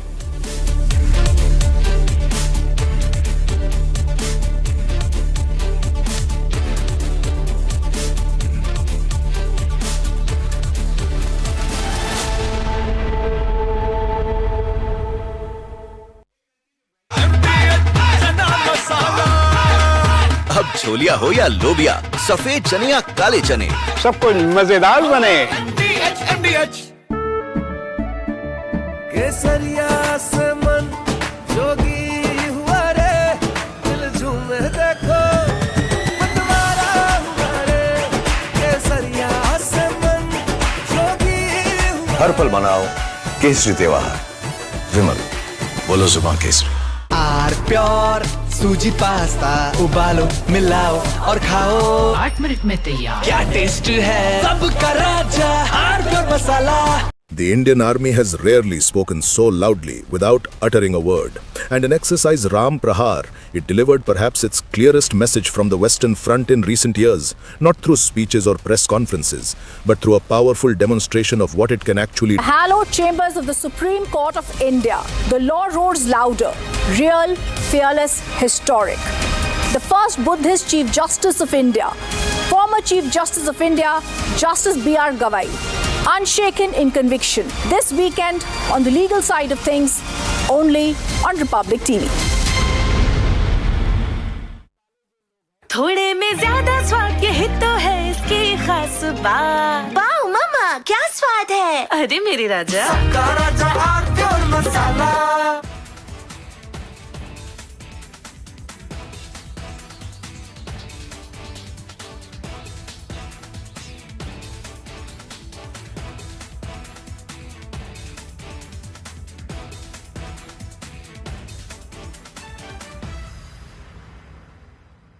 दादी के हाथों का जादू और खुशबू से महकता घर, माँ की मुस्कुराहट और खाने की सुगंध। MDH गरम मसाला, क्योंकि हर रिश्ता है स्वाद से जुड़ा। The Indian Army has rarely spoken so loudly without uttering a word. And in exercise Ram Prahar, it delivered perhaps its clearest message from the Western Front in recent years, not through speeches or press conferences, but through a powerful demonstration of what it can actually do on the battlefield. What happened in the deserts and plains under Kharga Corp was not just another military exercise, but a carefully planned signal about capability and intent along our border with Pakistan.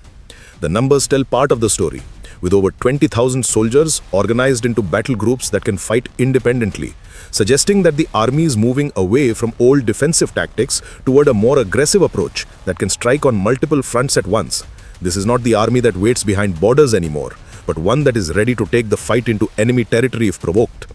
The scenario itself, a cross-border offensive in response to a Pakistani attack, makes clear that India is no longer content with merely defending its borders, but is prepared to hit back hard and fast. What makes Ram Prahar different from past exercises is how everything worked together like a well-oiled machine. Tanks like the T-90S Bhishma and upgraded T-72 with night vision capabilities worked alongside artillery guns like the K-9 Vajra and Pinaka rocket launchers that can hit targets 90 kilometers away.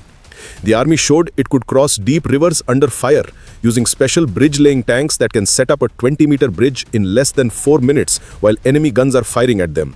Special forces were dropped at night from heights of 25,000.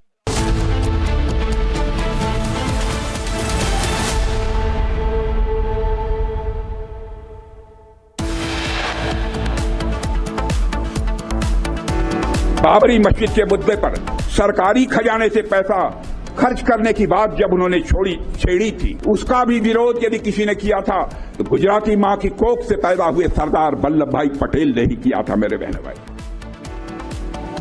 Rajnath Singh slams Jawaharlal Nehru, claims he wanted to use public funds to build Babri Masjid. Congress calls Rajnath's remarks a lie.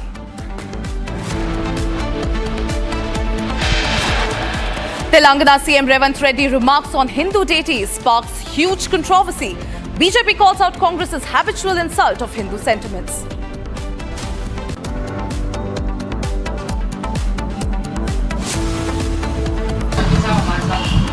Sir आप कह रहे हैं sir स्कूलों में जो है जिहाद पढ़ाना चाहिए सर, आप कह रहे हैं सर स्कूलों में जिहाद पढ़ाना चाहिए. Massive controversy over Madani's pitch to have jihad taught in schools. Republic confronted Jamia Ulema-e-Hind chief. Major speculations over Jharkhand CM's meet with the PM. Congress calls for key meeting in Jharkhand on December 4th.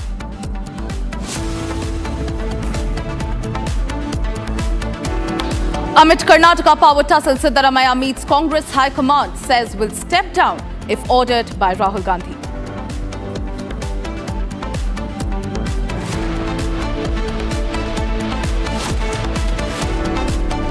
It's the most extensive coverage on the Modi-Putin meeting in Delhi. Republic Sputnik ahead on live updates.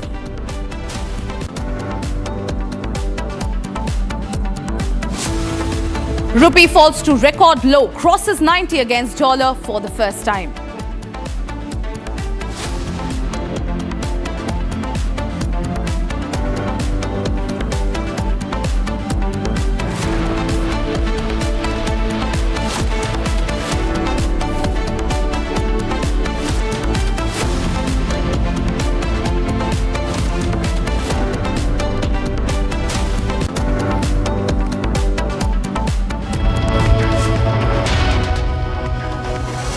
Ladies and gentlemen, we are starting this edition with a breaking news that is coming in. This time, the government has removed the mandatory pre-installation of the Sanchar Sathi app. The government has in fact said that given Sanchar Sathi's increasing acceptance, the government has decided to make it pre-mandatory for mobile manufacturing.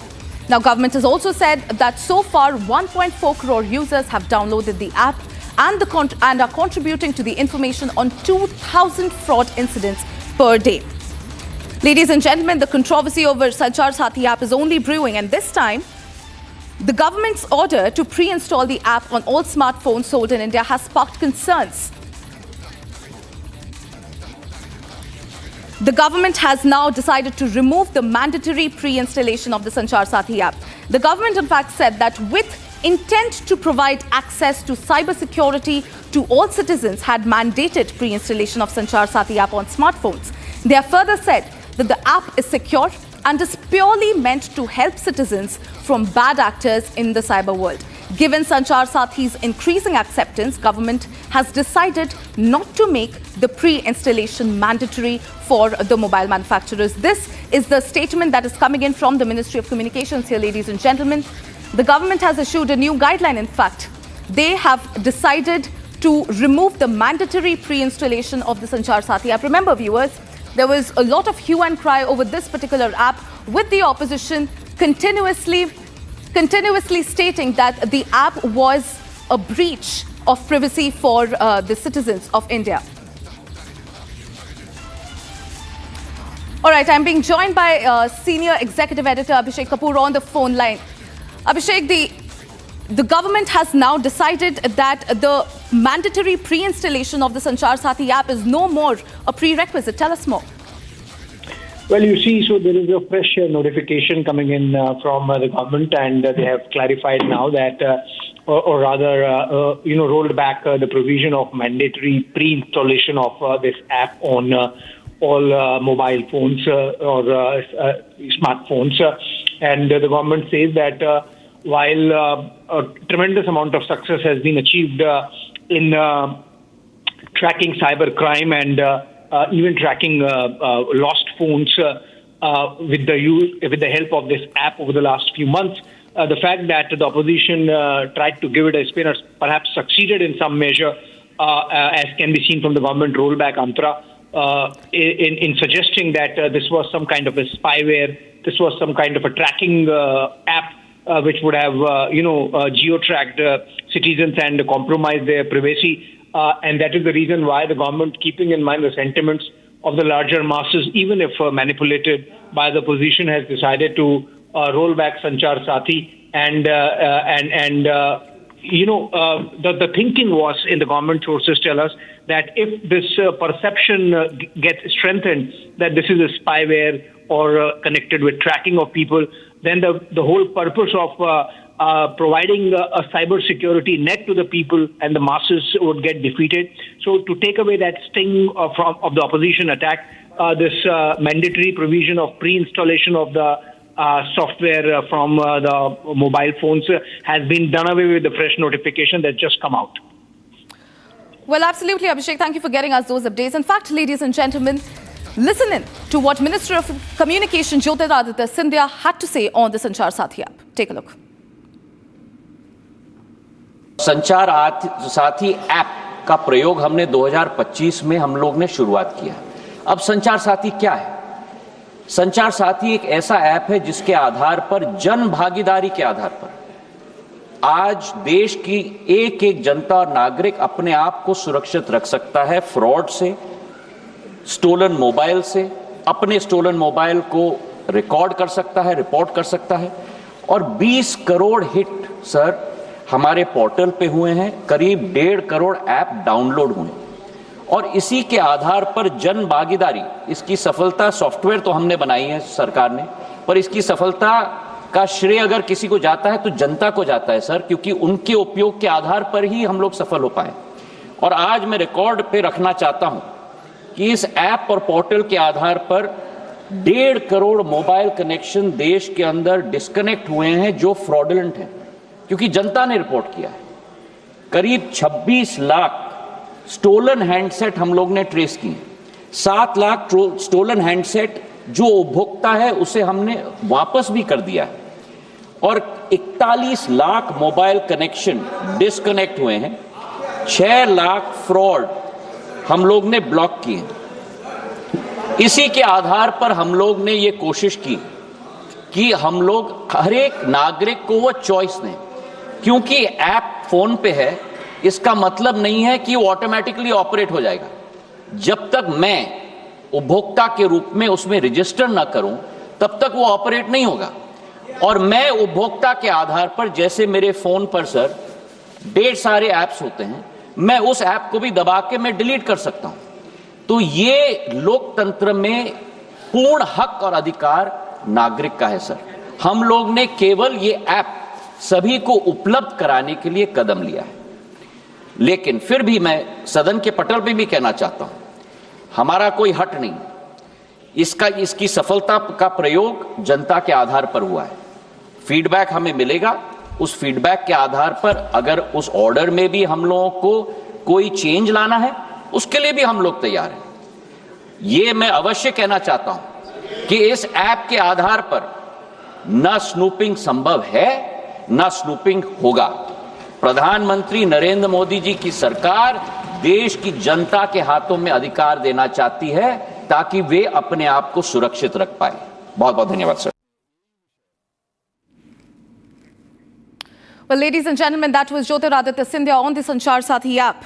There's a lot of controversy brewing around this particular app here, viewers. The Sanchar Sathi app controversy is revolving around the government's order to pre-install the app. However, in the latest move, this is a big move that is coming in from the government here, viewers. The government has in fact removed the mandatory pre-installation of this particular app. This is a big move that is coming in. In fact, the government has time and again reiterated that this is in fact a big boon for the citizens of India and not what the opposition continues to say. The opposition, on the other hand, says that this is in fact a snooping device for the citizens of India. However, like we just heard Jyotiraditya Scindia, and like the government has been continuously reiterating that this is in fact a boon for the citizens, and this is for all the rise in the cybercrime in the country. In fact, I'm being joined by cyber expert Enes Napinai. So thank you for speaking to Republic. This is a big move that is coming in from the government. The government has said that the pre-installation of this app is no more a mandate, and this, of course, is after. After the opposition said that this is an excuse for the government to sort of snoop on the citizens, ma'am. What is your first take on this? I must say first that I'm really glad that the government has changed its stand, and it is a wise decision, because the issue was never about Sanchar Sathi. It is for each person who wants to use the service to decide whether they want to download the app or not. The concern was when you make it mandatory. Contrary to corporate actions of similar vein, when a government does that, it is violative, and that is impermissible. So there are two things that the government has to ensure are not pushed forward. One is, of course, the mandatory pre-installation, and secondly, also the directive asking service providers to insist that it should be part of a software update where the app will be automatically installed. It's critical that on both counts, the mandatory installation requirement is removed.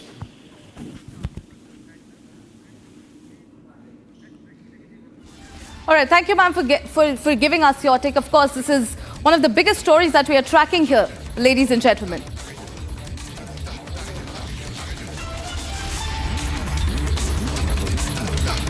In fact, ladies and gentlemen, we have another breaking news that is coming in.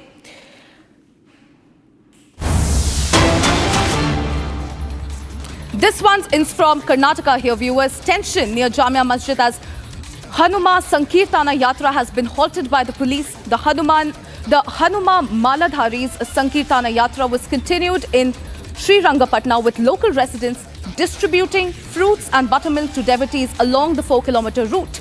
Now, the procession is currently moving from the Ganjam Road at a circle near a mosque. Some participants were seen placing lemons and lighting camphor as part of the ritual. Now, the Sankirtana Yatra reached the vicinity of the Jamia Masjid, where a group of Maladharis attempted to move forward towards the mosque area. It was here when the police intervened and stopped the Maladharis, leading to moments of pushing and jostling between the two sides. Some participants there were also raising slogans while pointing towards the Jamia Masjid side.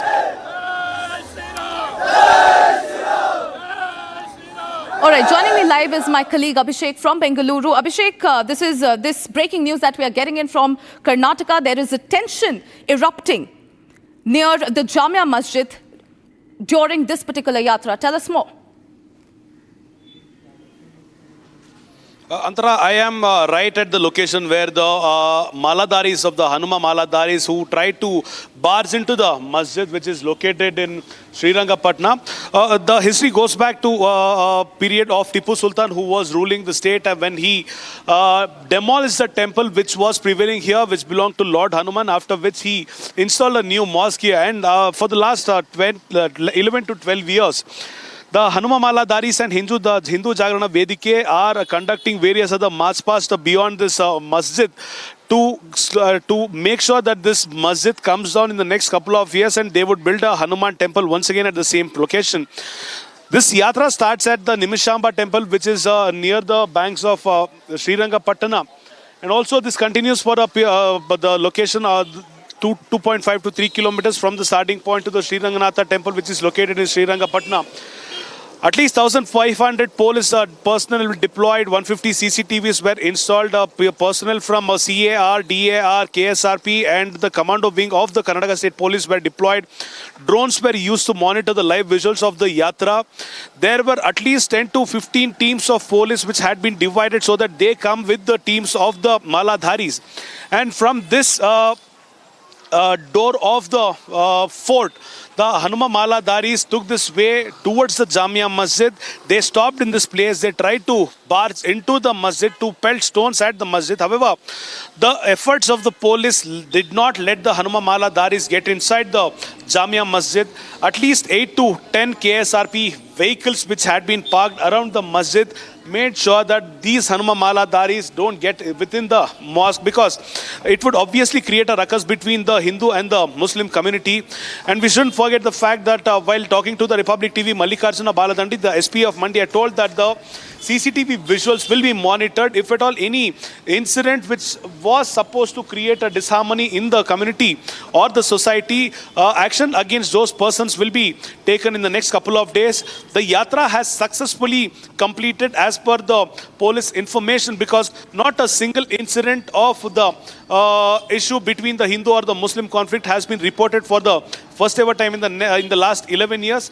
And also, we shouldn't forget the fact, Antara, that at least 5,000 to 6,000 Hanuma Maladharis were present.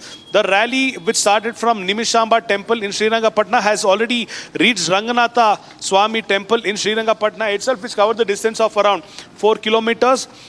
We also saw the deity or the idol of Hanuman Swami being carried on the chariot, which was followed by the DJ, which was followed by the traditional music. And this is a place, this is the exact circle where the masjid is located. And this is one of the sensitive most places in and around Srirangapatna as per the police sources. And this is, they very clearly knew that this was about to happen, and that is the only reason as to why the majority of the force of the police were deployed in this location. And also, the police are successful in taking the situation into the control and managing this rally peacefully, which is already ended as of now.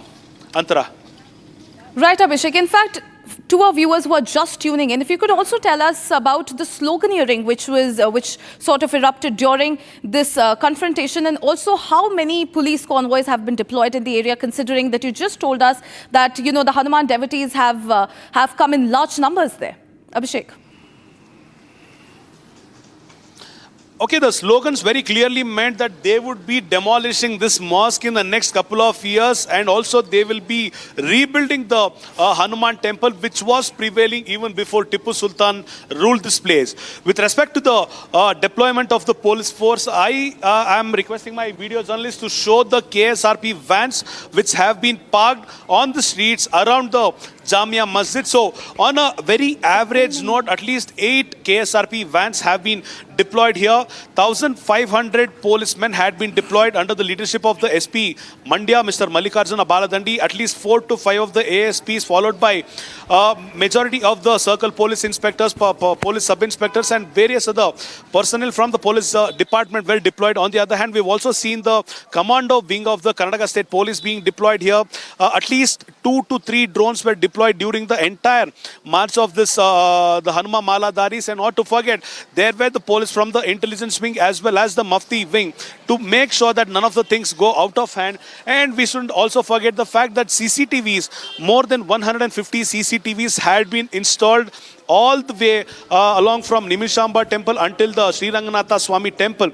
And the fact is that majority of the sensitive places have already been barricaded up by the police, which will be taken out in the evening. So this is one successful yatra as per the police sources, and also we'll have to see what the Hindu leaders say about this in the next couple of minutes. Antara, back to you. Well, thank you, Abhishek, for getting us these details. Of course, we are very, very closely tracking this as well. Ladies and gentlemen, we are shifting our focus to another breaking news that is coming in. This one's from Pakistan here, ladies and gentlemen.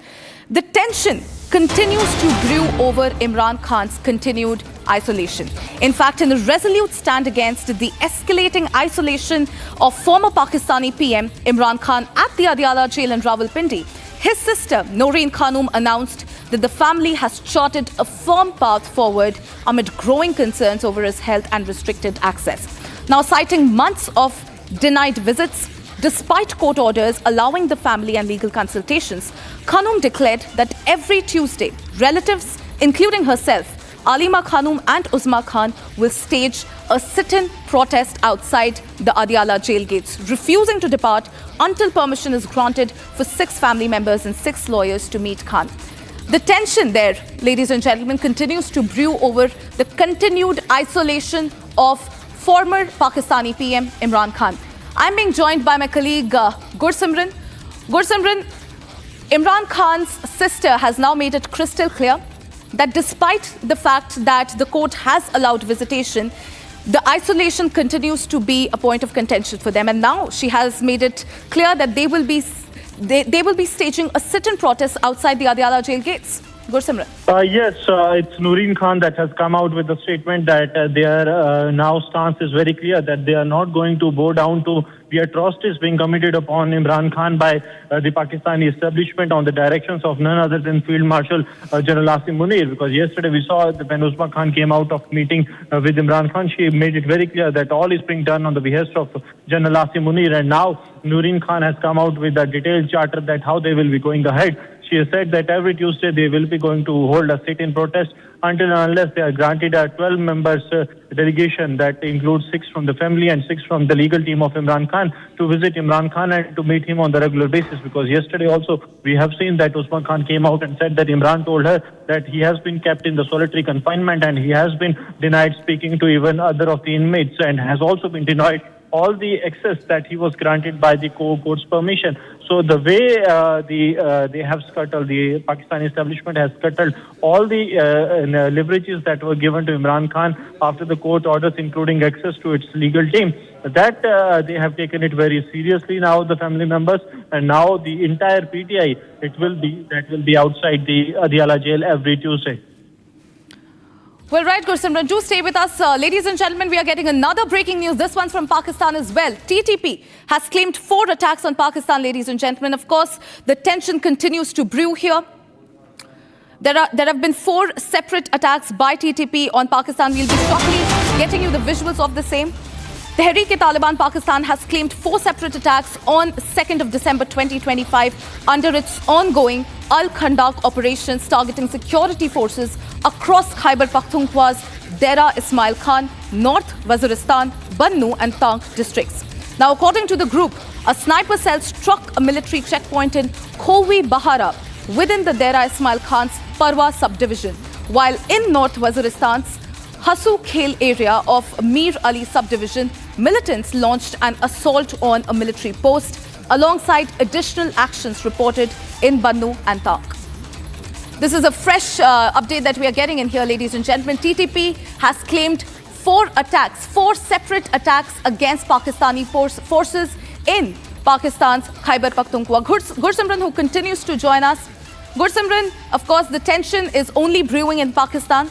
This time, TTP has claimed 4 different attacks on 2nd of December in Khyber Pakhtunkhwa. Tell us more details. Yes, Tehreek-e-Taliban Pakistan has intensified its attacks after we have seen that the November month has been brutal for the Pakistani forces, with more than 300 attacks being reported in the month of November under Operation Al-Khandak. The month of December seems going on the same frequency by the Tehreek-e-Taliban Pakistan, which has carried out 4 attacks in North Waziristan, Dera Ismail Khan in the Tank district and in the Bannu district. In the Tank and the Bannu, the operations that they have carried out were mainly focused to ensure that those who were supporting the government and were part of the armed forces, they leave the armed forces and they go back to their livelihood. This was after an abduction was carried out by Tehreek-e-Taliban Pakistan. Now coming to the attacks that have been carried out in the Dera Ismail Khan, it was a sniper attack in which there have been several casualties that have been reported to the Pakistani armed forces. While if we speak of